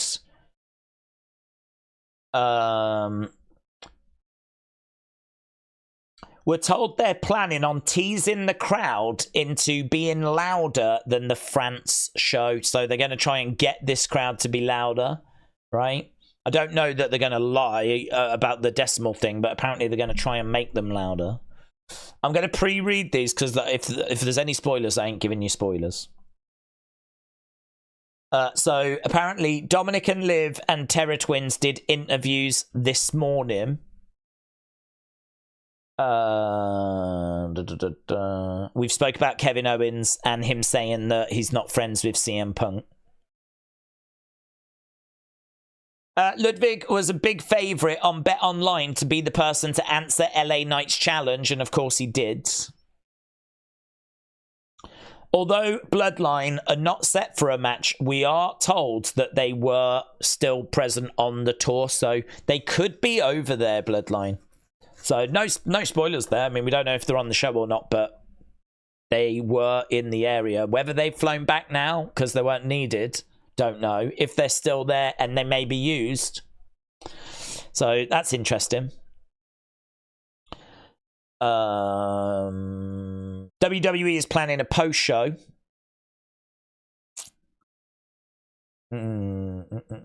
Even though he isn't on the tour, Randy's social media interactions with Machine Gun Kelly were a big point of discussion.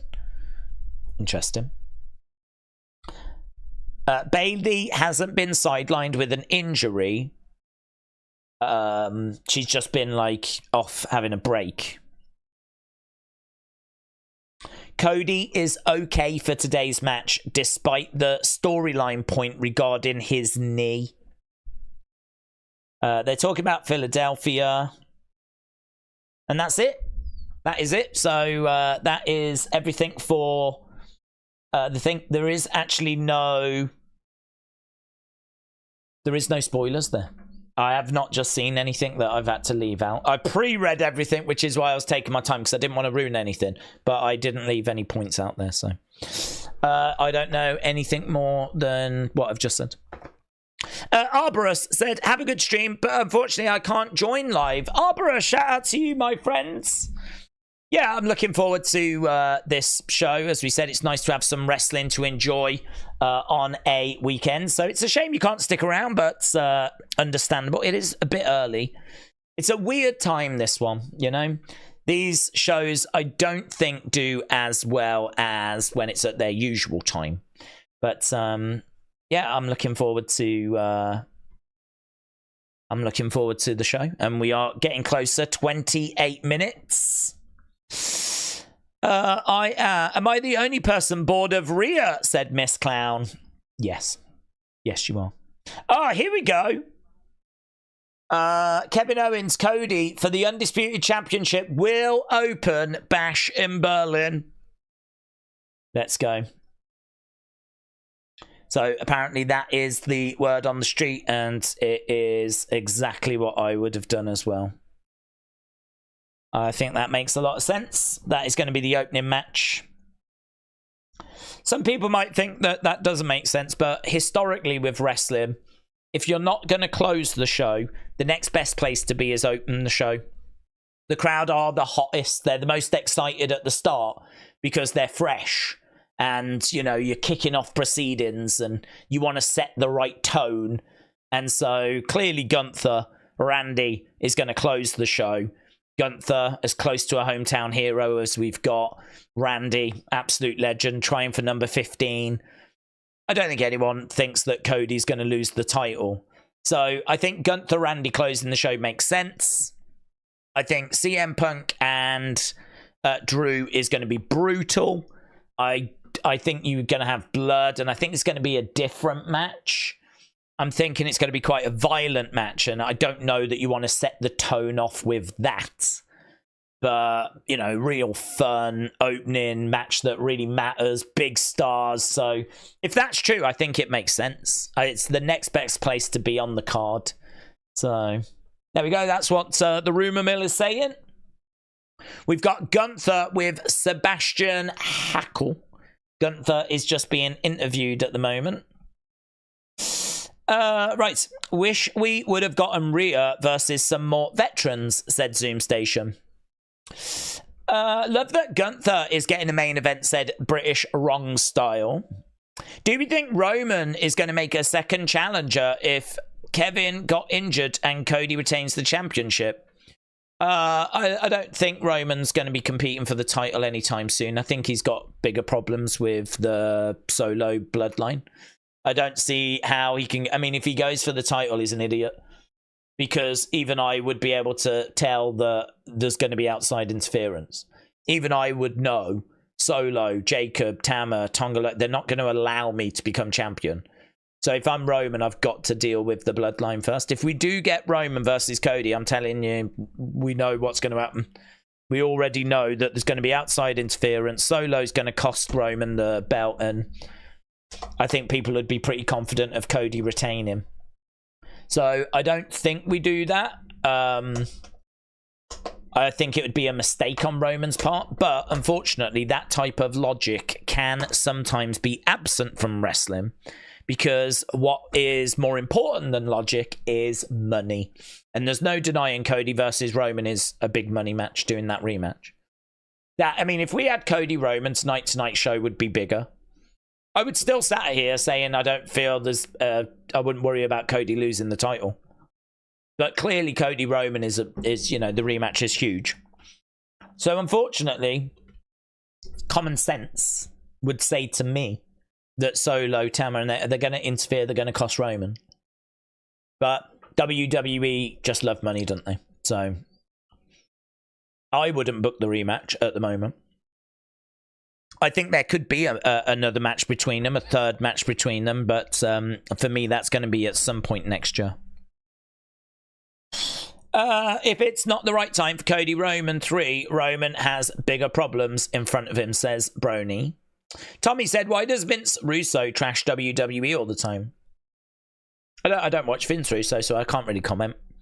I mean, what I know is he's someone that's worked in creative, and I think that his creative is shock and all that kind of stuff. I mean, we know what he was doing during the Attitude Era. And so I sort of feel like he is... There could be a couple of things that come in. One of them could be that he is still showing that he is valuable, in the sense of, no, they're doing this wrong. This is what they should have done, right? And I think, you know, he's kind of showing that he can still do it, and he's still creative. And I mean, look, he's never going to go back to WWE, but if you're a smaller company and you've got, like, you know, you need a creative person, you know, he might still be open to, you know, assisting, help. I don't know if he'd want to travel around or whatever, but I think he still wants to show that he's got the ability to book, right?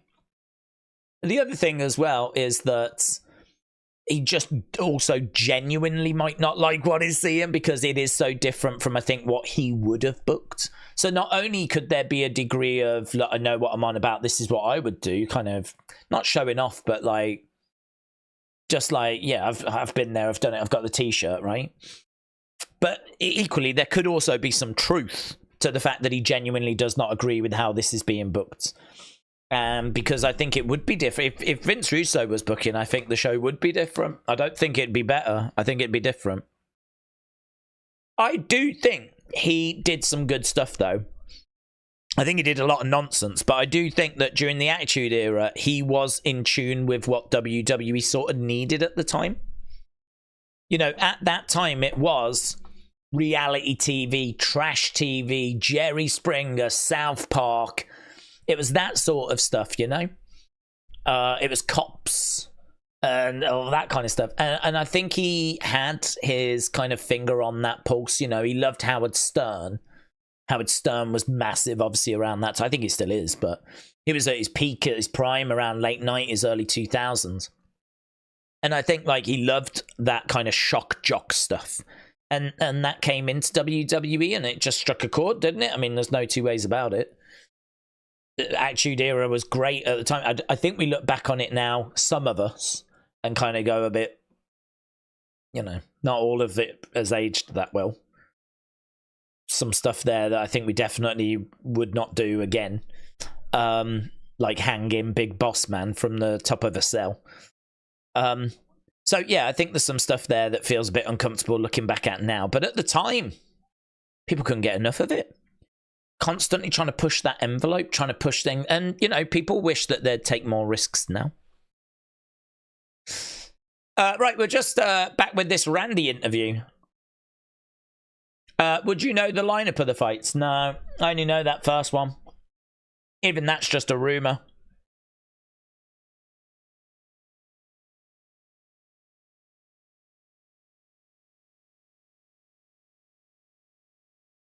You talk about the talent that Gunther's got. Why did he have to dig the dirt?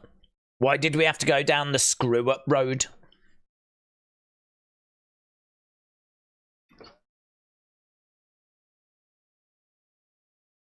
So Randy's just talking about why Gunther made it personal. Who do we think's winning the Terror Twins match, said Wrestle with Andy. I am leaning towards Terror Twins, but I do think there's a chance that it could be Judgment Day. I think like it's one of those where you might want to just keep knocking the faces down, they just can't get a break, another loss, disappointment, you know, all that kind of stuff. You knock them down, you knock them down, you knock them down, you knock them down, and then eventually they get that moment, and it matters.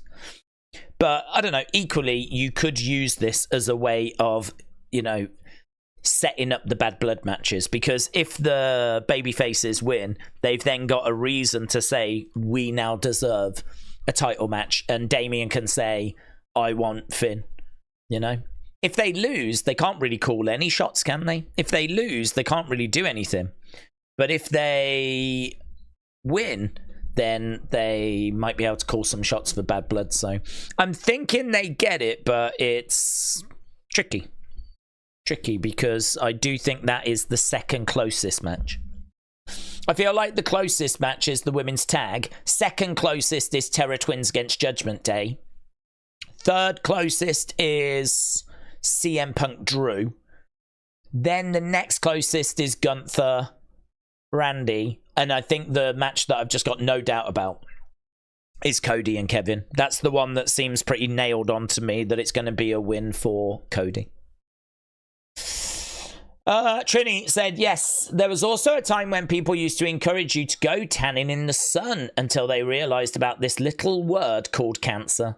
There isn't nostalgia in everything. Stay away, Russo. That is true. Times change. Things change. The world changes. Things that we had in the past, you know, can age badly. Equally, I do think there are some things that can be kind of cancelled a bit. I can't really give you an example, though. I'm trying to think of an example of something that's kind of been cancelled that I think was a bit unnecessary. Don't know. That's the gamble, isn't it? Some stuff you can look back on and be like, I think we didn't need that. I mean, I'll be the first to say we didn't need to be hanging the big boss. I don't think that was a good visual. I don't think it was necessary. I don't think it's aged well. And I don't know. Some people will be like, nah, it was great. We should hang more people. For me, I'm like, don't need it. I also think the amount of, like, you know, the way we treated women. I mean, I think the women bra and panties stuff, I think that there's a place for that, because, I mean, listen, this community has proven that being a pervert is alive and well. There are a lot of perverts in the world, and I think we've done an excellent job of bringing them all together in this community, or at least a lot of them. So it's clear that there's a place for that in the world, because there's a lot of thirsty people out there, right? But I think where we got the balance wrong during the Attitude Era is that we had a lot of that, and we didn't have any good women's wrestling matches that we actually invested in, that actually, you know, they had banging matches, you know.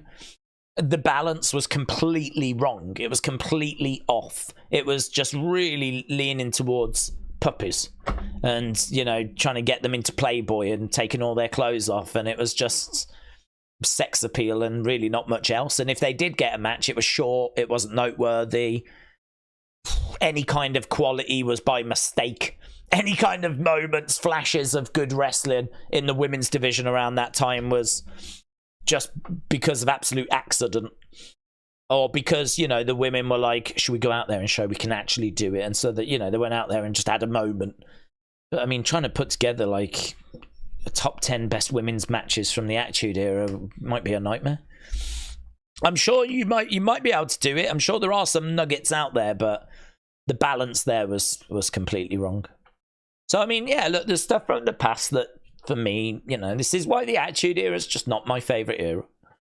Which, you know, shocks and upsets a few people, because there's a lot of people out there that believe it's just, without question, it is just absolutely untouchable.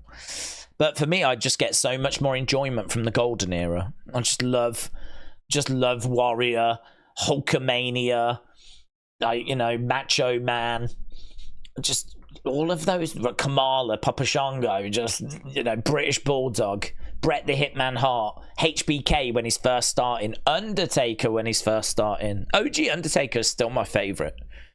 Undertaker with, like, the grey. Oh, the best. The best. Love all of that. So, yeah, I just love that kind of WrestleMania 1 through to WrestleMania 10. That's it. That's me. That's my run. That's my time. Love all of that. Bobby and Gorilla. Oh, can't beat that. Ian said, Daze, are you Vince in disguise? Yeah, this is what I do now. I don't know if you've heard, but things have got a bit hot for me, so I have had plastic surgery to make me the sexiest man in the world. It's gone very well. It was a big success. And now I do streaming. So that is exactly what is happening here. What about Cody? Could he turn heel? He could do. I don't think he will. He could do. Mark said, Randy not winning tonight or today. He will be on SmackDown when they go to USA. Gunther isn't, says Mark. They have said, though, that if he does win, they will switch them. They will switch them over. And so Randy will go to Raw, Gunther will go to SmackDown. And to be honest, that Raw roster is more important because the move to Netflix is way bigger than SmackDown's move to USA. So you could make an argument as to why you would put the belt on Randy. Plus it gets him to 15. Plus it's a talking point and a big shock. Does it also then get Gunther onto SmackDown so that he can be a future opponent for Cody? I think there's a few arguments. I don't think Randy wins. I think there's a few arguments as to why he could win, though. British Rongstar said the Golden Era did have some good moments. Jake the Snake's one of my favourite. I grew up with the Attitude Era, but I think now is my favourite time, said British Rongstar. I like that. I like that. Sonny, hello. Shout out to you. Drew said, do you think The Miz will do commentary like Big E when he retires? He's getting up there in age and he's good at pre-show commentating. Well, I don't know that he'll do commentary as in calling matches, but actually like being on pre-shows, he could do something like that. Being a producer, he could do something like that. I think it's hard, isn't it? I mean, there's only so many limited kind of positions for people. I mean, he could be a GM. I mean, no, you've got those positions. I mean, you could maybe go into something like that. He could obviously be used for occasional shows. And I don't know how we use The Miz long term when his wrestling career's done. It'll be quite interesting to find that out. Drew said, do you think Kevin's attitude is due to him not re-signing, or does not really think he should get this title shot? I think storyline, but I think it's storyline. I think he's secretly thrilled at being in the main event at Bash in Berlin. He's a wrestler, and all wrestlers battle to get into main events. They all want to be around the title. They all want to be at the top of the card. They all want to be on the poster. That's what every wrestler's doing. Make no mistake about it. He is not bothered in real life about being in this position. But storyline wise, they've gone with this weird angle of him being doubting that he deserves it and whatever, which I don't understand, to be honest. I don't know why they went with that as the angle. I find it a little strange because I think he does deserve it. If you think how many times he got cheated by the bloodline, this is your fair shot to try and win the title. I mean, to me, there's not really a conversation there to be had about why he doesn't deserve this. So, I don't know. Not part of this build that I've enjoyed, to be honest. Something that seems a bit strange. I think it was the knee thing is a bit better, actually, but it's just happened a bit too late. I mean, it's happened not even 24 hours since he said that.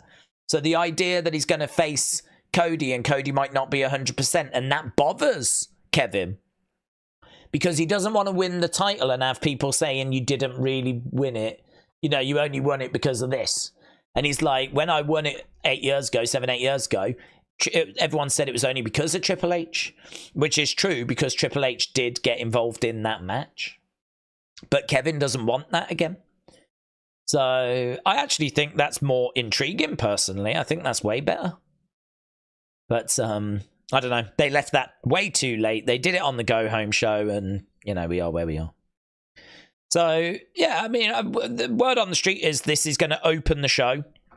And I think it'll be a really good match. I'm looking forward to it, and it should bang, to be honest.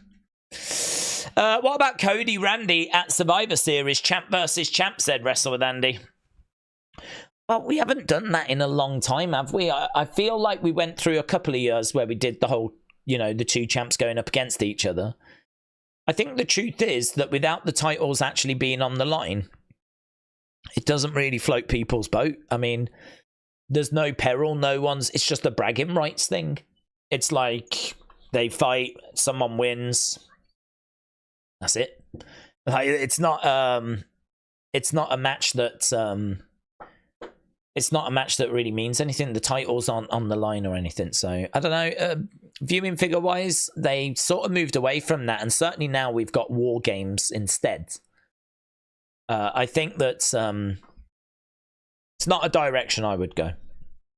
I think if I was going to do Cody against Randy, I would want heel Randy. And I would want it to be quite passionate, emotional. I'd want it to matter. I'd want the title to be on the line. I'd want Randy to be trying to get that belt off Cody, snatch it away from him. You know, that's what I would want. I'd want, like, Cody to be devastated that he's been betrayed.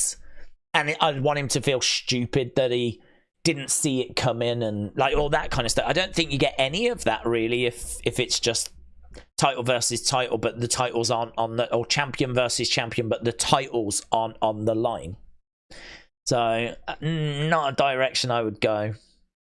I must admit, I loved the idea at first of doing the champs going against each other, because it kind of presented a bit of a dream match scenario. But, I don't know, it felt like something was missing when we actually got the matches. We've got CM Punk speaking backstage. He's talking to Kathy Kelly. Trini said, I actually think the whole he doesn't deserve it deal is a subtle nod to the fact that Kevin was on a losing streak for a while, and he likes to break the fourth wall with fans on those things, says Trini.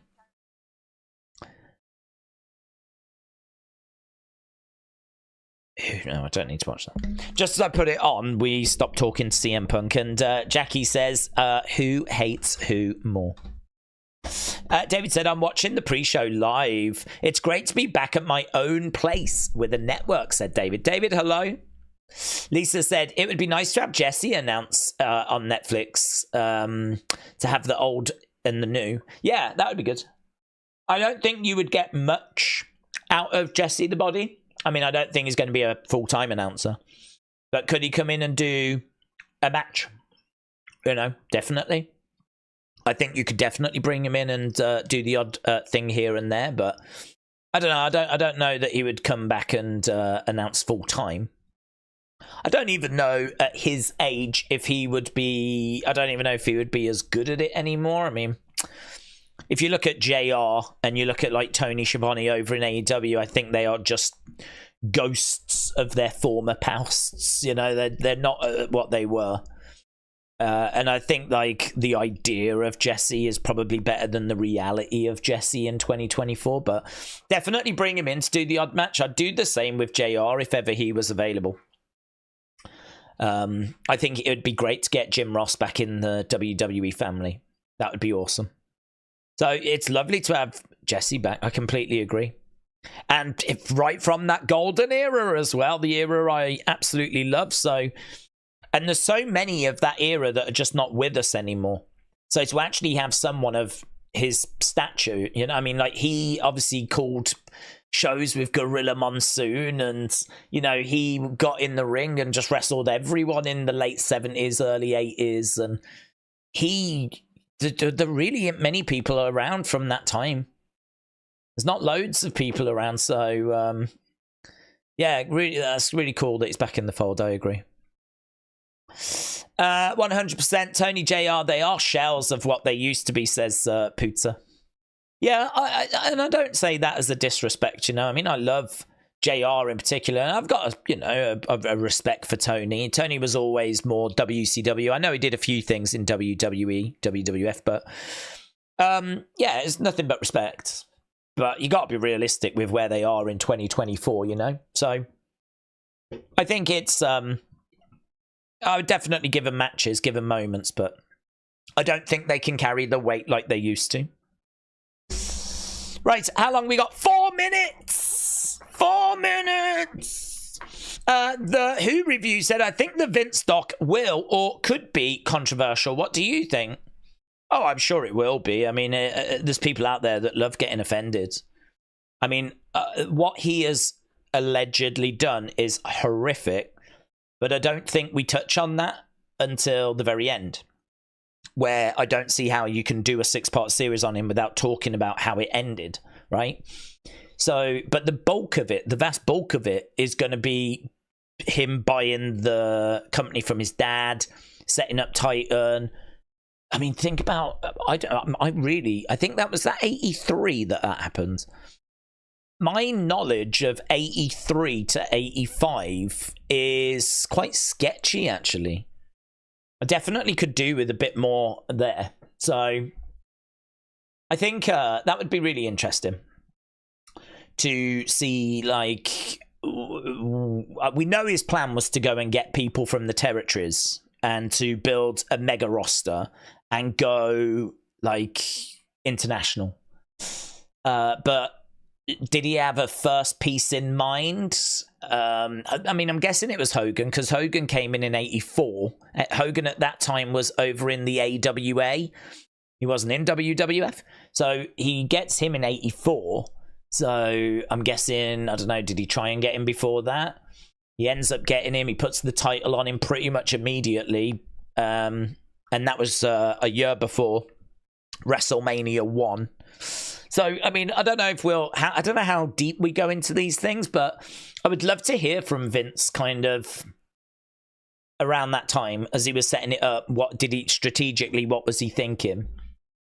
And, you know, clearly we've got to talk about WrestleMania 1. Was he happy with it?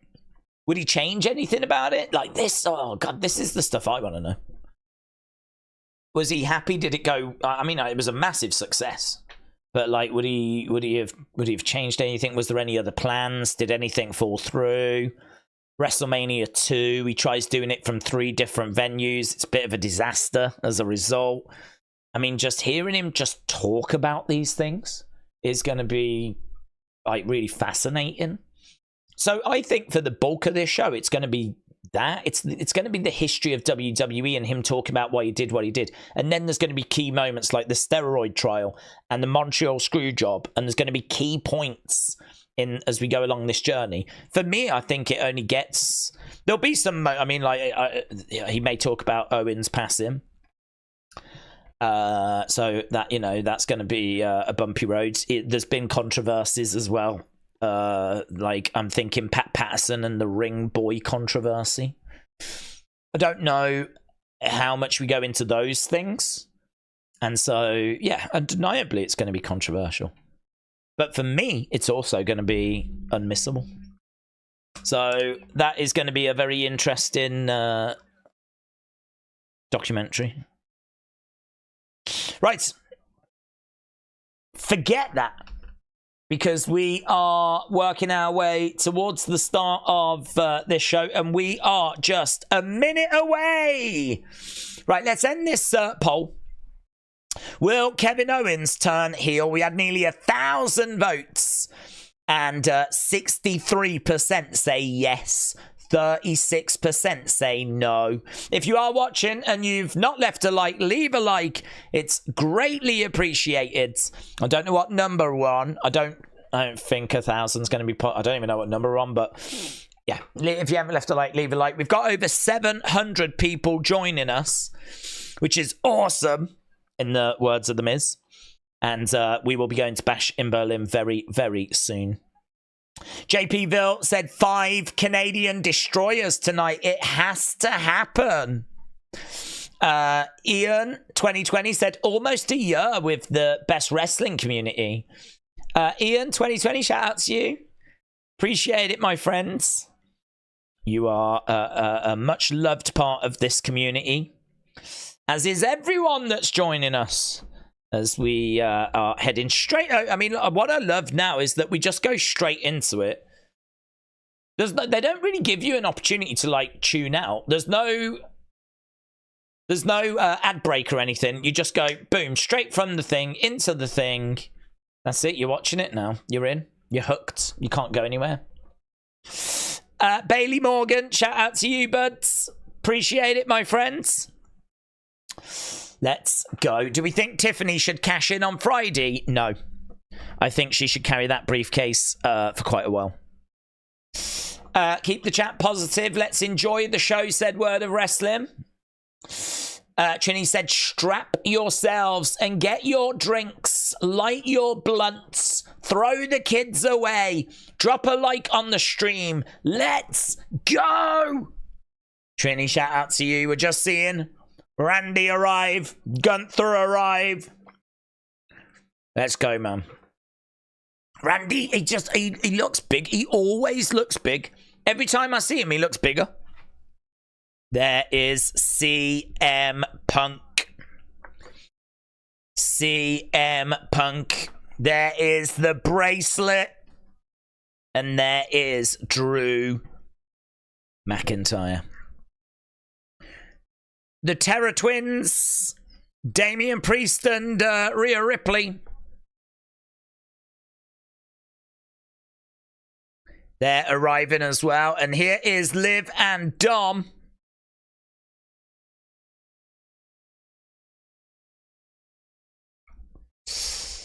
Okay, we're going over to the arena.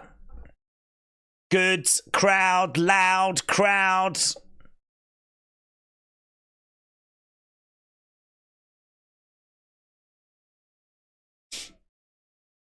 Kevin Owens. Kevin Owens is backstage.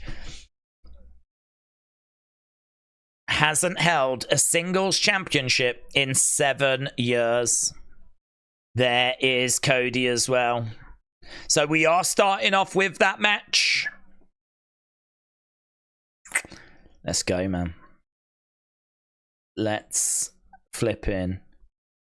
Go. This crowd is going to be loud. They're going to be great.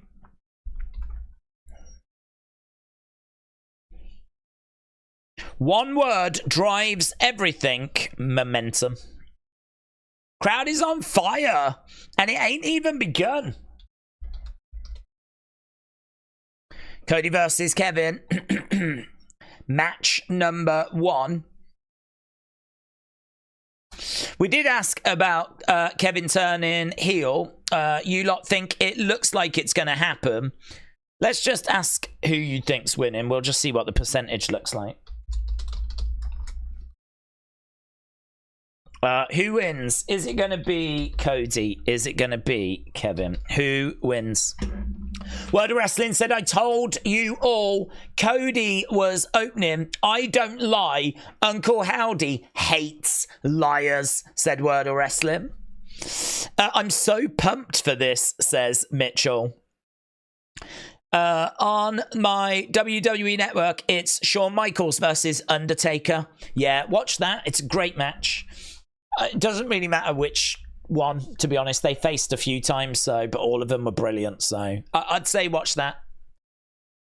If it's WrestleMania 25, I'm fairly confident nothing on this show is going to better that match anyway. So I might turn this off and join you, actually. Hot start. Goldust is going to come out and help Cody, and Cody goes heel, says Davids. I think that's pretty much guaranteed. It's hard to see that not happening, to be honest. Will it be a sexy show, said Miss Clown. Yes, because you are with us. Mitchell said WrestleMania 25 is their best match. Ethan said, Daze, you should make WWE make another movie with Scooby-Doo. Yeah. You're absolutely right. I actually have their first movie with Scooby-Doo and I've never watched it. But I'm such a big wrestling fan, I bought it on DVD. So I can see it from here. It's called WrestleMania Mystery. So there we go. So yes, you're right. They should make another one. And I would buy that as well. If WWE, here's a quick fun question. If WWE was to put out a film with any animated show, what would you like it to be? There's some really good options there, isn't there? Scooby-Doo, no offense. Bit boring. So I think we could definitely, I mean, I feel like Simpsons would be goated. Simpsons feels like the super obvious answer. And that would be hilarious. I'd love to see, like, Homer hanging around Gorilla with Triple H. Asking what the different buttons do. That would be good. Oh, that would be good. That would be good. Simpsons and WWE. WWE are coming to Springfields. Homer gets a job working there. Come on. That thing will just write itself. Trini said Family Guy. That would be good. Spike said South Park. That would be good as well. Yeah, they would be good. Teenage Mutant Ninja Turtles. Imagine that. Imagine that. I didn't even think of that. Wow, there's a dude in the crowd that's just sat there dressed like Pikachu. Beavis and Buttheads. That's a brilliant shout. Scooby-Doo. Oh, I love that. Hair hone. That's a great shout, buds. Scooby-Doo. That is some out-the-box thinking. If they didn't do an animated show with Scooby-Doo, who should it be with? Scooby-Doo.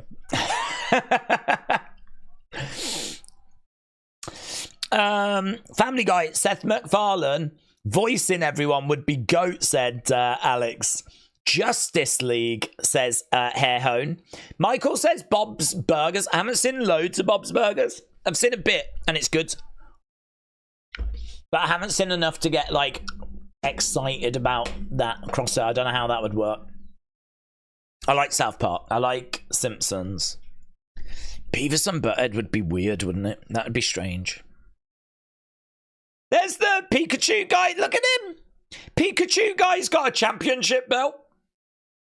Dexter's Laboratory. Dexter's Lab. That's a flash from the past.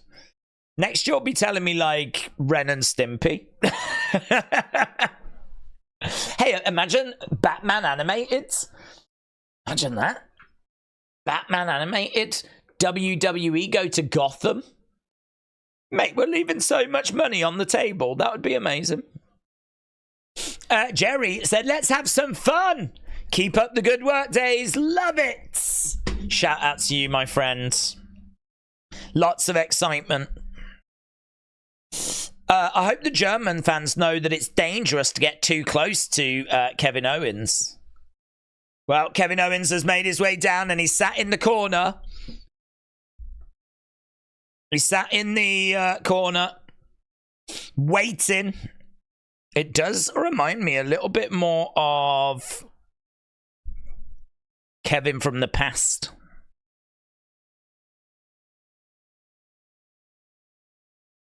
Okay, here we go, Cody. Dun dun dun dun dun dun dun.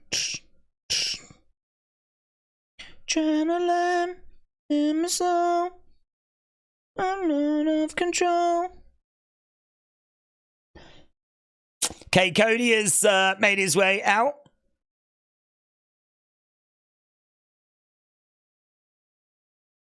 Everyone's just got their phones out. It's not that loud at the moment. We're like 95 on the decibel reader. Oh, that was loud. Nah, still not that loud, you know. 107. I don't know what the record is.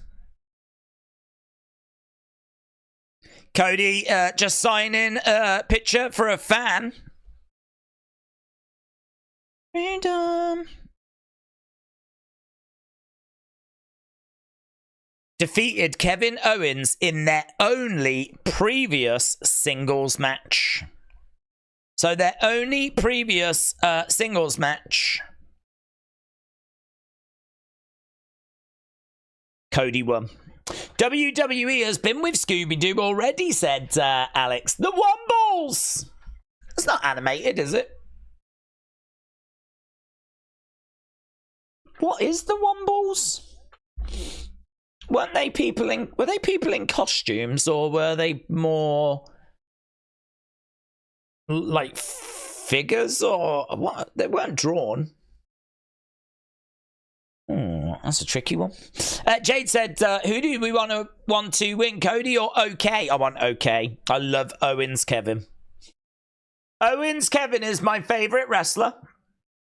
Now, for me personally, I honestly don't mind as to who gets the win. I mean, I like Cody, but I'm also here for shocks and surprises and talking points, and I think Kevin has just been so badly treated over the years. I mean, how this guy hasn't won a singles championship in 7 years is mental. And the fact that he probably could have won against Roman if it weren't for the bloodline, like, I don't know, what if Kevin just wins here? He won't. I feel like Cody is the biggest favourite on this card. But that's why, I don't know, man. I can't say I'm really pulling for either guy. I'm just pulling for a good match, and what will be, will be. We do have Trinidad flag guy in the front row. Kevin Owens looks staring over at Cody. Staring over at Cody. Samantha is in the ring. Doing the announcing. Kevin is looking moody, man. He is looking moody. Cody all kinds of fired up. Nightmare. Cody. Rhodes. Daze, if Kevin turns heel, he should use his real name. What does everyone else think? Yeah, they could do. I mean, I don't. It's tricky because I was talking earlier about how you could have spiced this up with, like, you know, if Kevin loses, he has to leave, bring him back, use his real name. But the truth is that I think they would probably want to keep the Owens name because they've got the trademark for that, and they.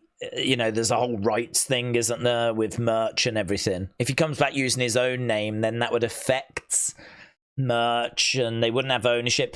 Another thing as well, think about it. They owned Edge, the name Edge. So when he left and went to AEW, he couldn't be Edge. He was Adam Copeland, and it does hurt. You know, think if AEW could advertise Edge, Sasha Banks, Daniel Bryan, you know? Instead, they have to use Mercedes Moné, Adam Copeland, and Bryan Danielson. So, I mean, there's reasons why it's in WWE's benefit to own the name.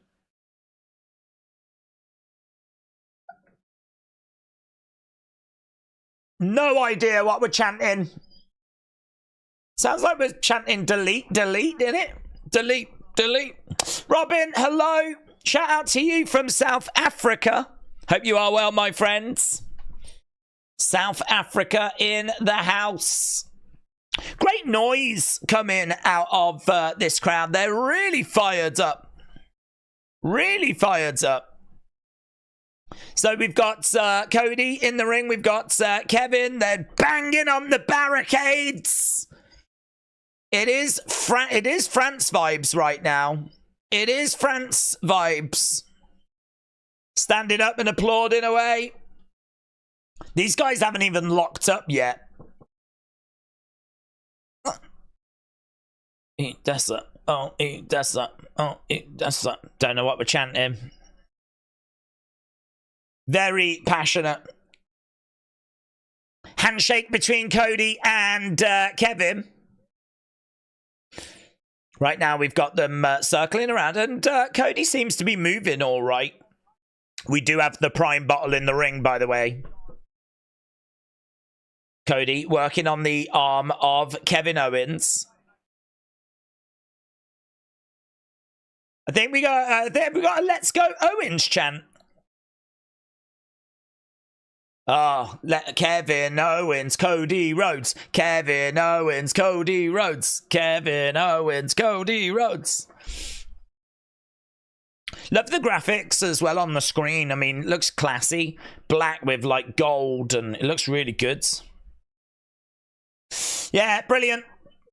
Did you see Malachi Black in the crowds? No, I didn't. No. I think Zelina is on that tour though, so it would make sense. Right now, Kevin is trying to get Cody down to his knees, and he succeeds. Owens going against the ropes over the other side. Shoulder tackle. Down goes Cody. Down goes Cody. Kevin Owens looking over at Cody Rhodes. I don't know what that chant is. Oh, Vesson. Oh, Vesson. Oh, Vesson. Locking up again. So, early stages of this one. The great thing about having only 5 matches on the card is you know this match is going to get time. And they've locked up right now. Cody has got Kevin against the ropes. Shoulder tackle, but it's Owens that gets the advantage. Goes over the other side. Cody leapfrog. He goes off. Tries to come back. Looking for that Cody cutter. No joy. Kevin Owens had it scouted. No, no, no. Cody having a little think. Okay. Did go to that a bit too early. Right now they're circling around each other.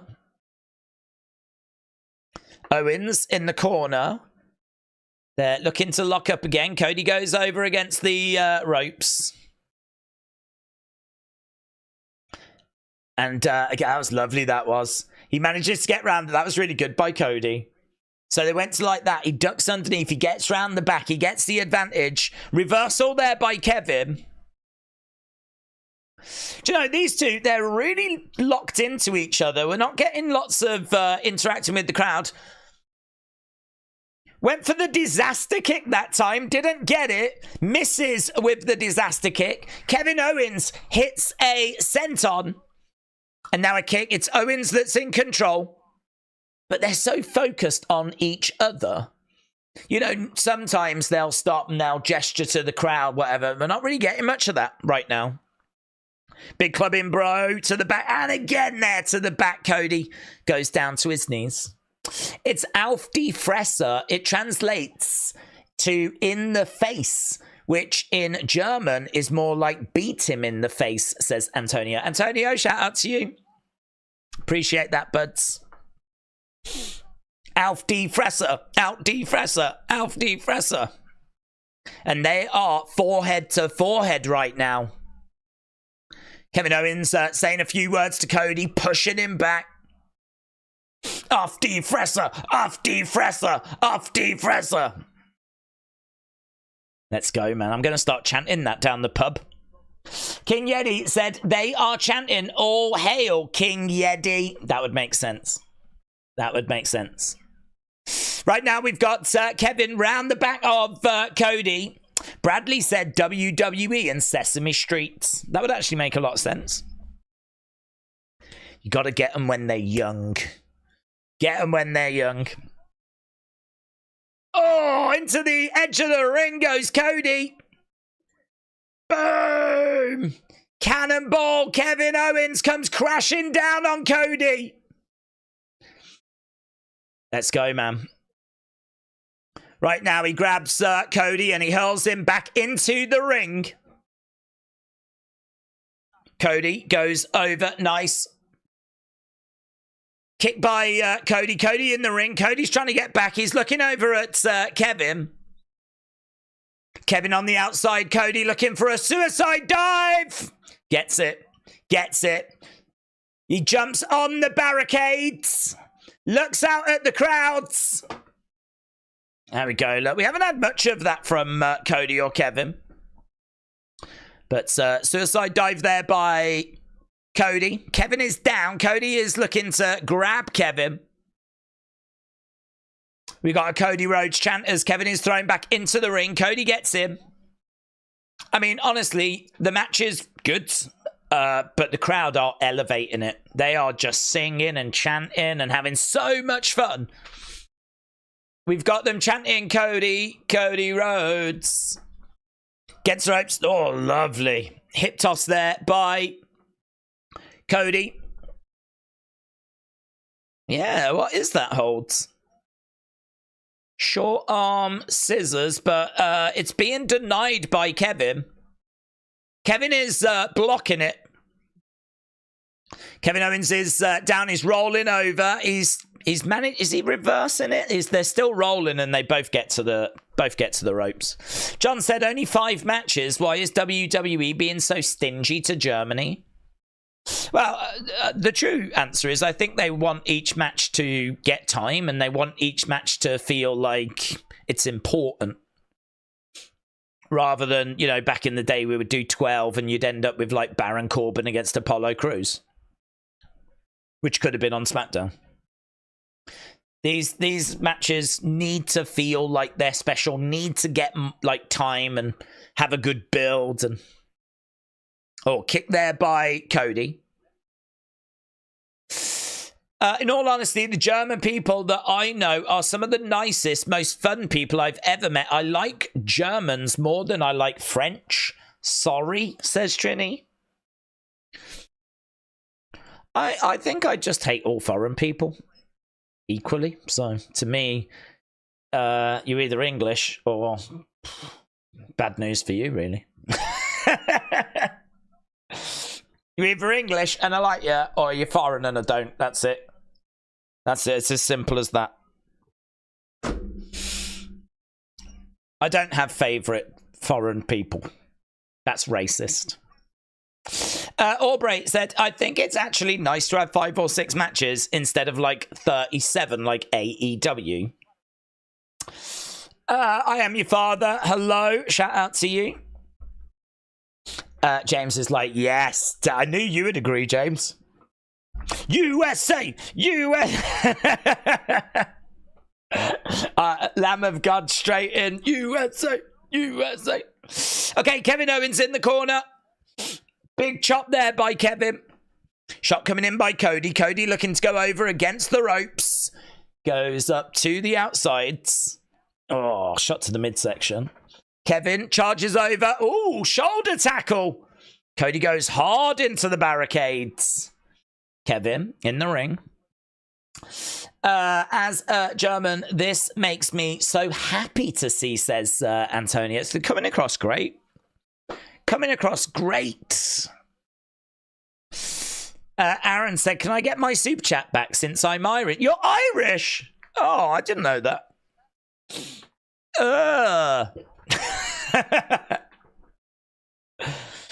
Right, went for a pin there, but I didn't even get a one. I feel like 6-7 matches is the perfect length, says I am your father. John said England is like the deadbeat dad to USA. Still daddy, aren't we?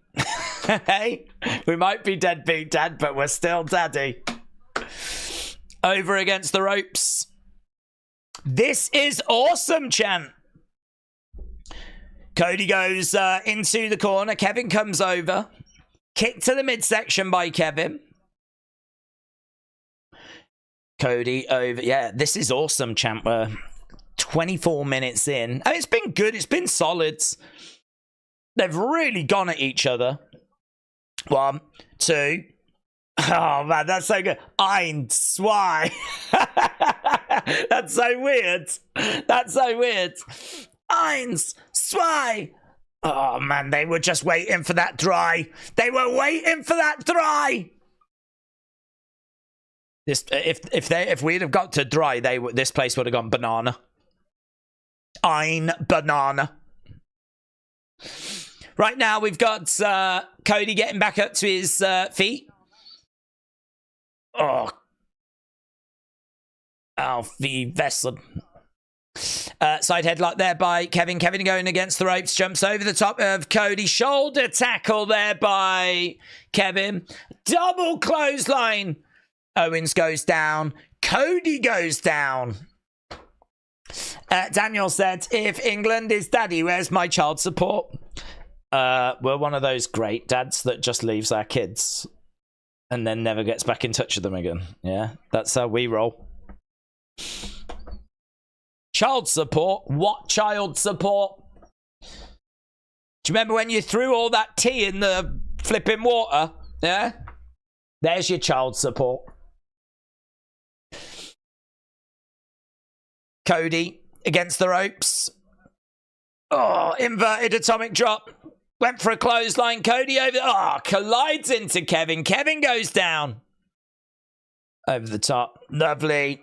Yeah, power slam. Look great. These two really battling away. Crowd are absolutely into this. I mean, so much noise. Cody grabbing Kevin. Oh, disaster kick connects. KO goes down. Cody, Owens, Spy. Oh, we only got a Spy. We only got a Spy. Gutted. Mitchell said they did make 2 Scooby-Doo movies with WWE. The second is called Scooby-Doo and WWE Curse of the Speed Demon. They also did Flintstones. I didn't know about a second Scooby-Doo. I knew about a Flintstones one. I think I've got that as well. But they did a second Scooby-Doo. Who asked for that? But the first one must have done well then. Kick there by Kevin. Cody goes against the ropes. Oh, Cody connects. Here we go. Owens, Spy. Oh, mates. Spy. It was Spy. Oh, my God. Carl and Dawn said, if England is daddy, it's because of the son. Daddy is still speaking English. Hang on, I don't even get that. If England is daddy, it's because of the son. Daddy is still speaking English. What do we mean? Do you mean about, like, are we going into, like, World War II? Listen, be careful. I don't think we need to bring that up on the stream. Let's not forget where we are. Forearm strike there by Kevin. These strikes come in back and forth. Kick to the midsection. Oh, mate, that was sick. That was sick. Do you see how he tied him up then with the shoulder breaker? Just Spy again. That was so good. How he managed to, like, get him into, like, a package, pick him up. Boom! Drove him down onto his shoulder. Only got a couple there, Kevin. Yeah, okay. I thought it was This Is Awesome, but it's Kevin Owens, Cody Rhodes. Kevin Owens, Cody Rhodes. Shot coming in there by Cody. Kevin in the corner. Big shot coming in there by Cody again. Chop coming in by Cody. Cody going up top. I mean, we've been going half an hour, haven't we? We've been going half an hour. Aubrey said, I haven't seen KO work the knee yet. Oh, he's got Cody up. Oh! Goes for the pin. Iron Spy. No, it's only another Spy. Wow. Look at that. He's got him on his shoulders and he just goes over. Mate, that could have been... I mean, I don't suggest he makes that a finisher because it's pretty moody, isn't it? We're back to This Is Awesome again. Thunderman said, what are your thoughts on the Wyatt 6 not having a PLE match yet? Don't worry too much about it. I mean, I do think they should have had something at SummerSlam, even if it wasn't a match. I just think we are building up PLEs, and we are also trying to make Raw and SmackDown important. Oh, here we go. No, Crossroads! Crossroads! Eins, zwei, da! Kick out from a Crossroads! Wow! Yeah, I just think like we're trying to make Raw and SmackDown important as well, and honestly, that makes sense. So when we go to Netflix, I mean, Netflix aren't going to want Raw to just be phoning it in. So I think it's a different era, it's a different time. I think PLEs are important, but you need to get into the mindset that Raw is important, SmackDown is important. So they'll have a PLE match, but at the moment, their 2 matches have just been used on Raw. Kevin in the corner. He's slumped over. This match is in a good place now. I mean, it's always been in a good place, but it's in a really good place. Right now, we got a clubbing blow there by Cody. Is climbing up. Looks like he's going to go. Whoa, yes! Big moment here for Kevin Owens. Cody is down. He's down and he looks out. Kevin Owens is crawling over. He spins Cody over. Eins, zwei, da! That was as late as it could have been. That was as late as it could have been. Yeah, man, we've got some really, really good momentum here. You know, they've done the early work in this match. They've done the early work where it's just back and forth, feeling each other out, suicide dive, getting back in the ring, reversals. Now it's at that stage where it's big spot, eins, zwei, almost a dry. Here we go. We've got Kevin coming over, grabbing Cody. Big forearm strike there by Kevin. David said, PA Governor Josh Shapiro accidentally tweeted WrestleMania 2026 will be in Philly. If true, thoughts? Weren't we just in Philly? Big shots coming in. These two clubbing away. Kick there by Cody. Another kick coming in there by Kevin. Both of these two exchanging super kicks at the moment. Goes down. Yeah, lovely shot there by Cody. Cody getting the better of that exchange. Oh, Cody's knee just gave out. Oh, he just went up and his knee has given out. Kevin Owens is up. Oh, he doesn't know whether to go for it or not. He doesn't want to. He doesn't. He could have gone for that knee then. Oh, Kevin Owens is battling away. Now we've got a bit of a story here. I'm okay. Look, Cody says I'm okay. I'm okay. Kevin kicks the knee. So Kevin just kicked out at the knee. Yeah, Wade Barrett said this is fair. This is a championship match. Cody said that he's okay.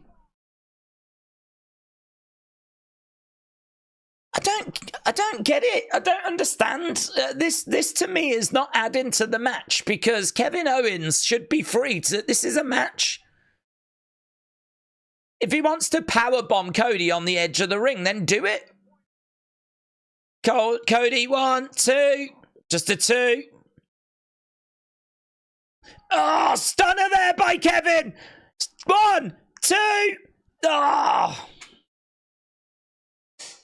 Kevin is not able to do everything he wants to do because some of the stuff he wants to do is, I don't know, questionable. I mean, powerbombing someone on the edge of the ring, where's the issue with that? If the ref thinks it's not allowed, he'll get DQ'd, but, I mean... him seeing Cody and thinking, I don't want to go after that knee, I can sort of understand, because he doesn't want people to say, oh, you only won because of that reason.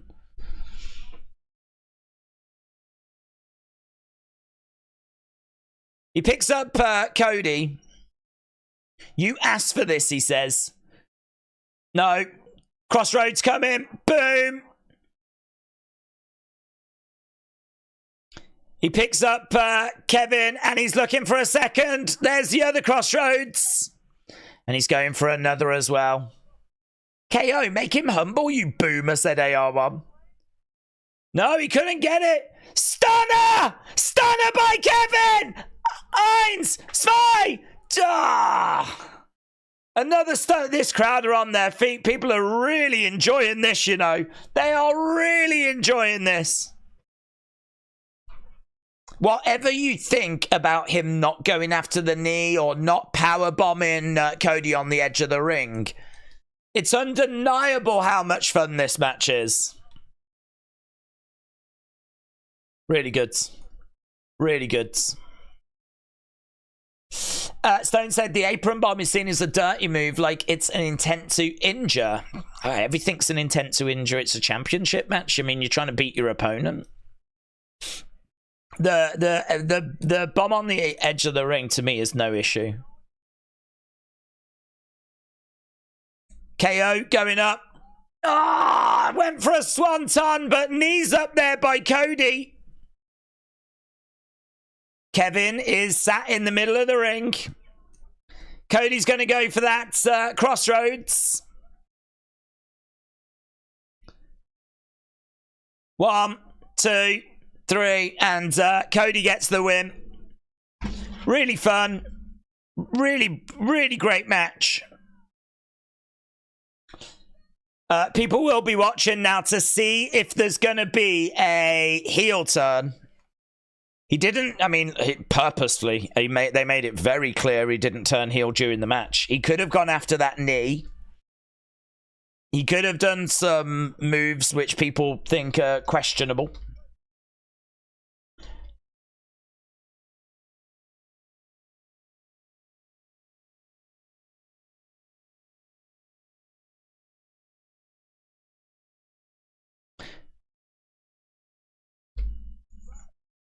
Wade Barrett said, if you want to know why Kevin hasn't won a title, well, if you lose that killer instinct, that might be why.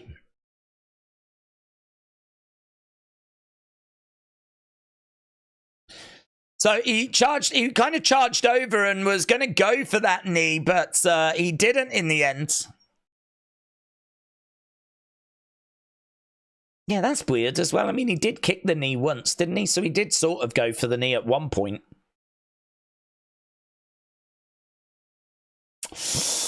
I'm invested how they're going to deal with this now, said Wrestling Mama.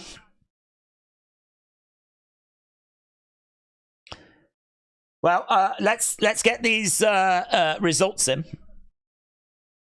What was the knee about, said Word of Wrestling? Well, I feel like, I mean, I don't even know if it was or is injured. Kevin is in the corner.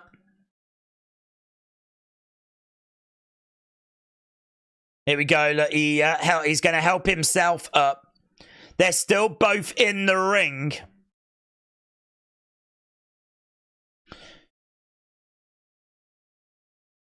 Kevin is pretty gutted. He goes over. He hugs Cody.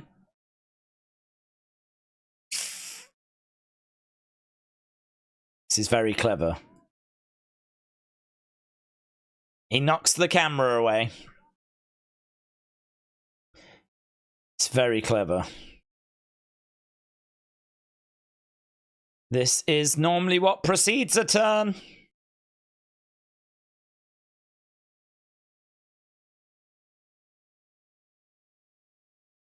Kevin holds up Cody's arm and the screen fades to black. No Kevin Owens. Heel turn. Right, get in your match scores. That is one of the worst Owens matches I've ever seen, said Jade. Kick the knee, kick the knee, kick the knee. Imagine WWE and South Park episode where Vince plays the new principal, said Lisa. Oh, I don't know that Vince would be in it, but if we do South Park and WWE, I don't think you see Vince. He'll beat up Cody later in the back, says K-Dub. Right, we are at commercial break. Get in your thoughts on that. Jake said we needed to see Sheamus to make the match better. Spartan said, Daze, we need WWE and Peppa Pig. Wow, that'd be wild. Sard said, why didn't you cover AEW All In? We haven't covered AEW all year, but... Daniel said, I've been to 3 Raiders game at the Death Star in Vegas, and WrestleMania will be wild there. Yeah, I think the question about WrestleMania being in Philadelphia, we've just been there, haven't we?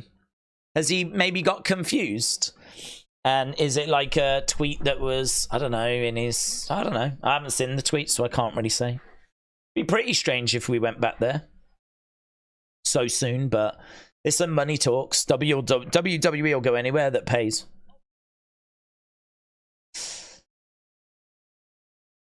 I wouldn't be shocked if WWE did WrestleMania 2-3 years in the same place if that place paid for such a thing.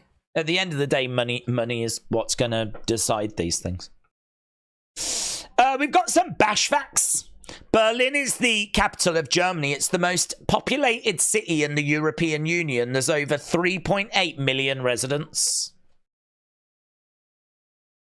I think there's 9 in London, but we're not in the European Union. We left. For the lols. Right, it's going to be Alba and Isla against Bianca and Jade. That is our next match. We need a WWE and Horrid Henry episode. Ellis Stubb said, I expect KO to turn heel in the next couple of weeks. They'll face again at Bad Bloods. Right, so we're just seeing back in Scotland when these titles changed hands. Boom, boom, boom, boom. Sonny said, Daze, would you like a 1-card tarot pull? Is that a sex thing? What's that? What's that, Sonny? I don't even know what that means. I don't know what it means, but what are the options? I'll get death, won't I? I'll get death. You'll pull the thing and it'll be death, and then that's it. What do I do with that information then? That's going to be a dark shadow hanging over the stream, isn't it? Eh?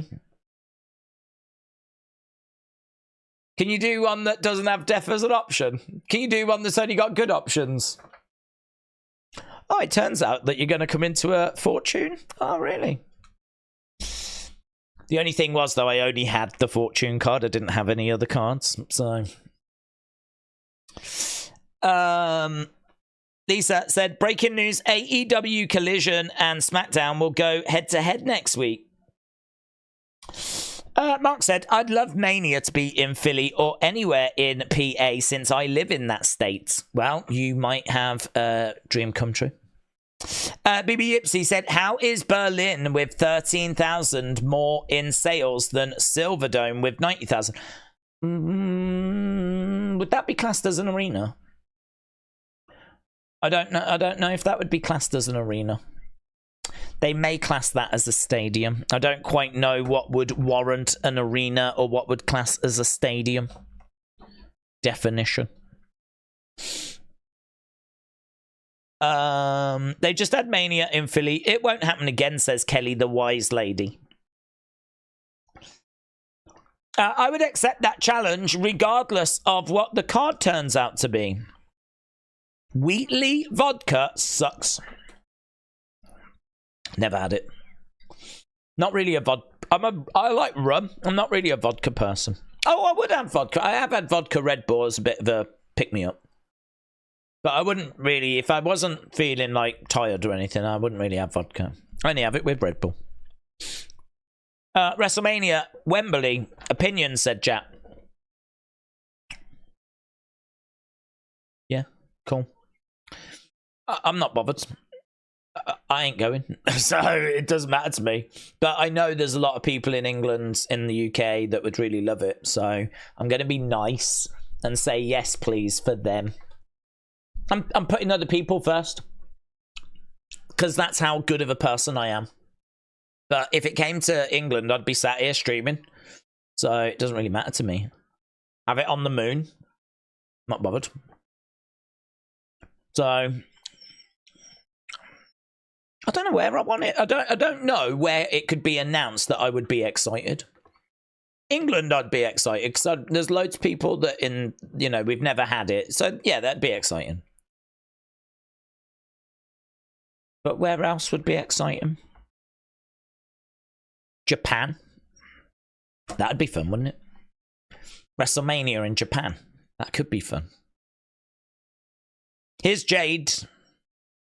Carlin Dawn said $646 per seat for Siren WrestleMania for nosebleeds. $646, mate. I mean, it's going to get to the point where even the middle class can't afford to go. I mean, the working class can't, I don't think, can go. The middle class won't go. It's just going to be like kings and queens. It's just going to be Elon Musk, sports stars, musicians. That's just going to be the crowd in like 10 years' time. Because if that's where ticket prices are going, who the flip's going to be able to afford to go? $646 for nosebleeds. What the flip? Right, people are saying this is a snooze match. You could look at it that way. You could also look at it as this being a match where we don't know which way it's going to go. I think this is the closest match on the cards. Okay, I can tell you that match was a great rating, and rightfully so. Great 72%, so it's great. It's at the real top end. It's done well. It's done well. Jade coming out. Jade coming out. Yes, we're already 50 minutes into this show. Bianca and Jade versus Unholy Union.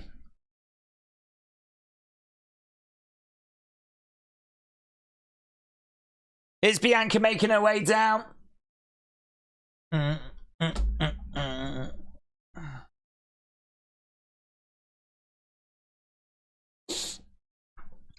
Okay, KB29 said, do you think Jade or Bianca will turn heel? Why does everyone want everyone to turn heel? No. No, I don't.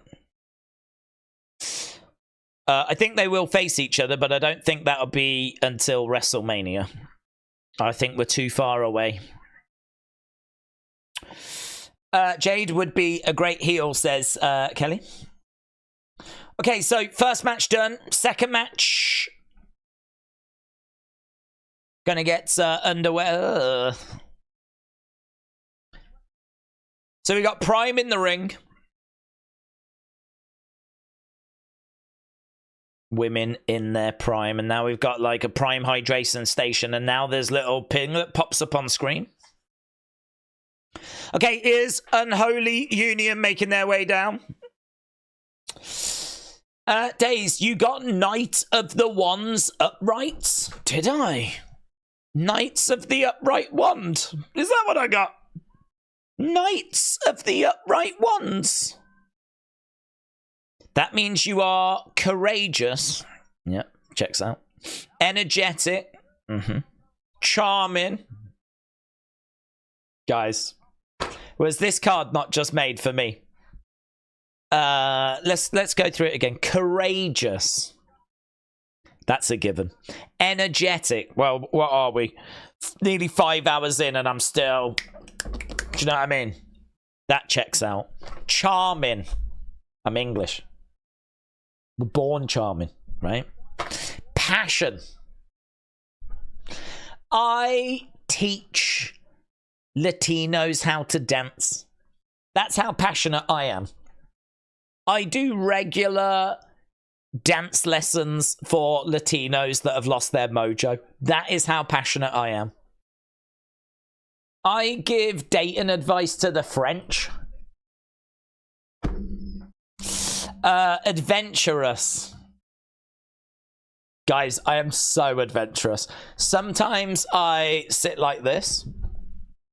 Sometimes I sit like that. I mix it up. I don't just stay like doing the same thing. I take risks. I take gambles. Occasionally, I've gone like that. Mix it, honestly.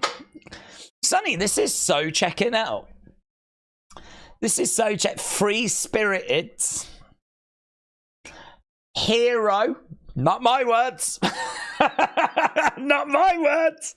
A hero. Impulsive. Makes me think of Logan. Don't know how I feel about that. Don't know how I feel about that one. Rebellious. Oh, mate. I don't give a flip. I'm such a mother fudger. I'm like basically like James Chadwick. I just come out with stuff. Just, you flip off, you stupid shiz. Do you know what I mean? Hot temper. Oh, mate, when I go, I go. Where hot tempered and drive. Well, love driving. It's all I do. Anything that involves sitting down, really. Love driving. Yeah, hot tempered. I rather the word passion, to be honest. Well, listen, Sonny, I think if that doesn't prove how accurate your cards are, I don't know what will. Every single point there has been scientifically proven to be 100% correct. Certainly, hero, if we just go back to that one, hero, you know, the word hero. I feel like to everyone in the chat, that's exactly how I'm seen. I don't think there's a single person here right now that wouldn't say that I'm not their hero. So, so I feel like that is super accurate. So, Sonny, thank you for concentrating as hard as you did and selecting what I can only say is the correct card. And there was me worrying about getting the death cards. Jeez. Turns out I'm a goat. Right, we've got Bianca on the outsides. I tell you what, I'm going to have a real spring in my step now. All of that checks out. Ian says, Daze is the Hugh Hefner of WWE, but just not quite as old. That's basically what the card suggests, isn't it? You're absolutely right. I'm going to look at myself a whole new way now. Here's Jade. She's making her way round. We've got those belts at ringside on a plinth. Knees coming into Bianca. Bianca being chucked into barricades and chucked back into the ring. Spartan said, this match is so terrible, we're not even talking about it. It's so difficult to focus on the match when you're being called a hero, Spartan, let me tell you. When the gods are calling you when the spirits from the other worlds are summoning a card that refers to you as a hero, it's very difficult to concentrate on Unholy Union against Bianca and Jade. Thank you, spirits. You're the real ones. Yeah. You know me. You know me! Yes, you do. Right. We probably should focus on the match. I wonder why the spirits think I'm passionate. I mean, they're not wrong. It's just calling. I really feel like when it's time for me to pass away, which is hopefully not anytime soon, I really feel like I get the sense the spirits are gonna really... I feel like I'm in their good books, you know? They see me as a lot of hero. Hero? That's how they see me, the spirits. A lot of people think what we do here is very easy. It's not, you know. It's a lot harder than it looks. Some people think this is just sitting and talking a load of nonsense for like 5 hours, but... I mean, there is some truth to that, but...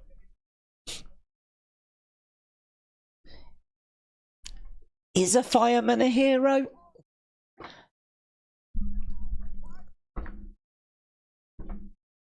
Is a doctor a hero? What do they do, really? When you think about it, sitting here for hours and talking about wrestling. Yeah? I probably am. Big shot there by Alba. I could care less about this match right now, said Mitchell. Derek said, you're speaking it into existence. Sonny said, it was your spirit guides. Oh my god, I've got spirit guides. Who? What, do we know them? Can you find out their names? Oh, it better not be someone bad. Oh, around the houses. I mean, it's one thing to be called a hero, but you know what I mean? If it turns out you're being called a hero by a mass murderer.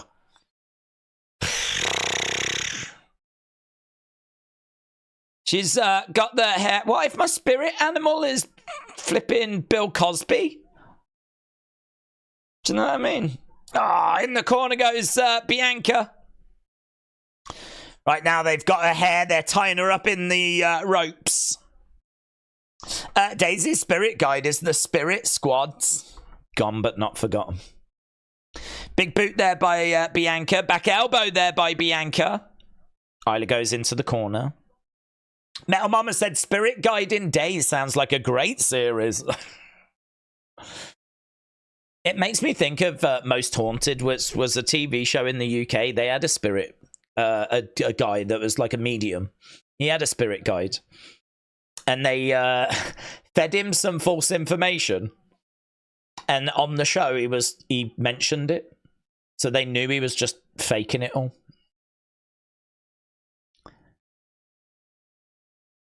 Okay, so Jade getting in. Honestly, Bianca is like wrestling this whole match. Unholy Union are double teaming on Bianca. Jade is livid because she just cannot get this tag. Yeah, that was good by Alba Fire. She kind of kicked Jade off the edge of the apron. Delivered a DDT to Bianca. Bianca gets smashed down. Face first.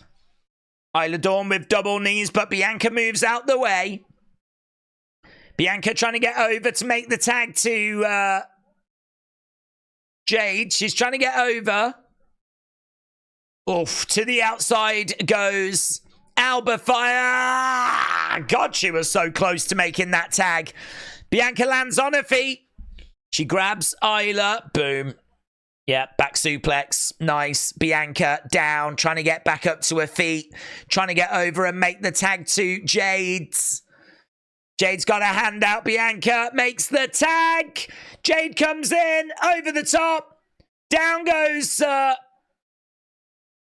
and Alba. Double clothesline. Jade screaming out to the fans. Spinebuster to Isla.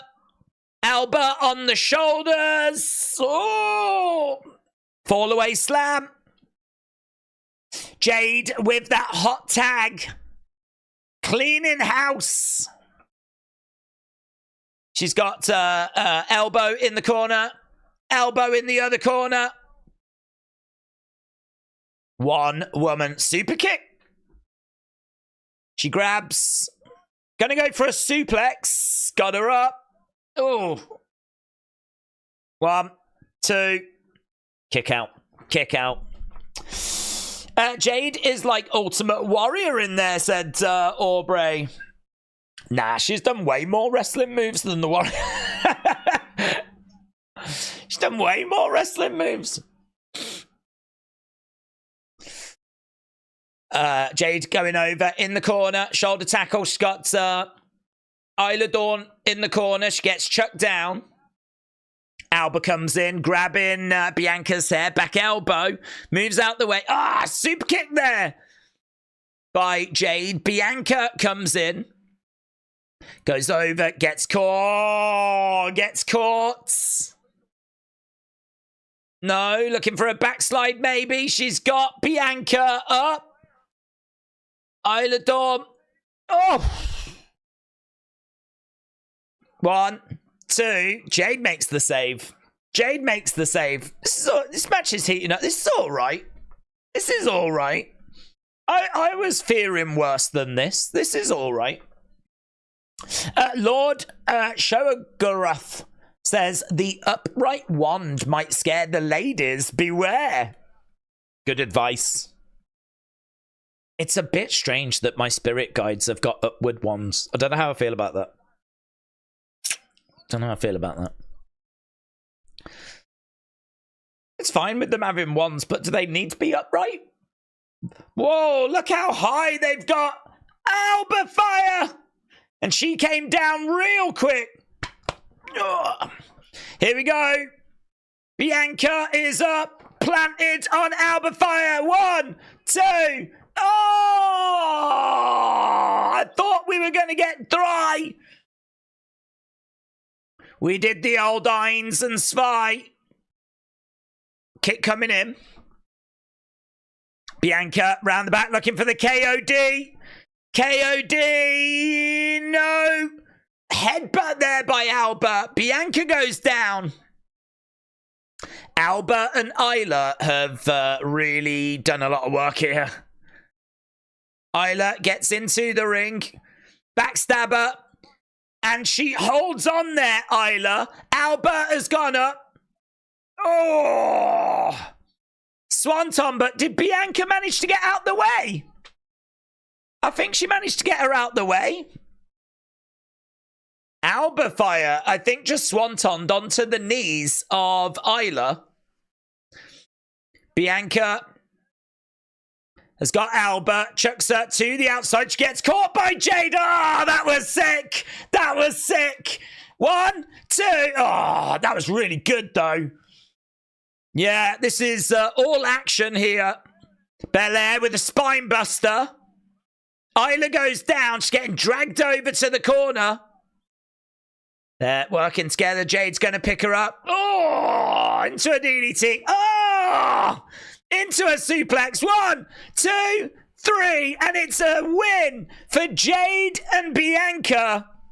No. Let's go, man. Yeah, that was okay. I think that's probably the match that people were least bothered by, but had some fun spots in it. Had nice energy and pace to it. And we have got new champs. New championes. Oh, she did move out the way. Oh, look at Isla. She can't believe it. New championes. Champione, champione.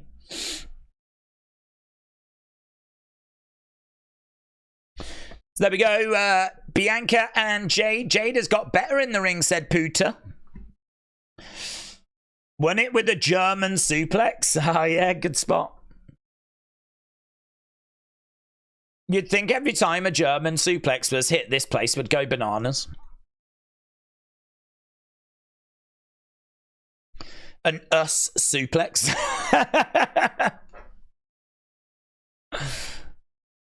Nice celebration here by Bianca and Jade as the screen fades. Philip said, I remember when you first started doing it, you were doing Wheel of Fun and you was eating things. I have loved watching since then, and your followers grow. Yeah, it's been a road, man. It's been a journey. We started in 2018, and you know, pretty much every day during lockdown we were live. So yeah, we've done loads. 6 years we've been doing this. I mean, 8 years we've been doing the channel. 6 years we've been doing live streaming, so I'm certainly not new to this game. But, yeah, I mean, this is why, you know, we've watched a lot of wrestling. We've watched a lot of bad wrestling. Like, this is why when you're eating good, like we are now, it's hard to be down on it. I know this isn't the most exciting show. I know the chances are, like, we're going to have Gunther retain. We're going to have Punk win. You know, it doesn't really matter who wins out of Terror Twins or Judgment Day, but I don't know, man. Even this show, if this is the worst it's going to be this year, is still way, way better than, like, you know, what we've had in the past. So, I don't know. I feel like there's, I think there's a little bit of taking stuff like this for granted, you know? I remember how bad it was. I remember how bad it was. We are eating good. LA Night Open Challenge, that was yesterday, but ABC said, wait, this has only got 5 matches. All that hype for 5 matches. Yep. It's not really about matches, though. It's about the time. I mean, they want to get the show done in like 2.5 to 3 hours. So it's about filling that time, and so they could fill it with, you know, 8 matches, 9 matches. But instead, they want each match to have, you know, enough time. I mean, amazingly, we've had 2 matches. And we're already an hour and 10 in. So, coming up next, Punk against Drew. They should chant, "That's our suplex. That's our suplex." Yeah, they'd probably do it in German, which is "Das ist Aaron Suplexen," which doesn't roll off the tongue as well, does it? Here we go. Is this going to live up to expectation? Expectations are high for this. Now, what they do if Punk gets injured, I guess we wouldn't see him until the Rumble, said David. Let's hope he doesn't. James said, this should be great. Random Tube said, sources say Daze has the munches. Do you know what? I do and I don't. If these weren't here, it would be no problem whatsoever. But with these sweets, it's the same with Haribo as well.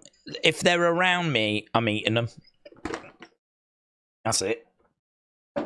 If they're here, they're being eaten.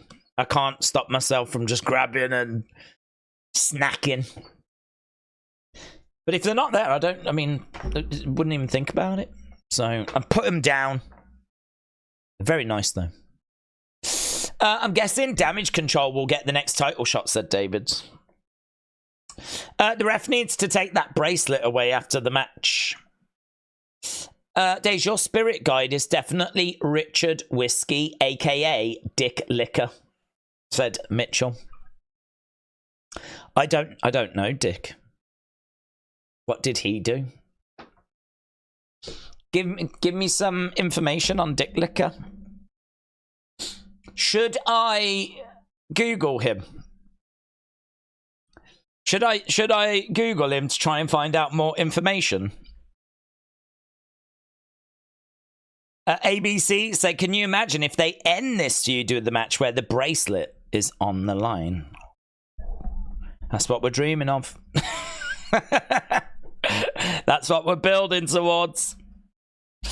Philip said, do you think it's time for Wyatt 6 to move to a new feuds? Eventually. Wrestling Mama said the bracelet belt. I think there's a little bit more to do with American Made, but then we move on to it after that. I was trying so hard, says Mitchell. Leaping Luchalaris says, do it. Do it, do it, do it. I will do it.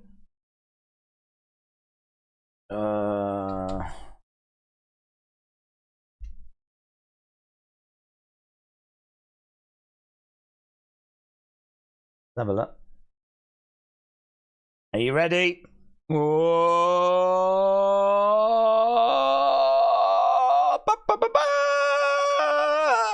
I mean, I wouldn't look in the top right corner, but outside of that, here we go! It's actually a popular name that people have used for shops. Which is good to see. That is... The problem I've got is that I can't scroll... You are seeing what I am seeing. So as I'm scrolling down, like...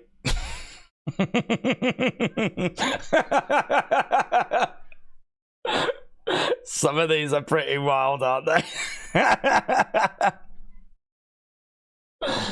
Some of these are pretty wild. I'm being as careful as I possibly can.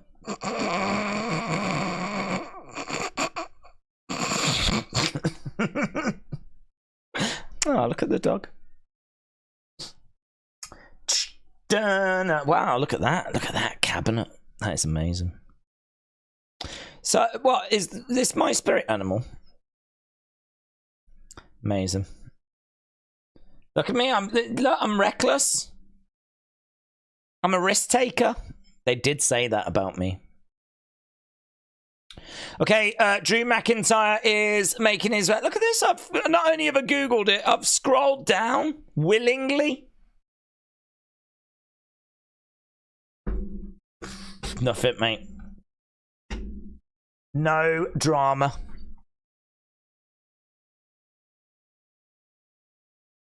Okay, Drew McIntyre has made his way out.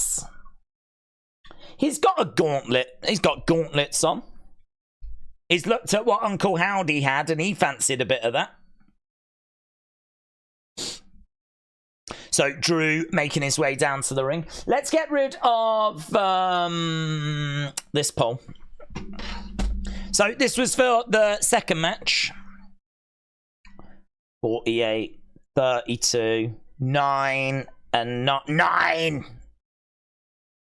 Okay, so that got good 91%. It's okay. This is his second career strap match, Drew.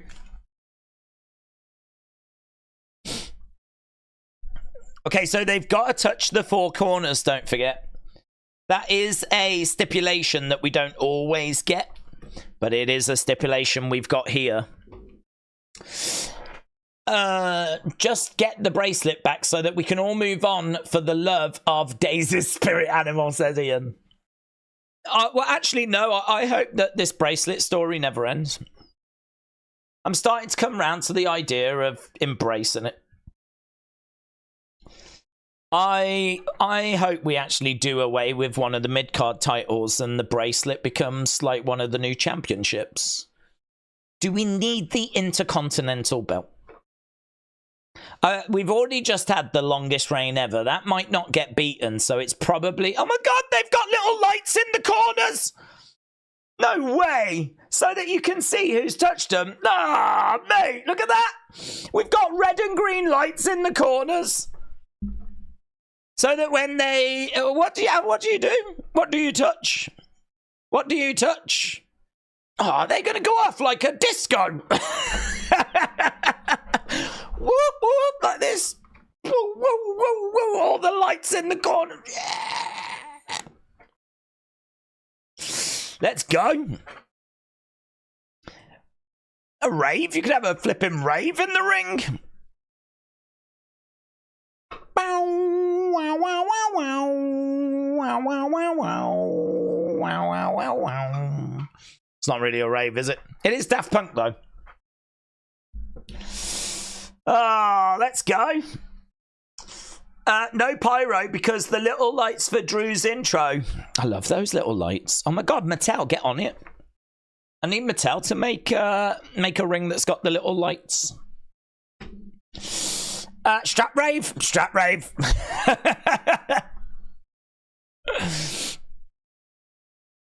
Wow. Cult of personality. Here's CM Punk making his way down. Whoop, whoop. It's the sound of the police. Yes. Oh, we could play some Fat Man Scoop. He passed away. What a lovely tribute.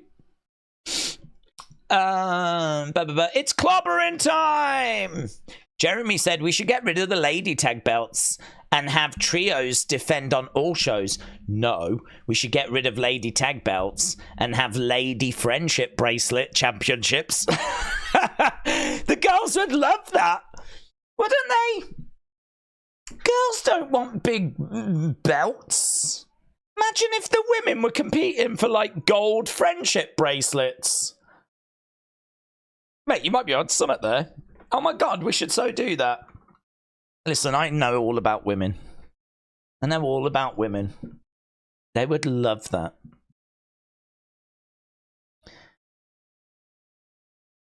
Smile on the face of CM Punk.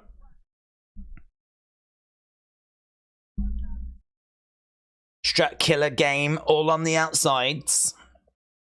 CM Punk is dressed like your girlfriend wearing your shirt, says Robert. Oh, Drew just came charging over. Wallop, CM Punk. McIntyre grabbing Punk. They're brawling on the outside right in front of Trinidad Flag Guy. Let's go.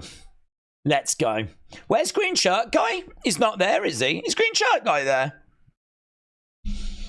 Drew smashing Punk on top of the commentary table. So we haven't got this match underway yet. And he's jumped CM Punk. Chop coming in there by Drew. Punk trying to fight back. And in the ring goes CM Punk. Yeah, no Green Shirt Guy. Cowards. Green Shirt Guy hates Germany. Confirmed. Hates Germany. Green Shirt Guy hates German people. Do you know who doesn't? Trinidad Flag Guy. Okay, oh, he's gonna whip him! Oh, yeah!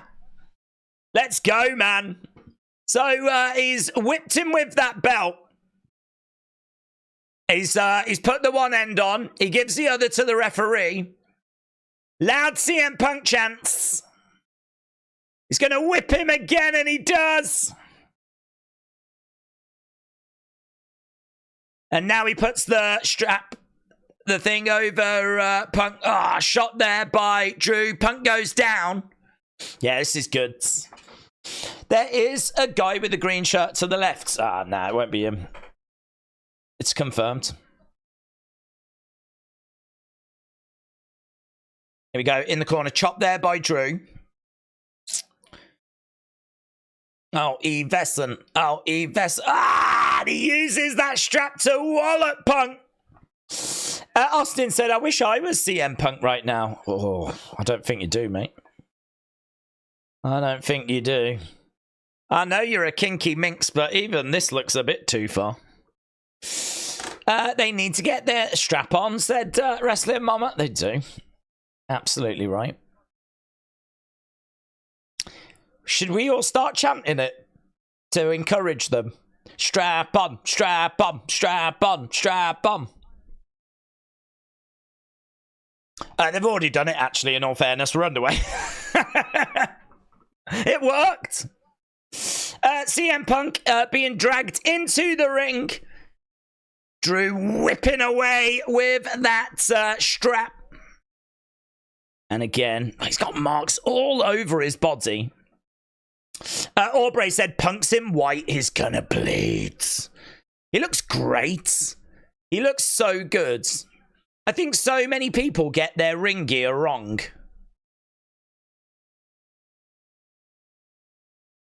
Has he done it? Well, he's touched the turnbuckle, but the light... Oh, is Drew's light is red, is it? Drew's light is red. CM Punk's is green. So the red lights... You can't really see it, though, can you? I mean, you can sort of see it's on, but, like... I don't think that looks as good as they were hoping. Gets picked up by Punk. Oh, boom. GTS connects. GTS connects. Drew was sort of gloating a little bit. The light didn't go on, said Mitchell. Yeah, it struggled. It is on now. It doesn't look that great. I think, wouldn't it be better if you touch the corner, all of a sudden your face just like inflates? Imagine if they had like a balloon of your face, touch the corner, it's like shh. And then you've just got like a big Drew head just in the corner.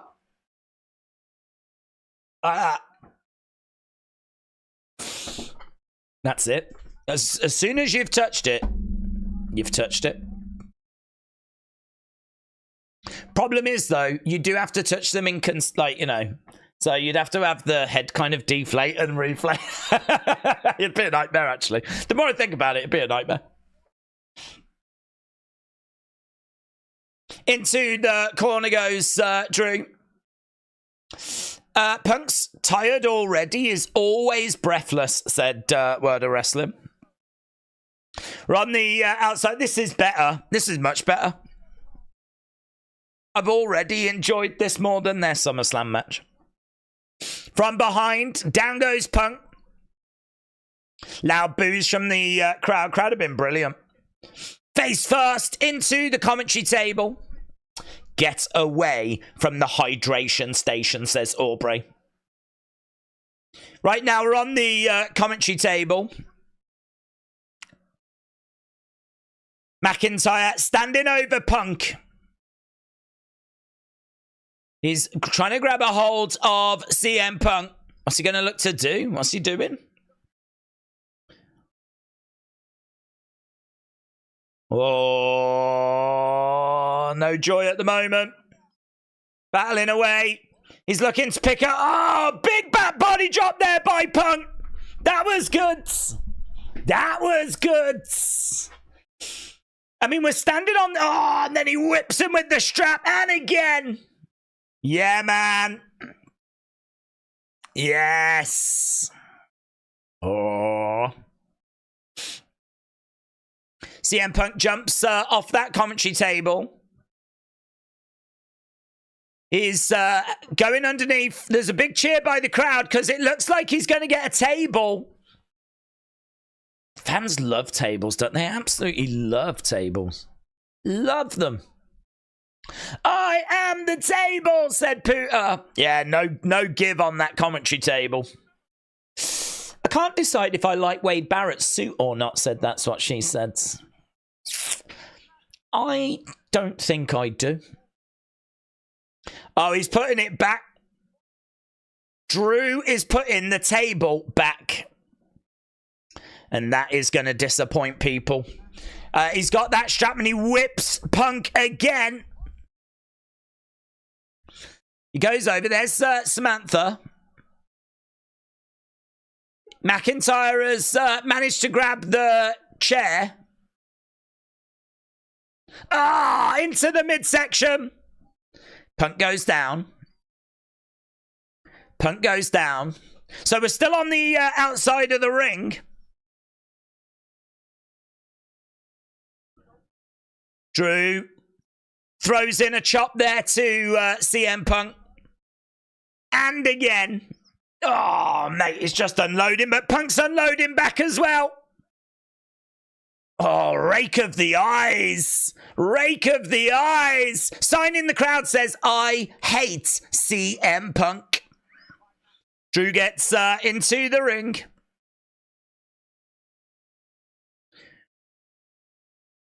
So Drew is in the ring. He grabs CM Punk, slams him down onto a chair. Punk is down.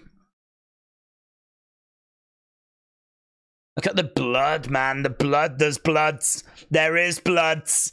Yeah, let's just bleed. Let's go. Now we've got some blood. Lick it. Lick it. Eat it. Nah. Yeah, man, there we go. So CM Punk is open. We're zooming in. We are zooming in. This is what you wanted, wasn't it? Yeah. So we do have some blood. We've got a chair being set up in the corner. Mitchell said I called it. Punk's wearing white because he knew he would bleed. Punk is bleeding. Busted open. Here we go, looking for a bulldog. Gets it. Punk battling back. Yeah, Punk's head is busted up. Drew flops to the outsides. Right now, Punk has got that strap. And he's pulling Drew into the ring posts. Yeah, so he pulls that strap into the ring post, goes Drew. Right now, he jumps out to the other side and he's looking to go back under the table. He really wants that under the ring. He really wants that table. This is good, said Raven. Wrestles Lamb said it's ketchup. Yeah, we should check to find out. Yeah, here we go. Table is being set up on the outside and the fans are into it. The fans are pleased. That's real blood. You watched it pour from his head, said Word of Wrestling. But what if he's got a ketchup bottle concealed? Didn't think about that, did you? Oh, Claymore! Big Claymore! Big Claymore by Drew. CM Punk goes down. Punk should have brought the Logan Paul special some brass knucks. Claymore out of nowhere, says Pooter. That stupid Prime is dumb, said Raven. That is correct. I also have a fly, which I just have not been able to kill. Oh. It knew I was about to spray. Right, he's touched he's touched three corners. Punk, oh, great work. Punk pulls the strap. Drew goes face first into the chair. Referee was checking and all the lights have gone off now. Punk, there we go. He touches that one. There must just be someone sat somewhere that is like, because clearly when he touches the turnbuckle, it don't mean nothing. There must be someone that has to manually press the button. He's got two. He's managed to get two. Two green lights. He's dragging him. Three green lights. One more and he wins. One more and he wins. We've had eins. We've had zwei. We've had drei. And I don't know what's next. I think it's bitter, but I'm not sure. Oh, that's it. End of the lights. We've got to start again. It's such a long process, isn't it? Such a long process. You got to start again. Oh, Punk's put through the table on the outsides. Drew picked him up, slammed him out. Why do the lights keep going off? You have to do it in order, don't you? You have to go 1, 2, 3, 4. If you don't do it in that order and another turnbuckle gets hit, it resets the whole thing and you have to go again. Flipping annoying, isn't it? To win the match, you got to hit all four in not a specific order, but you just got to do all four in a row. The lights go off if the momentum switches to the opponent, says Daniel. Drew dropped Punk like a little baby. BB Ipsy said, my first strap match I ever saw was Big Tex McKenzie in the 1960s at Cobo Hall. Big Time Wrestling in Detroit called it a Texas strap match back then. Oh, love that. Love that. Big Time Wrestling in Detroit. Oh, Punk has touched it as well. So Drew has touched it. Punk touches it. So we've gone up to Punk does that one, so they both only need that last one. If anyone touches a turnbuckle that's not that one, now they'll all turn off again. Someone's just got to touch that flipping turnbuckle. He's trying to get over to it. Drew's trying to stop him. Touch it, touch it, touch it, touch it, touch it, touch it, touch it. That's like me on a first date. Big shot there by CM Punk. The strap came off, said AB Jobson. Oh, it has come off. It's been unstrapped. Oh, my God. I don't think he even knows it's come off. What's the referee doing? Do your job, you clown. There we go. Big shot coming in.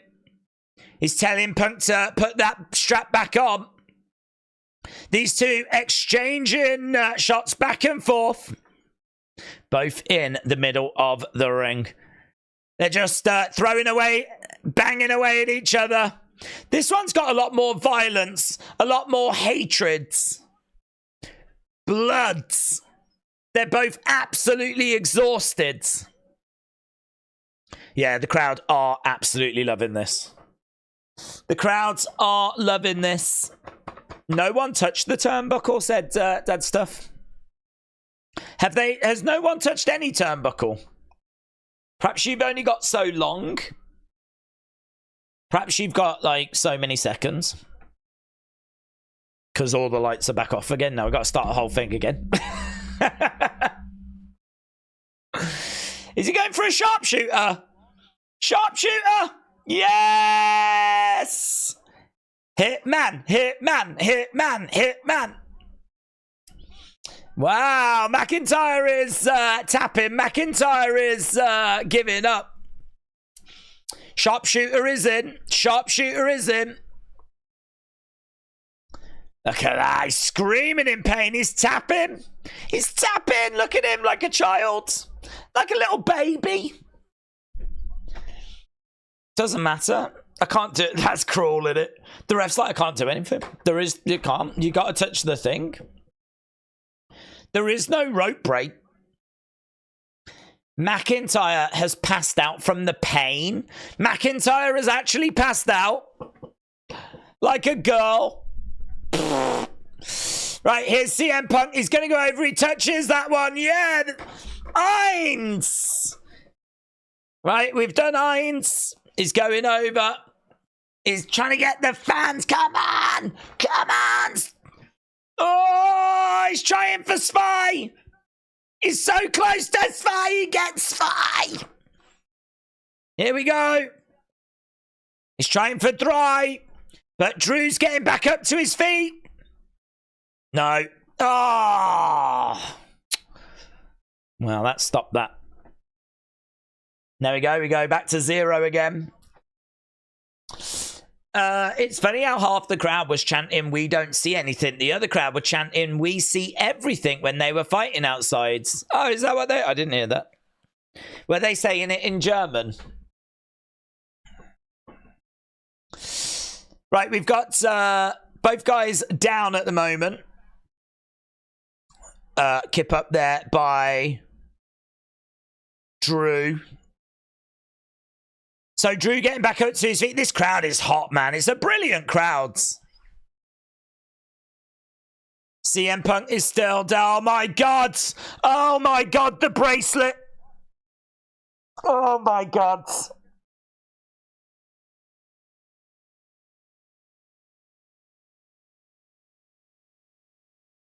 I feel sick. This is going to change this match. This is going to change this industry. The bracelet, he kept it on his dong. He kept it on his dong.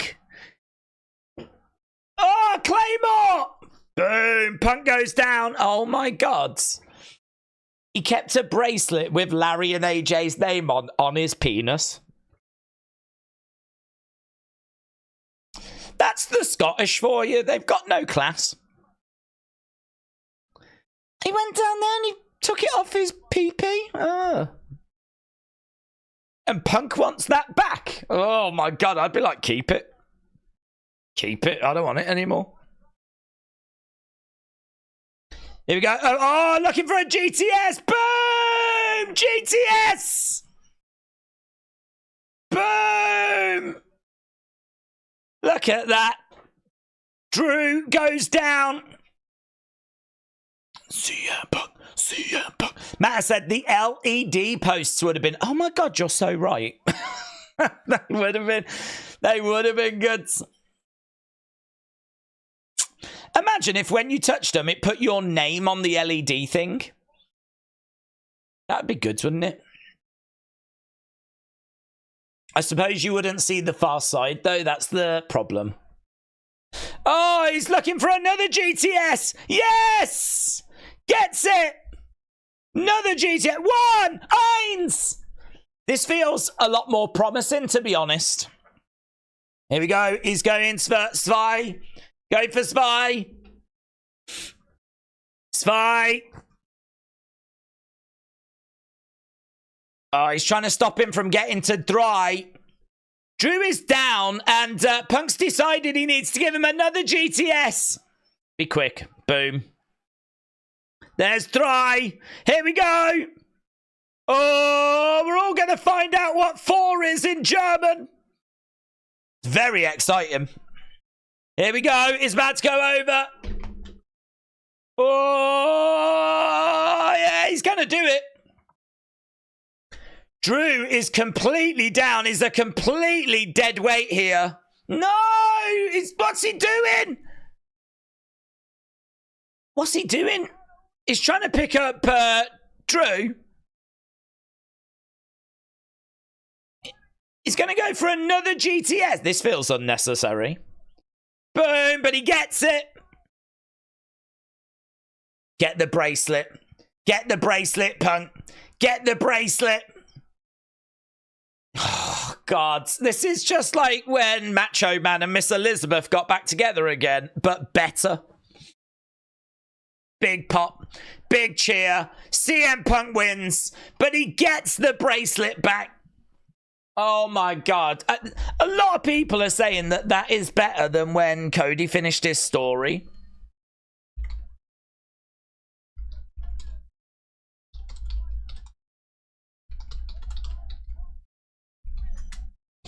The new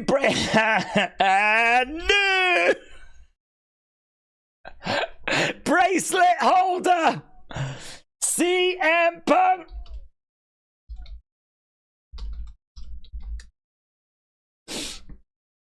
Oh my God.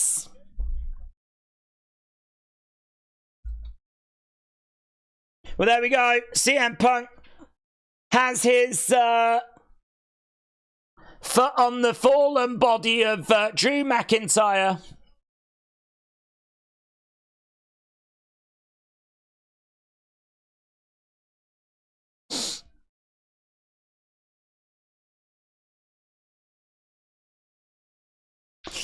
Daze, I've never seen my spirit guides before. Wished I could help you out, but a friend of mine says one of my guides looks like a giant golden birdman. Yours looks like a giant golden birdman. I think my spirit guides are going to be wrestlers from the past. I don't know who, though. Dead ones like Beth Phoenix.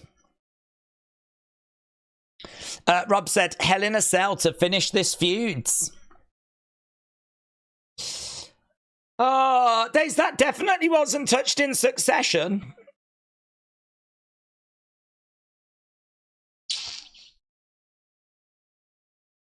What succession then? What do we mean? 1, 2. I don't know that it has to be like in a round. That is the best CM Punk has looked in 8 years, says Wade Barrett. And the winner of the Word of Wrestling chat out to you. Yeah, let's get the scores in. Bruno is Daze's spirit guide. Yes. Oh my God, imagine that. Imagine if my spirit guide was Bruno Sammartino. Oh my God. I'd feel really sorry for him. He deserves better than that. Imagine getting to heaven and the first thing you got to do is be some boomer spirit guide. That'd be awful. You'd just want to hang out with all the virgins, wouldn't you? I gotta do what? I gotta be a spirit guide for that clown. Actually, I don't want it to be Bruno. I'd feel sorry for him. Best in the world. Daze, your spirit wrestler is George Hackenschmidt. Do you know, I've been trying to get his autobiography. It's only available in Estonian. So I am seriously thinking of buying it and then somehow trying to read it. It would be very helpful if there was an app where you could sort of scan over the page and it would automatically translate it. I feel like that might exist. Because I don't speak Estonian and there ain't no way I'm learning. But I would like to read that autobiography. He wrestled a lot in the UK, which is very interesting. He actually wrestled in Birmingham and Wolverhampton. And in like the early 1900s. And I think there's a lot that I would enjoy to read in his autobiography, but it's only available in Estonian. Which is annoying because he wrote it in English. He wrote it in English, and for some reason, the only people that managed to get their hands on it was Estonia, and they've translated it. They've published the Estonian version, but not the English version. So that sucks, doesn't it? So yes, I would love for my spirit guide to be George Hackenschmidt. I do think he deserves better as well, though. Right, 2 matches left to go. Are we going to get a segment? It's a bit strange because we're an hour and 42 minutes in. We've still got 2 matches to go. It's going to be very easy for us to fill 2.5 hours with just the 5 matches. It's going to be very easy. Is Randy Gunther main event? Says Random Tube. Yes. Yes. Mixed tag match yet? Next, yes. Yeah, well, they haven't said it is, but it's sure to be. Oh, here we go. We might have a little segment first. Look, this boomer's doing the attendance. Look, we've got Killer Game. I am wondering about Batista.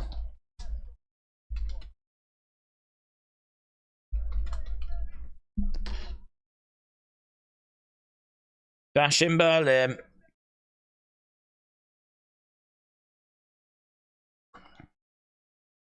Okay, big cheer. Big cheer. Well done, everyone. Highest grossing arena show in WWE history.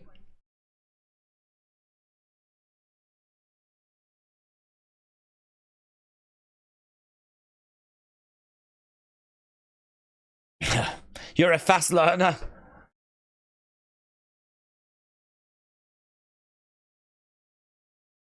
Nothing. That was it. Oh. Right. Immediately following Bash in Berlin, we've got the post-show. That could be interesting. Sometimes there's the odd comments. That's interesting. Right. Get your votes in. Charles said, I like this event so far. Yeah, listen, it's... Oh, hello. Backstage. Liv and Dom. And they have a little cuddle. Don't act jealous. Dominik and Liv. Mixed tag match coming up. CM Punk Spirit Guide is Drew McIntyre's Ding Dong. Punk did kiss the breast. Oh my god. Did he? Oh my god. It might have had some pee-pee juice on it.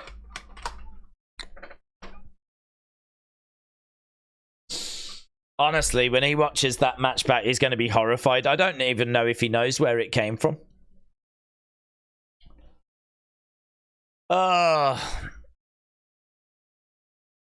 Right. We've just got the video package right now. WrestleLandy said, Daze, imagine cell matches were as rare as strap matches. That'd be good. They're still pretty rare. Love how they've basically robbed the fans to pay more money, then get them to cheer about the mugging, says Adam. That is exactly what has happened, yes. Guys, we have charged you so much more than we charged anyone else. Well done. Well done. Well done, everyone. There's only 13,000 of you here as well. We've done shows with 20,000. Well done, everyone. And then we gave you a super predictable card. And only 5 matches.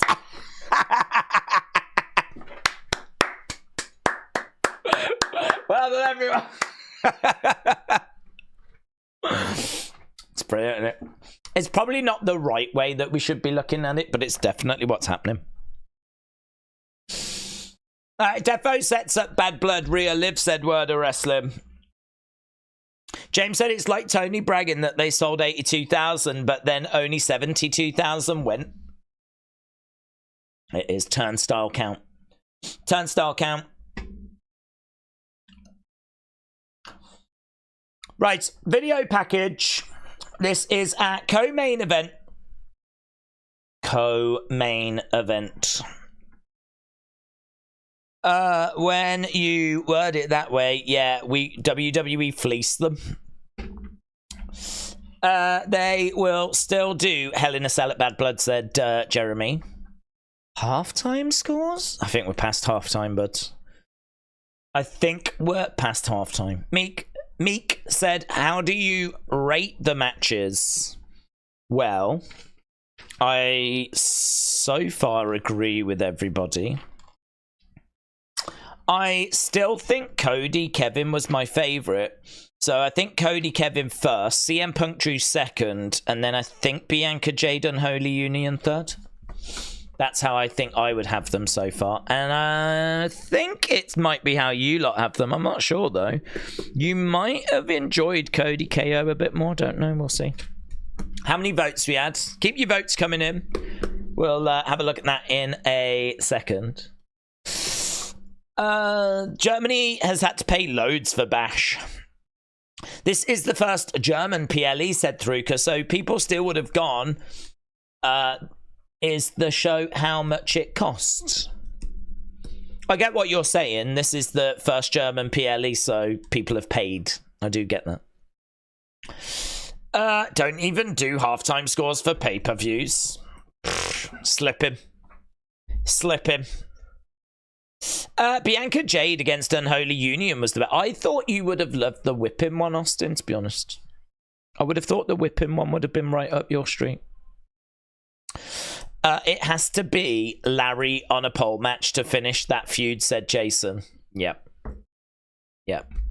Imagine if he reaches into his tights next time, Drew, and he pulls Larry out. The dog, by the way. Right, here is Dominik and Liv. Let's go. I love Cody, but I kind of like the CM more, says Raven. It needed more whipping. Me, that is, says Austin. Got you. Why didn't you whip yourself every time they did some whipping in the ring? Hey? Could have been a fun little watch along, couldn't it? I mean, I wouldn't be doing that, but... for all you pervs out there, if you just wanted to get your kicks. Right, Dominik and Liv making their way down. They should thank the fans for showing up and inflate some attendance, said Big Al. It does look like there's more than 13,000. I mean, that really does feel like a 20-odd thousand. I mean, it looks great. I don't know if there's like big swathes of top, but it looks rammed. It's hard to believe there's only 13,000 there. Carlito bites into an apple and passes out, and it's revealed Liv is destroying Judgment Day with poisoned apples. That would make sense, actually. That sounds like a very Disney thing to do. And I feel like Liv would be inspired by Disney. Wow, yeah, it seems like you lot really did enjoy that last match. So that gets great 80%.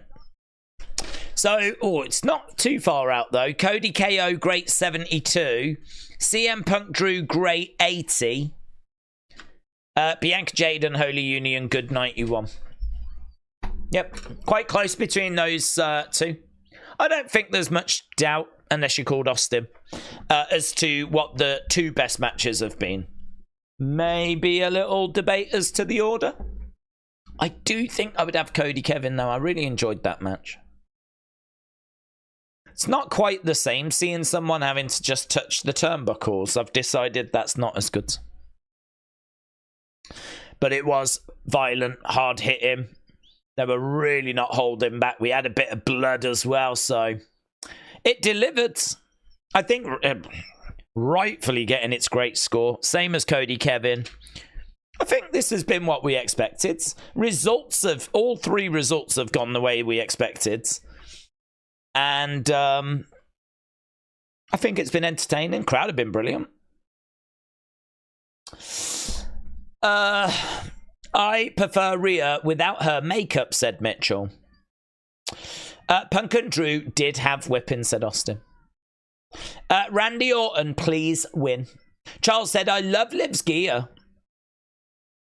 Rhea is looking fire, said K-Dub.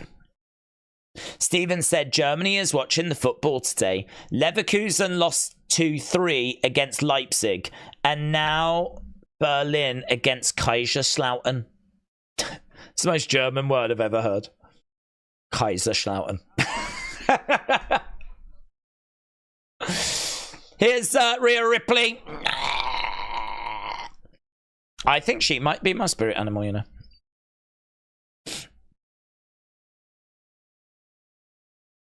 Rhea Ripley,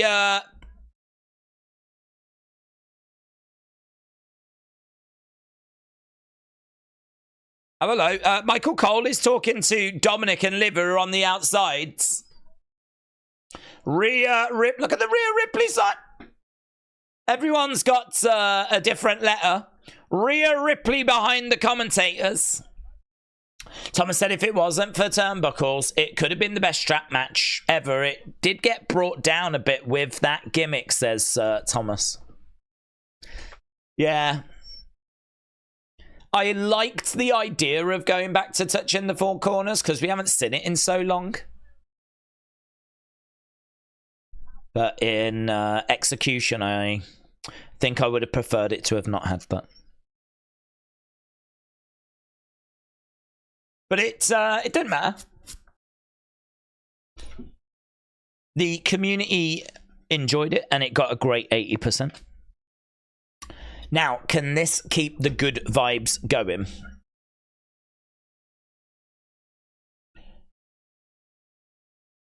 Terra Twins. Yeah, don't forget, we are back tomorrow as well. Normally, we do these shows, and it's just a case of that's it. See you Monday. But we're actually back tomorrow with NXT No Mercy, and we may get the arrival of Julia. Julia may be arriving to WWE tomorrow. And if you don't know Julia, you will, because she is undoubtedly going to be a big star. We might even get Stephanie Vacour, who knows? So tomorrow should be fun. And then, of course, we're back on Monday for Raw. Right, in the corner goes Dirty Dom. Kevin said, that's the super strong Germany economy for you. Yeah, well, it's true. They have got a good economy. Actually, you're right. They should pay more.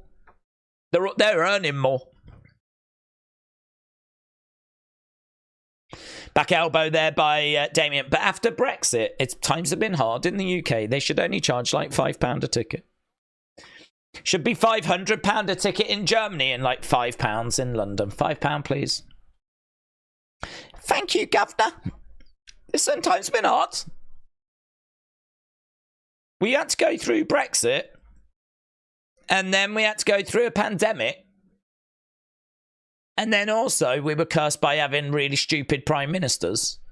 that didn't stick around very long, and one of them tried to crash the economy. I mean, it's been really difficult for us. No one thinks about that. Next time they come to the UK, we should set the record for the least amount of money made at an arena show. They should brag about it. Do you know, this is the least money we've only made £370 and there's 20,000 people here. That's the brag I would love. Imagine that. Imagine if we start breaking the record for the least amount of money made at an arena show. Here we are at the O2, 20-odd thousand. And everyone paid £1.70 to get in.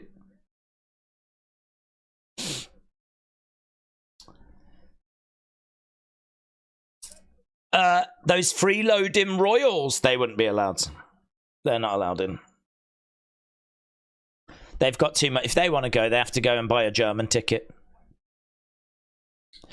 Nice suplex there by Rhea. Then they say bunch of cheap asses. Oh God, we are over here. Yeah, we ain't got no money. It's a holiday here, and with your taxes in England, wow, in the States. Evessa. Oh, Evessa. Okay, we got Damian coming over, grabbing Dom, hurling him in the ring. I think this is a match to get you to over the top to the outside. UK is the 7th. Germany is the best. No, surely America's the best. And China would be at number 2. Japan? Japan would be up there. I think India would be up there. France.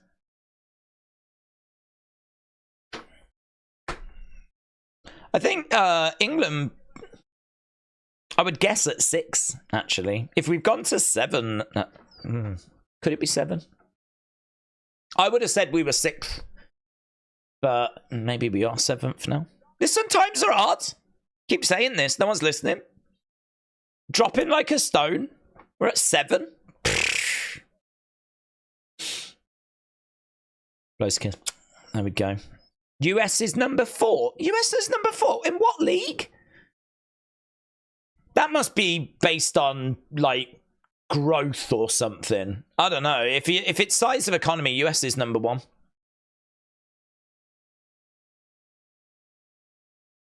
Dom on the outsides. Dom has got to take the pin here. Protect, live at all costs, said Ray. Who's the best? It's Great Britain. The clue is in the name. That is true, actually. They don't call it Great Germany, do they? Rhea in the ring. Dom's like, eh. Okay, Damian is down on his knees. That's better. That's better. Jerry's got the UK at 5. I'm not sure it is anymore. We might have been pipped by India. And Francis keeps sniffing around as well. They do that, the French.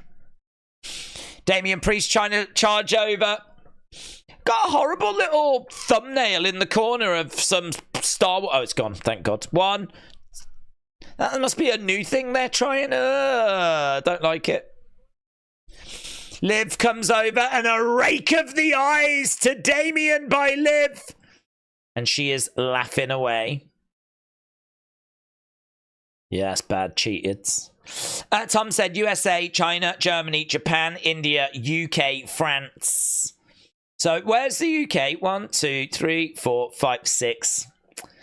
Pipped by India. France just behind. They could overtake us at some point though. India's got a better economy than Great Britain, but we still send them millions of pounds a year, says Paul. Well, we should stop doing that. Their economy has massively grown, hasn't it? Okay, we've got Dominik down. We've got Damian back on his feet. USA, $100 of food in 2021 is now over $400. Inflation on food is insane. Really? 2021, it was $100. Now it's $400. Do you know, it's funny you should say that. We went to Florida this year. My dad was saying, like, he couldn't believe how expensive food was in America. Couldn't believe it. Things have always been cheaper in America, and it's like you go and you marvel at, like, oh my god, this is so much cheaper than the UK. It doesn't feel that way anymore. Doesn't feel that way. You go to a restaurant, prices are not.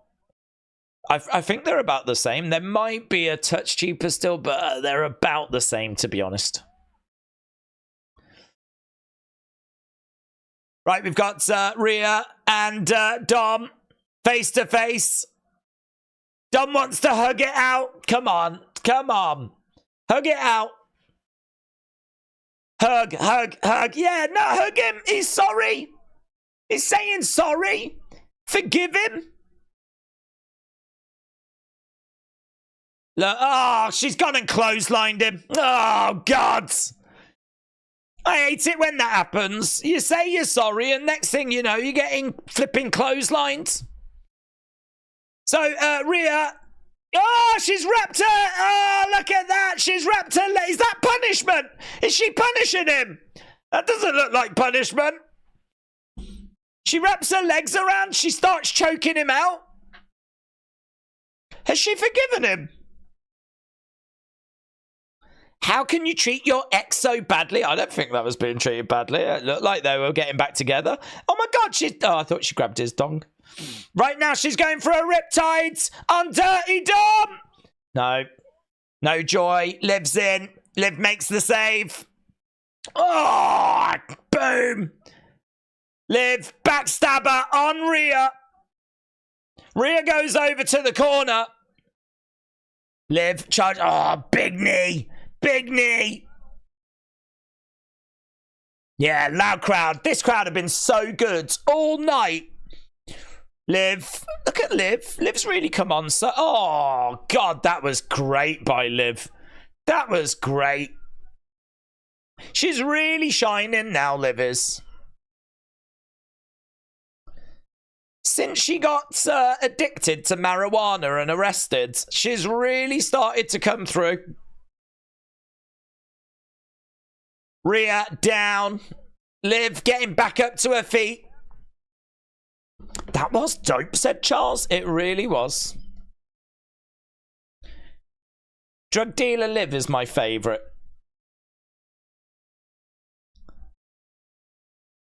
Rhea is trying to get over to make the tag. That was an awesome move, said Dro. Boom! Down goes Dominik. Oh, kick coming into the midsection there by Damian. Boom! Big shot. Boom! Damian unloading on Dominik. Austin said she's just like Dom. Prison changed her. Yeah, it does. In all fairness, it does. Before I went to prison, I was so quiet. I actually used to just attend the choir at church. Oh, coming off. Oh, my God. He took his head off. That was brutal by Damian. Liv makes the save. This match is cooking, says Charles. Oh, Rhea jumping on the back of Liv. This is match of the night, said AB Jobson. I think this is the greatest match I've ever seen. Liv and Dom are back up to their feet. Here we go. Got them up, both gonna go for razor's edges. Boom! Do you know what? Seeing a razor's edge to a woman is so unusual. Seeing Liv get razor's edge was really weird. We should see that move more in the women's division, actually. Here we go. Chokeslam incoming. Damian. Oh, hello. What's going on? Oh, here we go. My God, big. That was a great sell by the pop vinyl. Carlito gets smashed into the edge of the ring. Here's Liv. She goes over. Oh, my God. Rhea went hard into the barricades. Hard into the barricades. Dirty Dom gets caught. Choke slam incoming. No. Sling blade by Finn. Sling blade by Finn. Drop kick. Damian is going to get 619. And he does. He does. He did and he does. Dirty Dom up top. Frog splash. Boom. Connects. 1, 2. Oh, look at the face on Finn. Oh, he is fuming. He is livid. Finn on the outside. Rhea is down. Finn's got a little bit of a problem because he can't really do anything with Rhea. And she's starting to get back up here. Liv, though. Oh, my God. She did. She got a little bit over zealous there. She went through the ropes at quite a speed, looking for a Oblivion, no joy. Oh, that was a moody backbreaker, man. That was a moody backbreaker. Here we go. Rhea in the middle of the ring, looking to put Liv away. JD, though. JD's like, come on. Come on. Liv. Oh.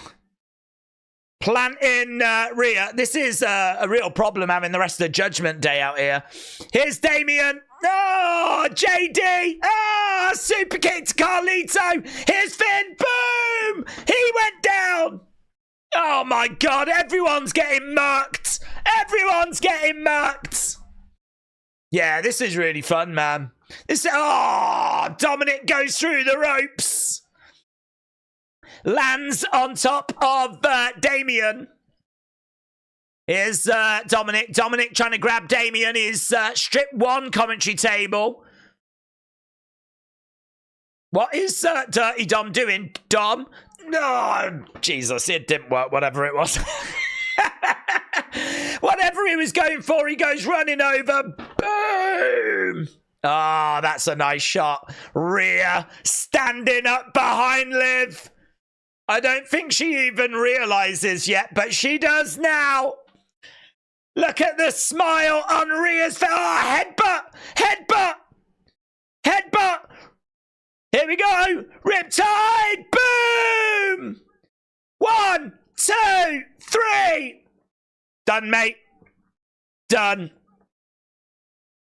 Rhea pins Liv in the kinkiest way possible. Look at that. She even picks her up and she's like, ah.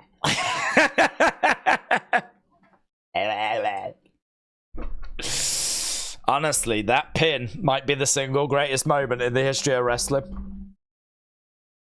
I used to think it was Hogan Andre. I don't even remember who Hogan or Andre are anymore after that pin. Jesus. When this match started, I was just a mere boy, and I'm a man now. That match single-handedly has made me a man. Wonderful. What, that was amazing, says... What, the pin? The pin... the pin was amazing. Forget the match. Oh, yeah, do you know, it was really fun, though, wasn't it? AB Jobson said that finish pose was perverted. Oh, God, it was so good. Do you know, it's... The thing is, you can have, like, the puppies and all of that in the Attitude Era, but sometimes it's just the suggestion of things that's a lot kinkier, you know? I mean, don't get me wrong, if they want to do, like, a bra and panty matches next, I don't think there'll be too many complaints. But I think that is going to play very well when it comes to scoring the show. Let's just say, I think it was right to call this Bash in Berlin. Because we're in Berlin. And there may be some bashing.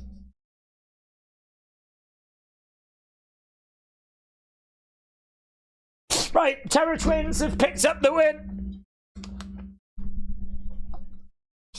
And Judgment Day are very sad. So everything has gone the way that we thought it was going to go. One more match to go. Gunther, Ring General. 2 hours, 10 minutes. I don't know why Carlito's in Germany. They don't have apples. Don't they? They don't have apples in Germany. Daze, you should go to the clinic after this match. If it's turned you into a man, that is walking STD Dom after all. Oh, that is true, actually. That is true. God, this game looks good, doesn't it? How's this? What's this? Star Wars game. Outlaws. Available now. Oh, it's good, that does. I'd play that. What do I need to know about it? Outlaws, Star Wars. Oh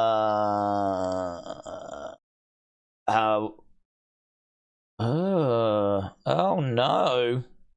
Oh. 2 out of 5 on Eurogamer. 31% like the game. Outlaws, Star Wars review. See, this is where I can help you out. Because you get all these adverts and you're like me, oh, that looks good. Hang on, don't go buying it. Because it's got 7 out of 10 on IGN. It's all right. 2 out of 5 on Eurogamer. 6 out of 10 on GameSpot.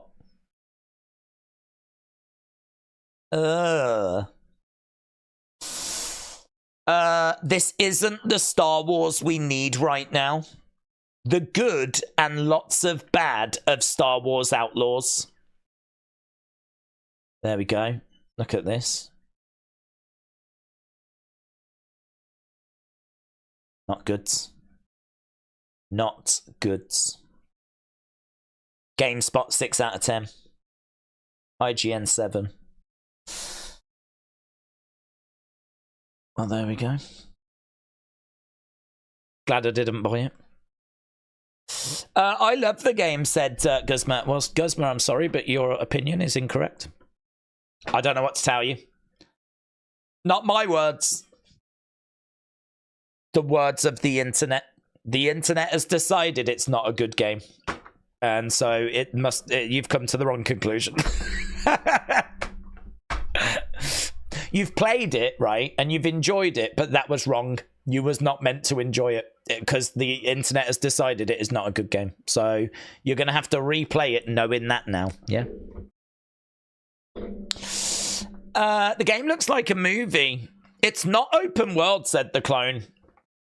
Mr. B said there is a reason Star Wars Outlaws was in the match with Street Trash because the game is Street Trash. Oh, there we go.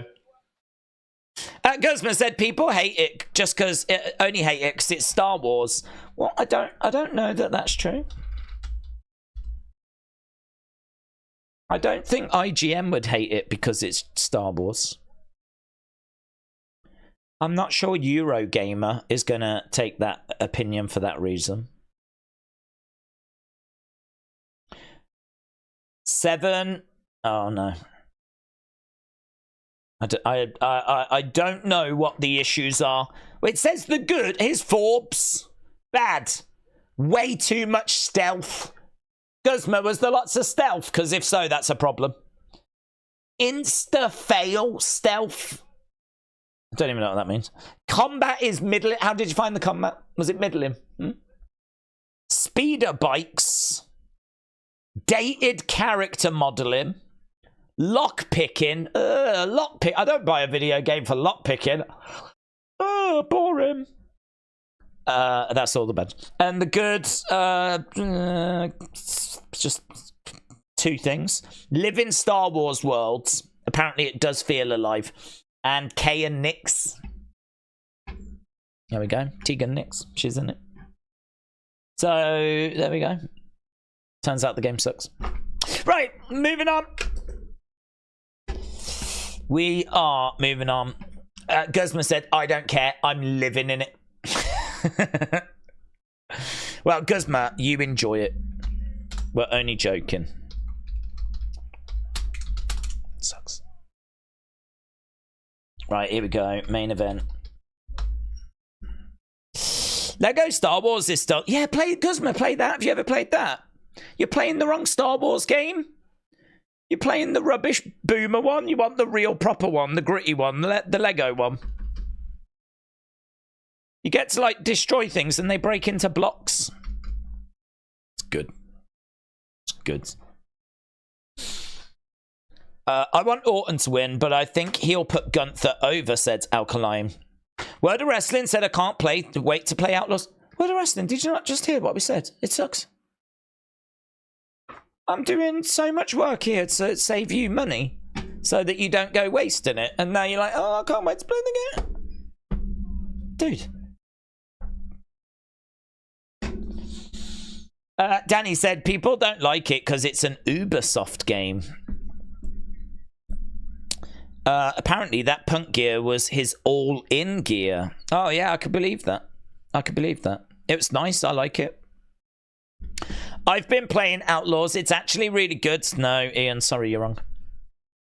Ian, I'm sorry to reveal that on such a public stream. But you didn't leave me with much choice because the reviews are in and it turns out it sucks. Guys, can we stop arguing with Eurogamer, please? Gods. Don't you know that's like the Dave Meltzer of the... That's the Dave Meltzer of the gaming world. Can we just accept everything it says is gospel, please? Thank you. Mitchell said Daze is out here being a hero and no one is... Do you know, Mitchell, that's every stream. Honestly... Didn't you see the tarot card? It said I was a hero and I'm trying here to save people money and everyone's like, oh, the game's good, the game's good. It's like, no, I'm telling you it's not. It sucks. Save your money. You know what I mean? Jesus. Buy drugs instead or something. Carl and Dawn said, I loved that last match. The pin. Lol. Oh my God, that must be Carl. I don't think that's Dawn that's typing that. Carl, how you doing? Reading between the lines here, I'm pretty sure that's Carl. Hang on, I'll read it again in Carl's voice. I'm loving that last match. The pin, oh, lol. Oh, I loved it. It was so good. No one tell Dawn. Oh. It's just gonna be our secret, yeah. Carl, shout out to you, buds. We got you. We got you, bro. We got you. Your secret is safe with us. Charles said, I don't know what you're talking about, Daze. This game for the last 3 minutes. Well, I feel like I wasted my time, Charles. I was just trying to help the people, but sometimes the people have to help themselves. Here's Randy. Understand they talk to me. Kian said Daze is pushing people to get drugs instead of games. All I'm saying is you'll have a better time.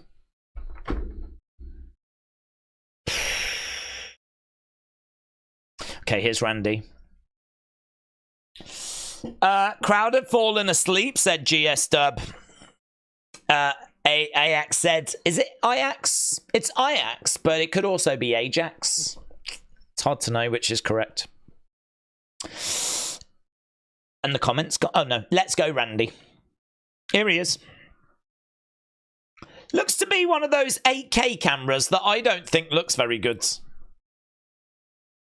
That doesn't strike me as being better than 4K. It's got a bit of a blurrier background, but like... Perhaps it's because my screen is not quite 8K. I've got a 4K screen, so I'm not getting the 8K. Perhaps if I had 8K, I need an 8K screen, don't I? That's it. That'll be it. If I had an 8K screen, this would look a lot better. But because it's 4K, that's why it just looks 4K. I worked it out. Well, for the 5 people in the world that have got 8K flipping TVs, I hope it's good. They got to 112 on the meter, said Thomas. Is that a new record? Have we broke the records? 10K coming, said AB Jobson. That DB monitor is way off. They need to just give up on that shiz. Tom said Daze is off to buy an 8K TV. Oh my god, I'm going to go off and buy an 8K TV in the new Star Wars Outlaws game. Perhaps it'll get better reviews on an 8K screen. Perhaps that's the problem.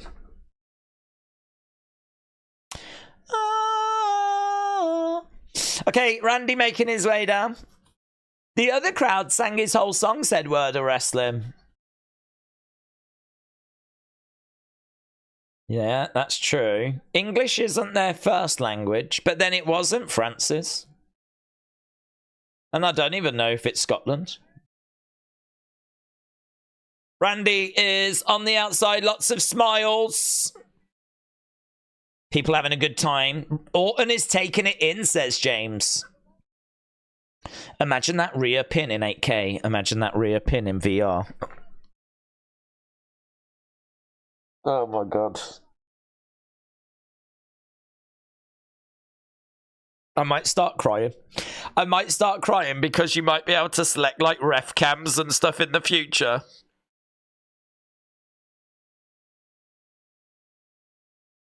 Oh my god. Guys, I for a second I felt like Elon Musk because I feel like he sees the future. I mean, not well because he builds rubbish trucks like the Cybertruck, but like he thinks he sees the future. And I think I just had a glimpse as well. I just had a glimpse. Oh my god. Carl, does that excite you, Carl? Carl, he's still there. Carl's fainted. Don! Carl's fainted! He's on the floor right now. He's gasping for air. Right, we're taking our time, aren't we? Daisy's going to dream about that pin tonight, said Album Beats. There's no need. I'm going to get a picture of it blown up and attached to my ceiling. I don't need to dream of it. It'll be right there. I'll never sleep again. I'm sitting from home, watching from the ref point of view. Oh my god, imagine, said Metal Mama. I'm stoned enough along with you to see it, says Metal Mama. See, that's better. When I said save your money, go and buy drugs, that's exactly what Metal Mama's gone and done. That's the level of respect that I deserve. Metal Mama, shout out to you. Daze, that pin is your next phone kit. Oh my god, yes. Imagine that. Raven said Randy looks nice. He's jacked, isn't he? It's huge.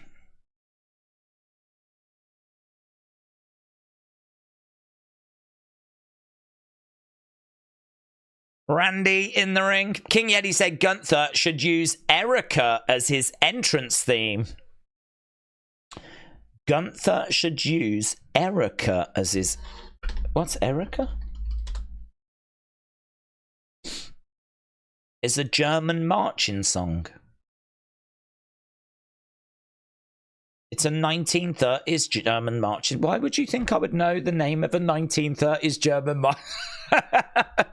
Oh, yeah, Erica. Oh, yeah, I know that one. Erica, you are such a lovely woman. Yeah, that one. Don't know, it doesn't really work for me.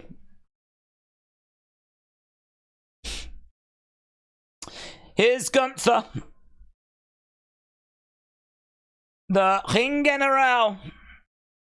Gunther.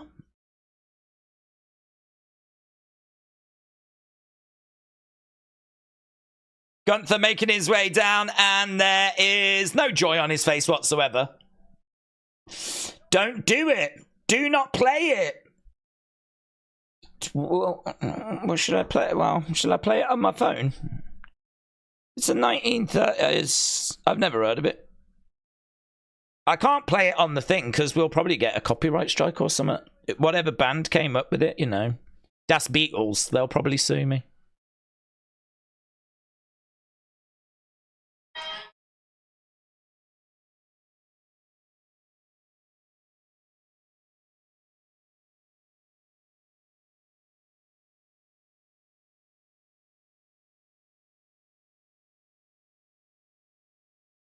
Nah, still.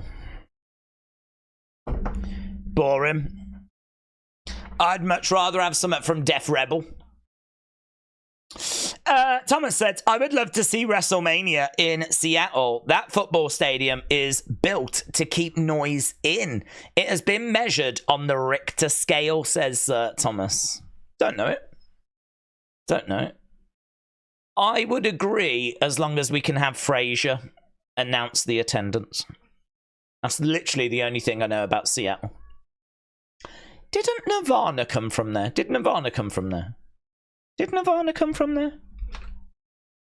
I'll have a look. Nirvana. No. They're from Aberdeen, Washington. Why did I think they came from there? Who came from Seattle? Seattle bands. I'll have a look at Seattle bands. Hang on. Foo Fighters. Ah, Foo Fighters formed in Seattle, and that's the dude from Nirvana. I thought it was Nirvana, but it was Foo Fighters. Oh, hello. Oh, Ludwig's here. Ludwig's gonna do it. There we go. Let's go. Ludwig's gonna do it.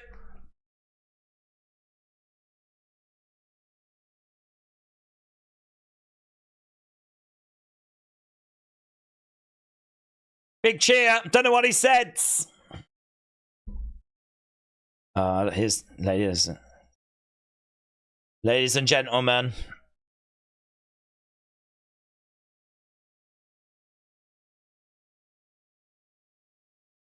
I demand all your gratitude.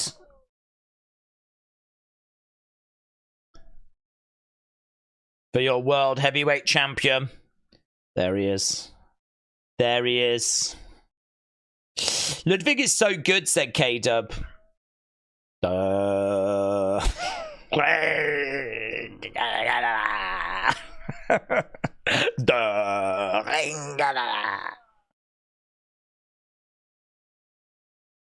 thought he was going to put a bit more panache on that. I thought he was going to Gunther. It was very subdued, actually. Right, World Heavyweight Championship, our main event of the evening. Gunther better win this, said Mitchell. BB Yipsy said, instead of stars on the ceiling in my bedroom, I'm going to put that pin up. Problem is, I will never fall asleep. Sleep's overrated. Right, here we go. We are underway. Ludwig's going to turn, said Gears Kid. How to watch? Don't bother. Just join us. We'll tell you everything that's happening. Right now, it's Randy, it's Gunther. They're in the ring, and this crowd is going crazy. Loud, passionate, chanting. I feel like the crowds, just like when we went to France, have got to be one of the biggest talking points. There we go, look there, clapping and chanting and cheering and singing and dancing, and we have got to 112 again on the decibel reader.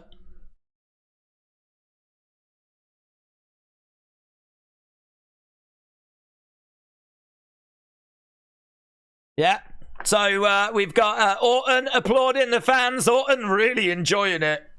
He loved that. He loved that. So, Orton applauding the fans. He's circling around Gunther. Gunther versus Randy Orton. And do you know what? Randy Orton is so much bigger than Gunther. Whatever Randy has done to get to the size that he has managed to get to, like, I hope he finds a way of communicating that to Gunther, because I would love for Gunther to have that sort of mass. I mean, that is just mass, isn't it? He's not toned, it's just big. It's just big. Over against the ropes, Gunther and Randy. Randy getting the better at the moment. Randy's looking shiny, said Albion Beats. Wrestling fan said that was great. Referee coming in, looking to separate both guys. This is probably the biggest version of Orton we've ever seen, said Brian. He's huge. He is huge. Right now, referee just having a word as these two separate in the corner.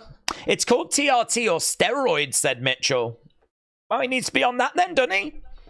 He doesn't want it enough. No half measures.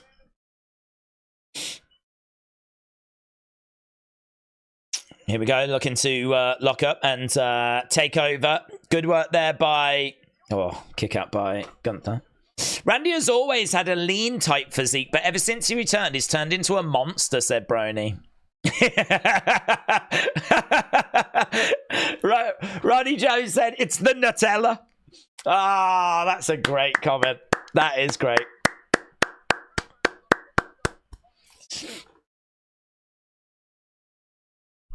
Right, here we go. We've got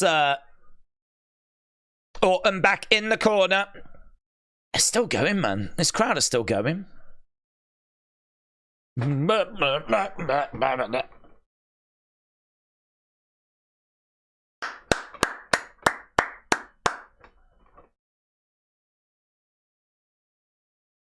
Yeah, not even Wade Barrett's up.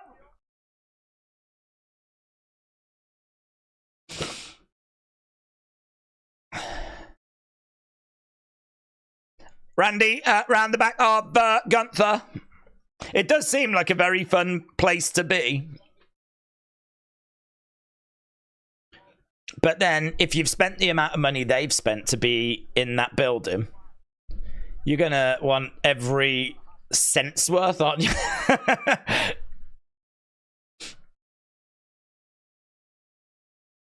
Crowd are chanting, this is awesome, and we haven't really done anything.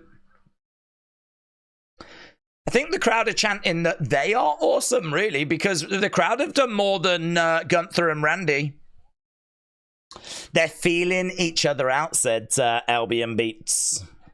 Until Survivor Series, we never know if Orton was even going to come back. If you fast forward, his main event in an international show for the world title against arguably one of the best of this generation, says James.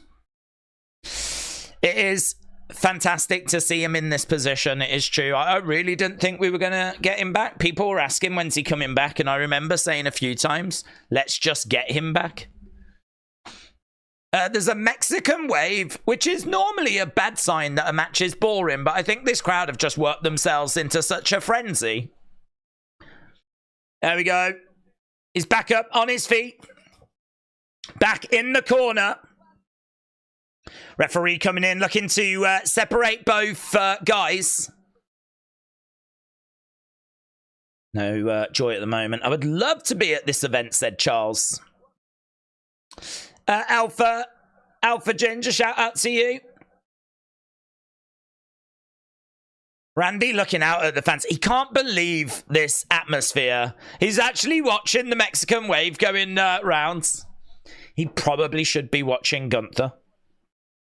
He probably should be keeping an eye on the Ring NRL. It's got to be, I mean, like, it's got to be one of the most mental atmospheres that Randy has ever wrestled in. I mean, you can just tell he can't stop looking at the fans. Randy joining in.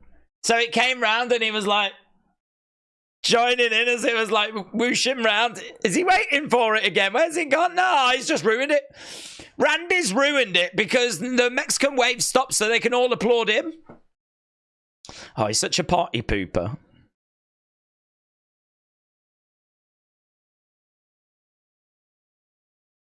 Right, chop there by Gunther. And again, oh, two chops and Randy went down. Gunther has got Randy backed into the corner. This match is going to have to really go some, isn't it, to be the best match of the night? But it absolutely can do it. It's got to beat, according to you guys, Punk and Drew. It's got to beat Punk and Drew. Randy down. Ah, twisting of the neck. Randy was super selfish there, killing the wave. That's such a heel move. Heel turn. Heel, that was a heel turn right there. We did wonder if we were going to get it, and he's just killed that Mexican wave. Confirmed. Elbow coming in there by Gunther. Randy finished all the Nutella in Germany. It looks like it as well, you're right. Big chop coming in there by Gunther. Randy goes down, back up on his feet, backs into the corner. Do we think Jimmy returns next week, said Amin, on the first SmackDown? There's a chance. But Roman was meant to be on that show, but then rumour is that he's not advertised anymore. Big shot there by Gunther. Shot coming back there by Randy. Chop coming in by Gunther. Let's go, man. Let's go, man. Yeah, brilliant.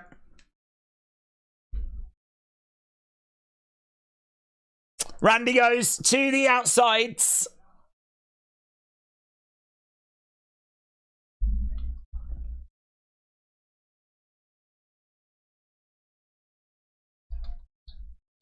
So, using the ring posts.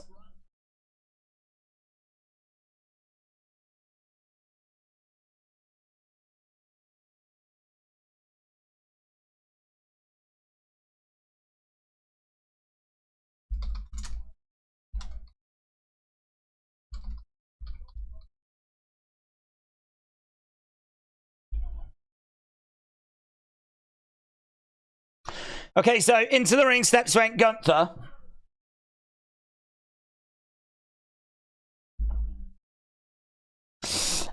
It's been great being back, says Nathan. Chatting away. I'm enjoying this PLE. Yeah, shout out to you, man. I think it's so easy to have fun with these shows when the shows are as good as what they are, you know? It's always hard when the matches are a bit flat and, like, there's not much to talk about, but, oh my God, Gunther goes hard into those ring steps.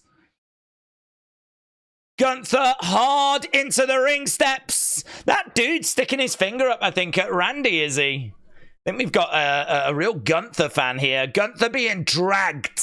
Oh, man. I don't like seeing Gunther getting dragged. There's no way Randy would have dragged fat Gunther. You know when Gunther was like 500 pounds? But now he's lost all that weight. He's just getting dragged around. Oh, Gunther planted onto the commentary table and it doesn't break. Randy, again, picking up Gunther. Boom! Plants him on that commentary table. And again, it doesn't break. Miss Clown said it's been fun. Austin said pizza is the best. Charles Robinson is the GOAT, said K-Dub. He's going to go one more time. Have they changed these tables so that they don't break anymore? 3 times Gunther has been slammed onto that commentary table.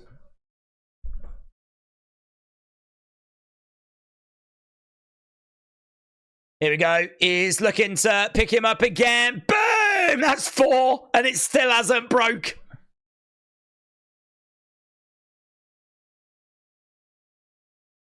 You should see the bruise. I'm looking at Gunther. You should see the bruise.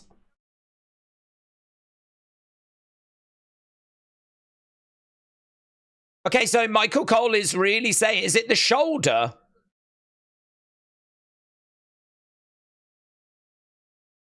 Okay, Randy coming in, chopped there by Gunther, but he's really selling that. Gunther has been smashed through a table 4 times. Right now he's got a sleeper holds. Sleeper onto... he's working that shoulder. Randy is going after that shoulder of Gunther. Over goes Gunther. That shoulder doesn't look good, you know.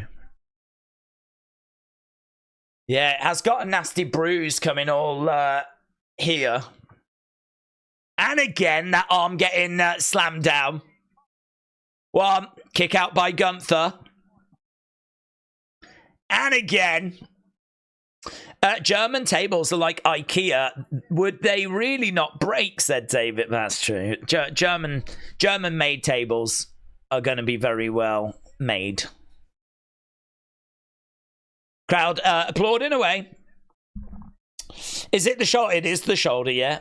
I mean, he's got his arm like this. I mean, he's really selling the arm, and he's really selling down here as well by the wrist.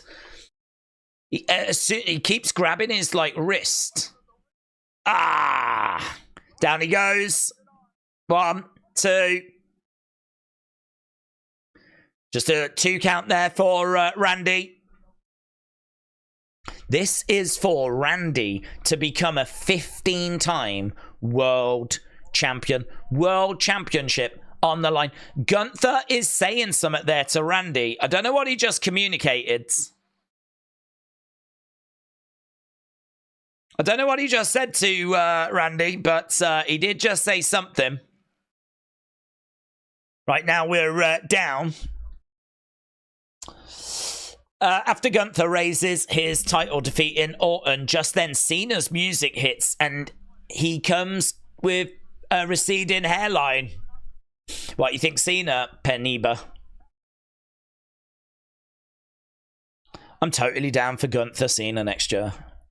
Don't know that. I mean, I feel like Cena will be back next year. I don't know that we get him on this show now.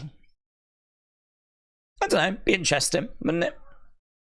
If Gunther does retain, do we end with... But then saying that, if Gunther does retain, that's going to be great for this crowd. That's going to be a lovely ending for them. Big shot there by Orton. Gunther over by the ropes.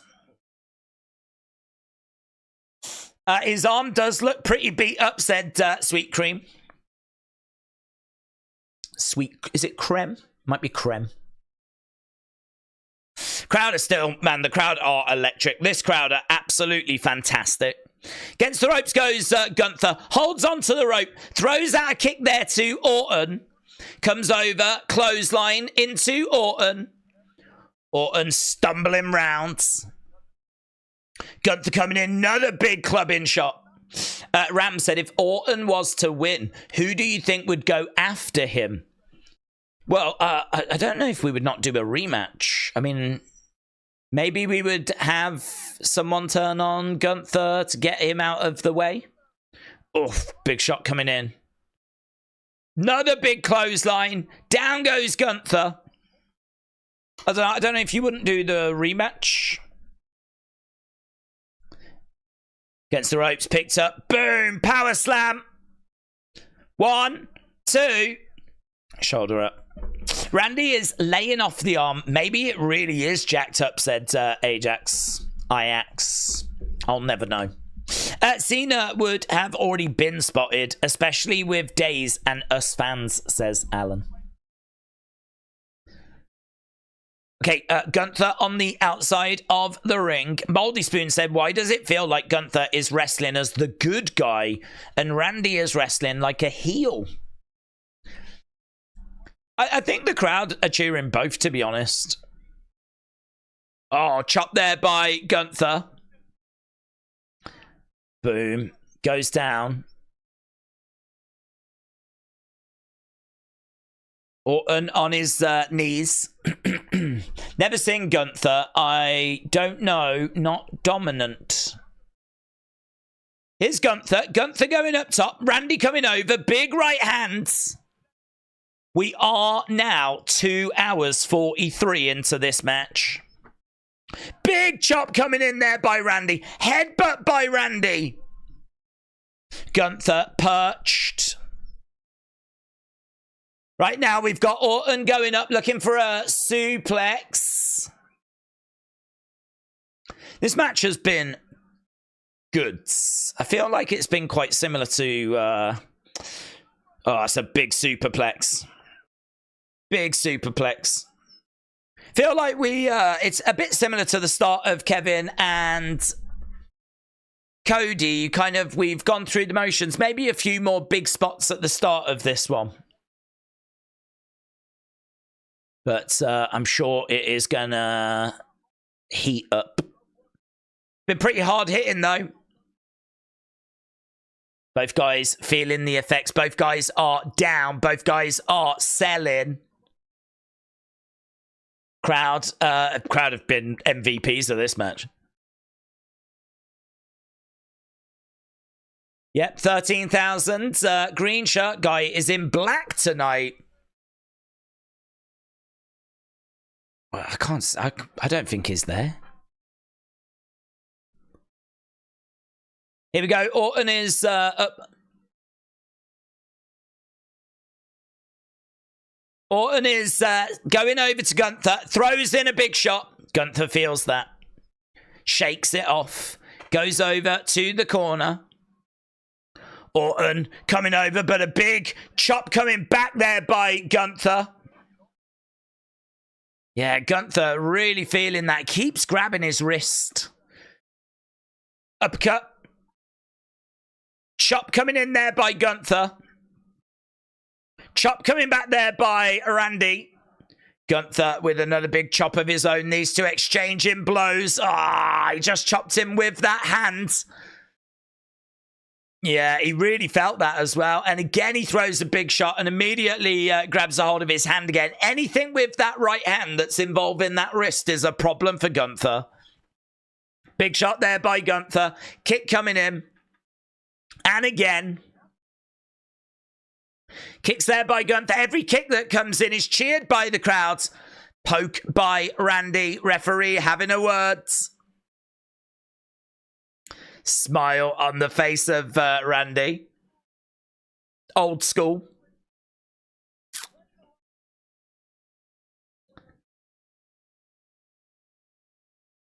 Here's Gunther trying to get up to his feet. To the outside. Right now we've got Gunther being draped. Draping DDT. Boom! Connects. Connects. Is it the wrist? I believe it is the wrist. Miss Clown said, I love this too, but this is a little lackluster. Crowd are chanting RKO. Showing the championship. Randy listening out to the fans. Randy is up on his feet. Looking out at the fans. Crowd going crazy. He's looking over at Gunther. Gunther is down. Gunther feels a long way from winning this, yeah. Sweet Creme said, I've never seen Gunther beat up so much.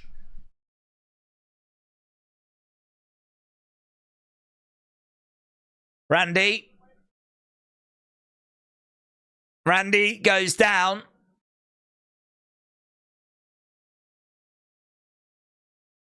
Gunther. Trying to get back up to his feet. He's getting ready for the RKO. Gunther turns around. No. Moves out the way. German. Yes. German by Gunther. Gunther goes back to the corner. Randy shouldn't telegraph the RKO. He should just sneak it. Okay, well, right now we've got Gunther in the corner. Randy getting over to the other corner. I don't think this thing's going to go that much longer. I mean, 5 minutes, something like that. I think they'll want to be done by the 3 hour mark. We're 2 hours 48. Big boot there by Gunther. Gunther is going up. He's going to go for the splash. Randy down. Big splash. Connects. 1, 2. Oh. 1, 2. Albion said Gunther has been doing too much bashing. Yeah, he probably saw that pin as well. Peter White said, no way Gunther loses in front of a European crowds.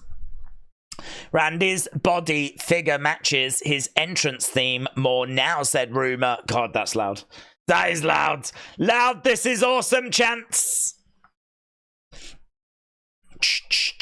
This is awesome. So, Gunther down. That was so close, said Daniel. James said, I got my drink an hour ago and I've only just poured it out. What are you drinking, James? What are you on? Absinthe. White Lightning. Here we go. He's got a... Oh, no.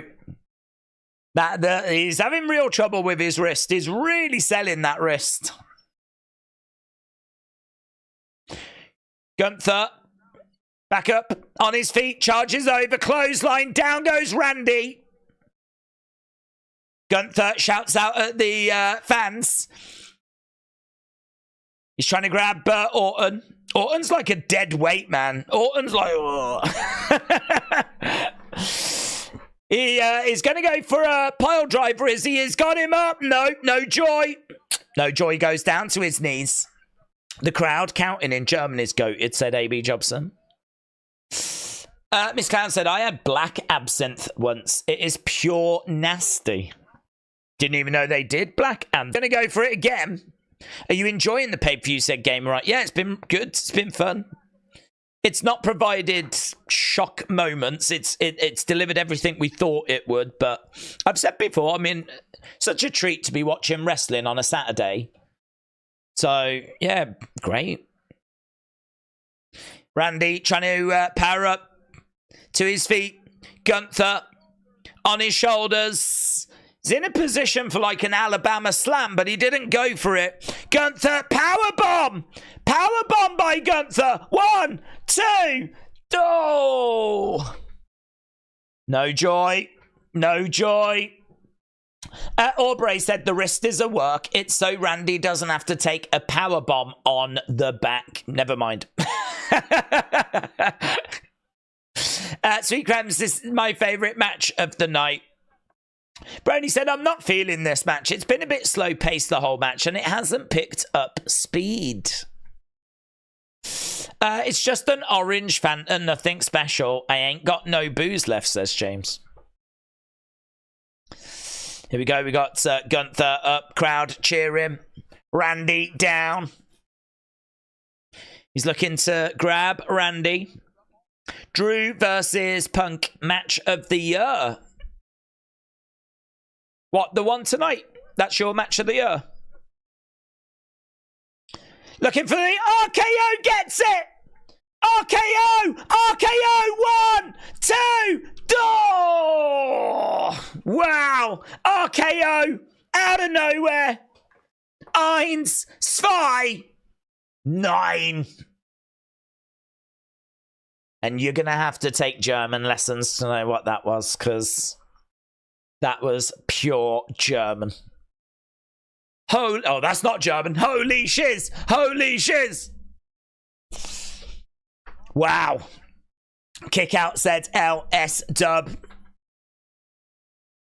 There is an outside chance that Randy gets the win. There is an outside chance. It's probably not likely, but there is an outside chance.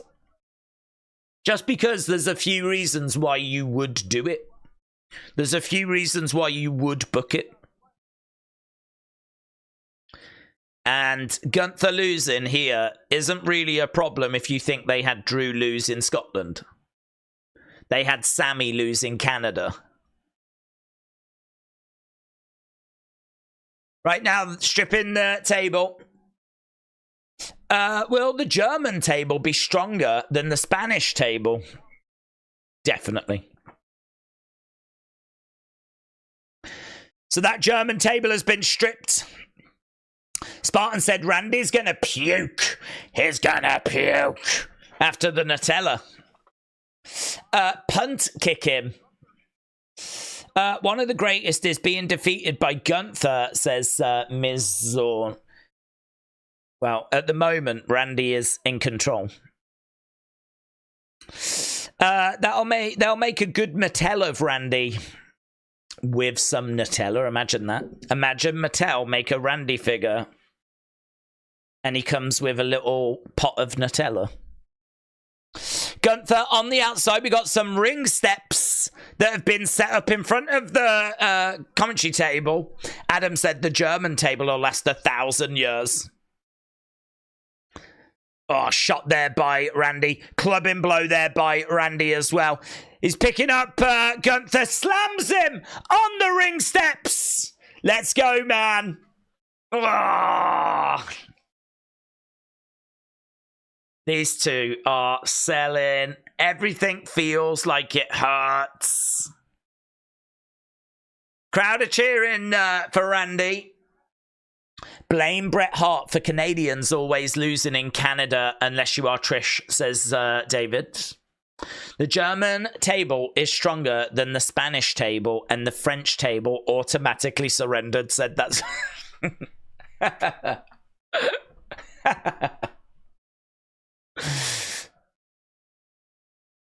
The English table has got bad teeth. Okay, so Gunther is... What's he doing? He's going and grabbing the ring steps. Is he going to look to drive that into Gunther? He's got to be careful here. He could get DQ'd. So he's got the ring steps. I don't know that he's going to drive those into Gunther. Looks like he's moved the ring steps. There we go. The ring steps have been set up right next to the German commentary table. Looks like Randy's lower back is bothering him, said Dark Angel. Rumour said if someone noticed KO survived 2 crossroads like nothing, but could not survive the last one. The whole match, Randy owned Gunther, and Gunther wins in the end.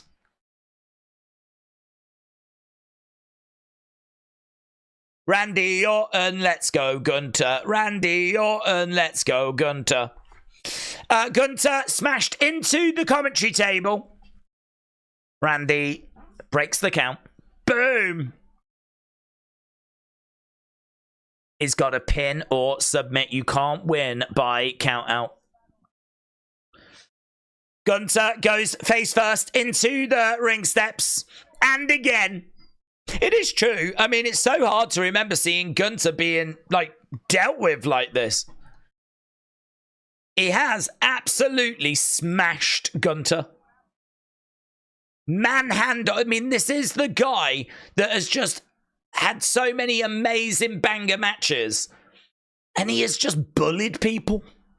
Not in this match. He ain't bullied Randy. Right now, Randy has got Gunther. I think he's really going to try and make this table break, you know. He picks him up. Boom! And it does! Wow! He had to set up the ring steps so he could stand on them, pick up Gunther, and hurl him down in order for that German table to break. And it did. It did. That was a pretty hellacious table break, actually. Randy stands on the ring steps, poses away as the crowd are cheering. Let's go. Let's go. Gunther to retain through count-out, said Stephen. Guys emote in mid-match, said Spartan. Gunther has been dominated this whole match. That was goated. That was good. It was good. Right now, Gunther is down. Randy comes over. He grabs Gunther. And he's looking to drag him back over to the ring. He's got him by the head. He's leading him over. Aubrey said, at this point, I just want the hydration station to make it to the end. Come on, station. We'll have no cheering for Prime. Thank you. Gunther gets back into the ring, and Randy gets in there as well. Gunther is trying to get back up to his feet. AR1 said, imagine Seth comes out and screws Randy. Randy in the ring. Crowd cheering away. Gunther down. Here we go. He's going down. He's going to go to that dark place. He's getting set up for the RKO. He has got one already. No. No, shoved away by Gunther. Randy lands on his spine and he grimaces. Oh, Gunther comes over. Sleeper applied. Sleeper applied. Middle of the ring. Randy in trouble. Randy in trouble. Tables have turned. Sleeper is in. Oh my God, he's really powering up to his feet though. Sleeper is in, he's on his feet. He's being backed into the corner. That should break it, but it hasn't yet. Randy again, driving Gunther back. He is fading, but he's... flips Gunther over. They're cooking, said Wrestling Prouds. It's still in, though. It's still in. That sleeper is still in. Randy trying to get back up to his feet. Cho said Randy is fading. This has been in for quite a while, you know. He's had this on for quite a while. Randy trying to break out of it. You can see the marks on the arm of Gunther. Randy with that wrist. And, no, chopped to the back. Oh, my God. Sleeper reapplied. Sleeper reapplied. Randy going down to one knee. Elbows coming in to the side of the head. Yeah, man. Big shots coming in. Another sleeper hold back on. Oh, my God. Oh, my God. Spartan said, do it for the Nutella sponsorship, Randy. Oh, my. You need to be there with a sign, but that would have encouraged him. He definitely would do it for the Nutella sponsorship. He's on his feet. He jumps back. He lands on top of Gunther. Gunther, though, like the Undertaker, sat up. Another sleeper holds. Randy has had to work so hard to try and get out of that. He's back in it again. Elbows coming in to the side of the head. And it's back on. And he's got him down. Oh, man, he's in trouble. He's in trouble. He's in big trouble. It looks like Orton's fading. It looks like Orton's fading. Sleeper is in. The arm is going. Yeah, he's out. He's out. He's out. He's out. It's done. Gunther wins. Randy Orton doesn't quit. He passes out. And the ring general is still your world's heavyweight champion. Yeah. Gunther. Let's go. This is where we bring back AJ Lee now. This place will go bananas. And that'll be Gunther's next opponent. Bum, bum. The ref should have given him a chance with the arms dropped 3 times. They've given up on the 3-time thing, haven't they?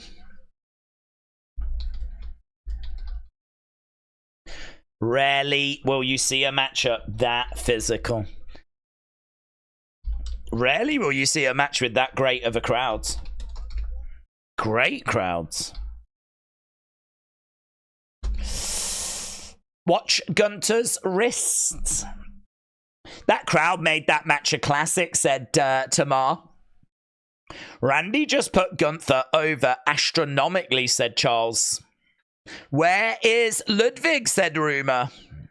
Wrestling fan said, what a match.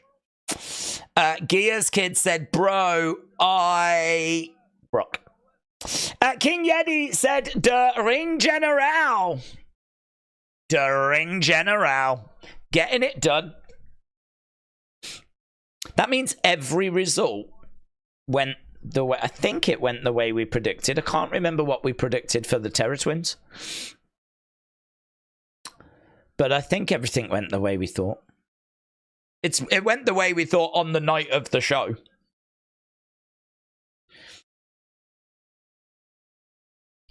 So Randy is trying to get back up to his feet. James said, here comes the I'm never watching WWE again BS. Yeah, hashtag cancel the WWE network.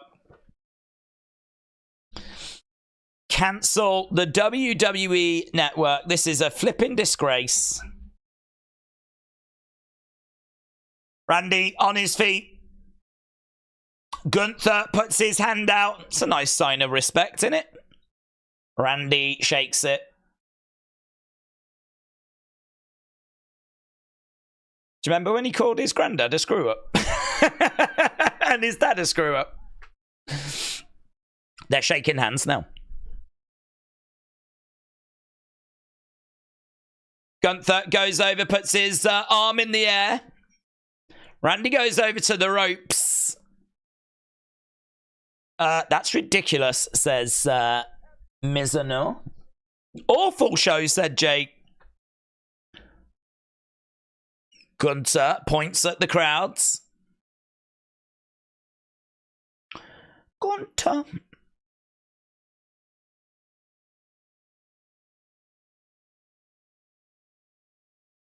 So I think we're going over to Jackie Redmond, and we are Jackie, Miz, Big E. Wade Barrett has got up from the commentary table straight away. He goes round and down the entranceway. It's kind of fun to watch what's going on in the background. Randy has got out of the ring. Gunther is still in the ring. Music's still playing. We're in the arena, but we can see the ring in the background. Miz said at the start that felt like Hogan Rock. 2 minutes in, they were chanting, "This is awesome." That is true. Nothing had happened.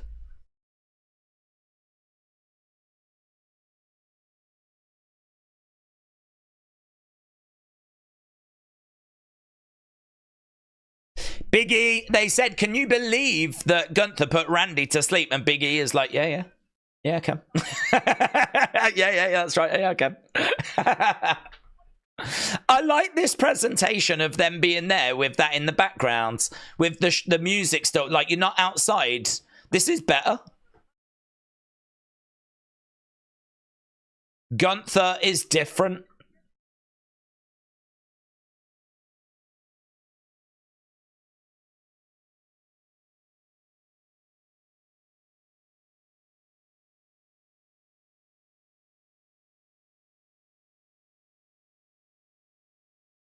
That was a good point by Miz. Miz is like Randy putting his hand out.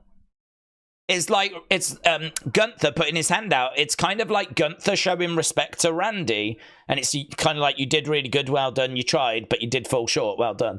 It's kind of like he's the one that's showing respect to Randy. That's Randy Orton. I think Samantha's got into the ring in the background. It's interesting looking at the background. Randy has walked down the entranceway. I agree. Miz is fantastic on the pre-show. On this kind of panel. He does a fantastic job. Who has jumped up and applauded? There's Ludwig. Oh, it's Kathy that's in the ring. I thought it was Samantha that was in the ring. Ludwig has got in the ring as well. Is this maybe not over yet?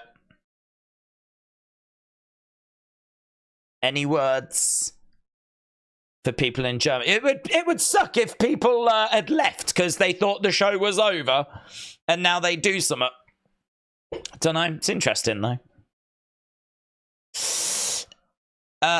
They shook left hands, says Wrestling Proud. Randy deserves another title run, said Scott. No, he's a loser. We found out tonight Randy Orton's a loser. Perhaps he's always been a loser. He got choked out. Like a baby.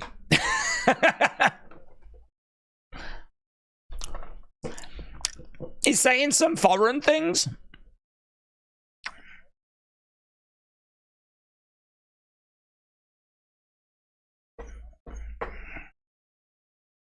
No idea. Not a flipping clue. Main event felt like something you would see in the 70s. The slow pace allowed for selling and physicality to come to the surface. Best match of the night. It felt old school, gritty and match of the year contender, says L. Esther.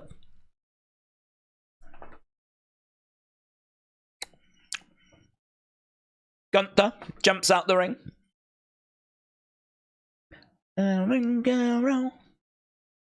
So he said a load of foreign stuff, which is fine. And then he jumps out the ring and the people cheered. And then we go back up to the panel, so there wasn't anything.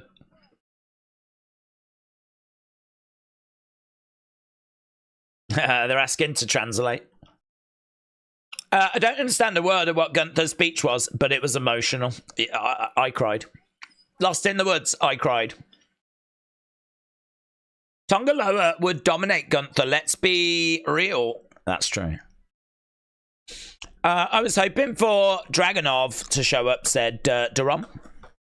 Guten Tag, said Lost in the Woods. I wasn't expecting the Ludwig Kaiser face turn. I don't think there is a face turn. I just think we're in Germany. Every match was amazing, said Michael Cole. So we've gone over to Michael Cole. This is different. The way we're presenting this post-show is very different. I've got goosebumps. Talking about Randy, says Michael Cole.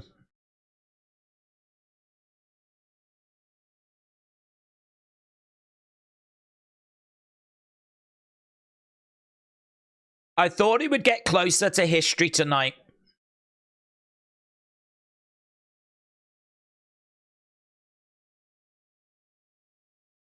They've yeeted in the background. The people in the background just yeeted behind Michael Cole. Gunther is the present, but he is also the future, says Michael.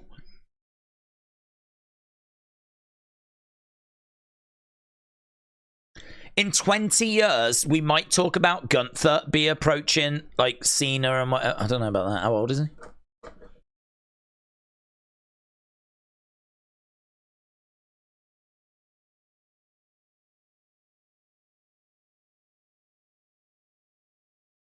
Yeah, that's an amazing stat. He's held a title for 75% of the time he's been in WWE.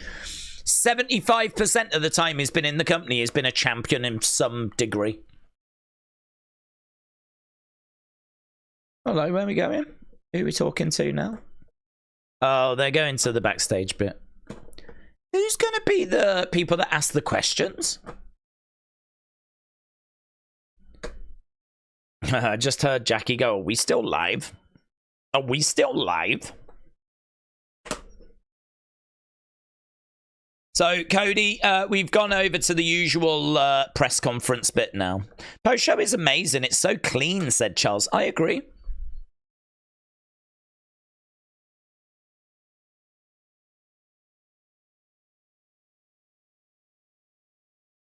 All right, so Cody's going to deliver some of the business points.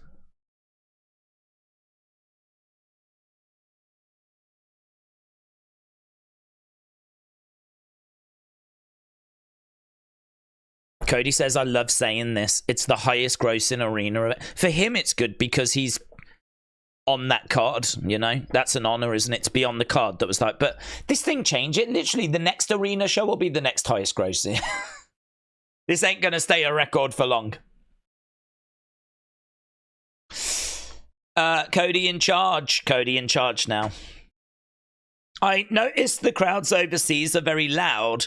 Perhaps it's because they don't do many shows in Europe. That's definitely a factor, Scott. It is definitely a factor. If we had it more regular, it wouldn't be as bananas. This is the first German PLE ever, you know? It's going to hit different. So, yeah. I do also think it's part of our culture, though, with the whole soccer thing, to be chanting at games and whatever. Like, you get a lot of that in soccer games. Fans don't go to soccer games and sit there and be quiet and respectful. So it is also part of that.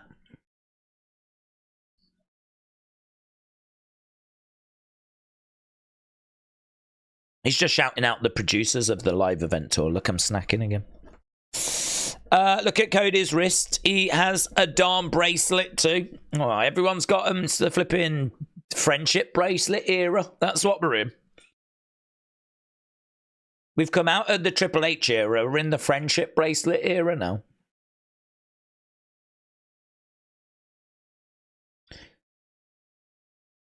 Talking about SmackDown moving, NXT moving, Raw moving. Let's go to questions. I don't know what media is there in Germany.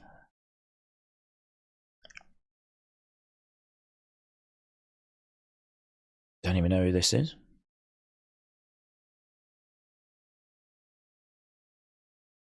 Where do you think it stands with your friendship with Kevin?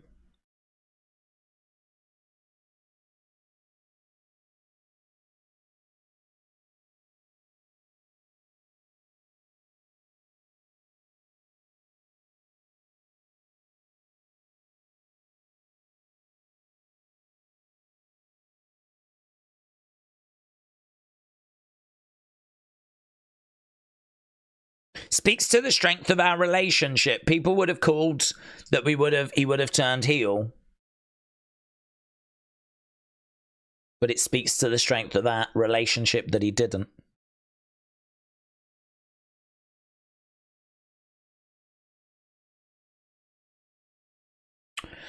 Maybe Cody will take over from Triple H once he retires. The bracelet era is the best era. Yeah, I don't want any more of this attitude era nonsense. Friendship bracelet era is the best era. That was the most emotional I've only just recovered. I've been crying all night on stream. If you are new to the stream, you're just stopping by. I've only just composed myself because that moment when CM Punk got the bracelet back is the greatest moment. I'd have to put it up there with, like, Macho Man and Miss Elizabeth getting married. Or Cody finishing the story. I mean, if anyone's got the nerve to say that this show was mid, just show them that moment where CM Punk gets the friendship bracelet back. You'll make them look like fools. Who's this guy? He sounds English.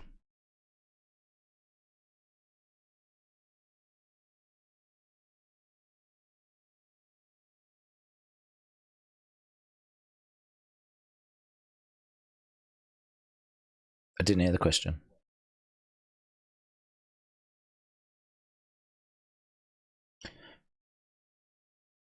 I want to congratulate Randy. So I think the question was about Randy maybe coming for his title in the future.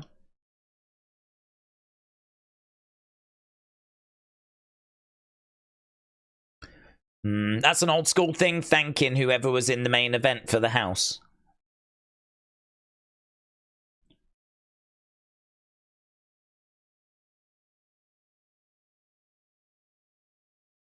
It's a different match. People might want to see that match, me and Randy.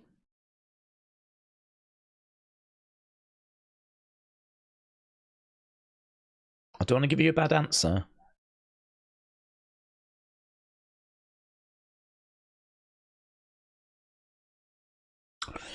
A lot would have to happen for that match to take place. I wouldn't back down from it. That's kind of interesting. I wonder why he's saying that. Why would a lot have to happen? He's just given Kevin an opportunity. Why won't he give one to Randy?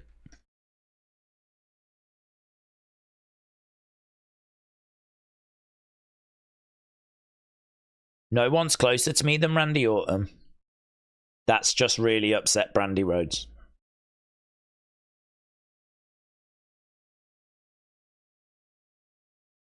No plans for it at the moment. Jeremy said F Gunther, F break. Jeremy, get out. Get out.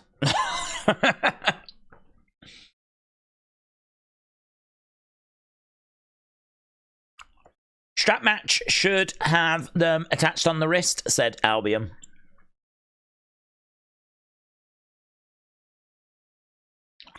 Alex said, what about the PC move? I don't know that he would know that, to be honest.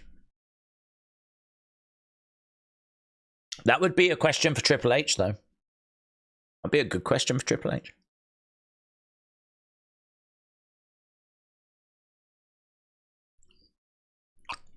He said that there's a lot of responsibility that gets handed. 21 Connor said, you've streamed for over 7 hours. What a great experience. 21 Connor, shout out to you. Have we? Yeah, we have. Nothing, mate. Although, I am going to have some... I haven't eaten all day. This is why I'm snacking on these. Stupid things. Bash in Berlin is a 10 for me, said Connor. Well, I'll put the feedback thing up now whilst I'm just chatting, actually. Feedback required. What did you score?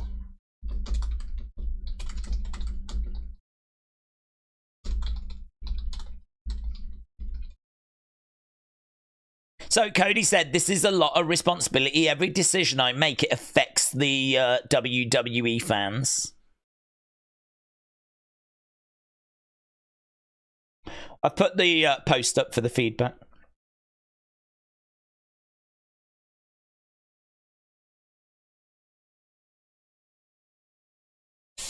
Lovely. Daze, what storylines are we looking forward to? Oh, I want to see what's next for the Wyatt 6. I think there's a few, isn't there? I mean, what's going to be next for Gunther? What's going to be next for the Wyatt 6? I'm thinking it's probably more American-made stuff. I think because Terror Twins won, that's pretty straightforward. I think because CM Punk won, that's pretty straightforward. As we head towards Bad Blood, so... there's maybe a bit of mystery there. I am interested to see if we're going to start teasing Alexa. I am interested to see if we're going to do something with that. SKS Army, shout out to you, my friends. Gorilla position. Them clowns.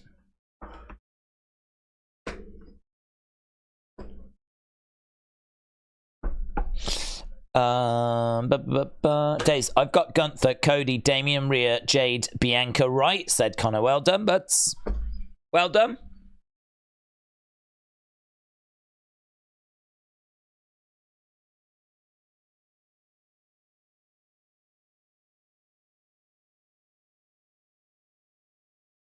He didn't say good question that time. It's another L for gorilla position. Lost in the Woods, shout out to you, my friend. Yeah, Cody just saying the kind of usual Cody things, to be honest. So I think it's probably wise to just wrap things up there. I think there could be some interesting bits that come out of this, but it's hit and miss. You never quite know what you're going to get, so... I'm going to go and have something to eat because I really want to go and get Unseen done. And that's going to take a while for me to go through all these comments and see what everyone has said. So I'm going to go away and start working on that. Then I need to do the opinions video. I haven't even set up tomorrow's No Mercy stream. Don't forget, we are back tomorrow. So if you are going to miss me, you won't miss me for long. I will be back tomorrow. And yeah, I hope you enjoyed this. I hope you had a good time. You know, listen, this ain't a show that I think we ever revisit. It's not a show that I think set the world on fire. I think it's a show that was fine and I think did well. And I had a good time. And I hope you did as well. I can tell you, Cody against Kevin Owens, great, 72%. Bianca Jade Unholy Union, good, 91%. CM Punk Drew, great, 80%. Terror Twins Judgment Day, great, 76%. So, that means CM Punk Drew, great, 80%. Best match so far, right? Great, 80%. Randy Orton, Gunther, great, 75%. So it means that actually Randy Orton Gunther was the third best match on this show. Terror Twins Judgment Day just pip it by 1%. CM Punk Drew is your favorite match from this show. So there we go. That is how it all shaked out, which is very interesting.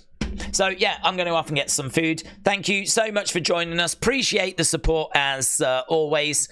And I will see you again later for Unseen, later for the Opinions video, and tomorrow for NXT No Mercy. Bye for now.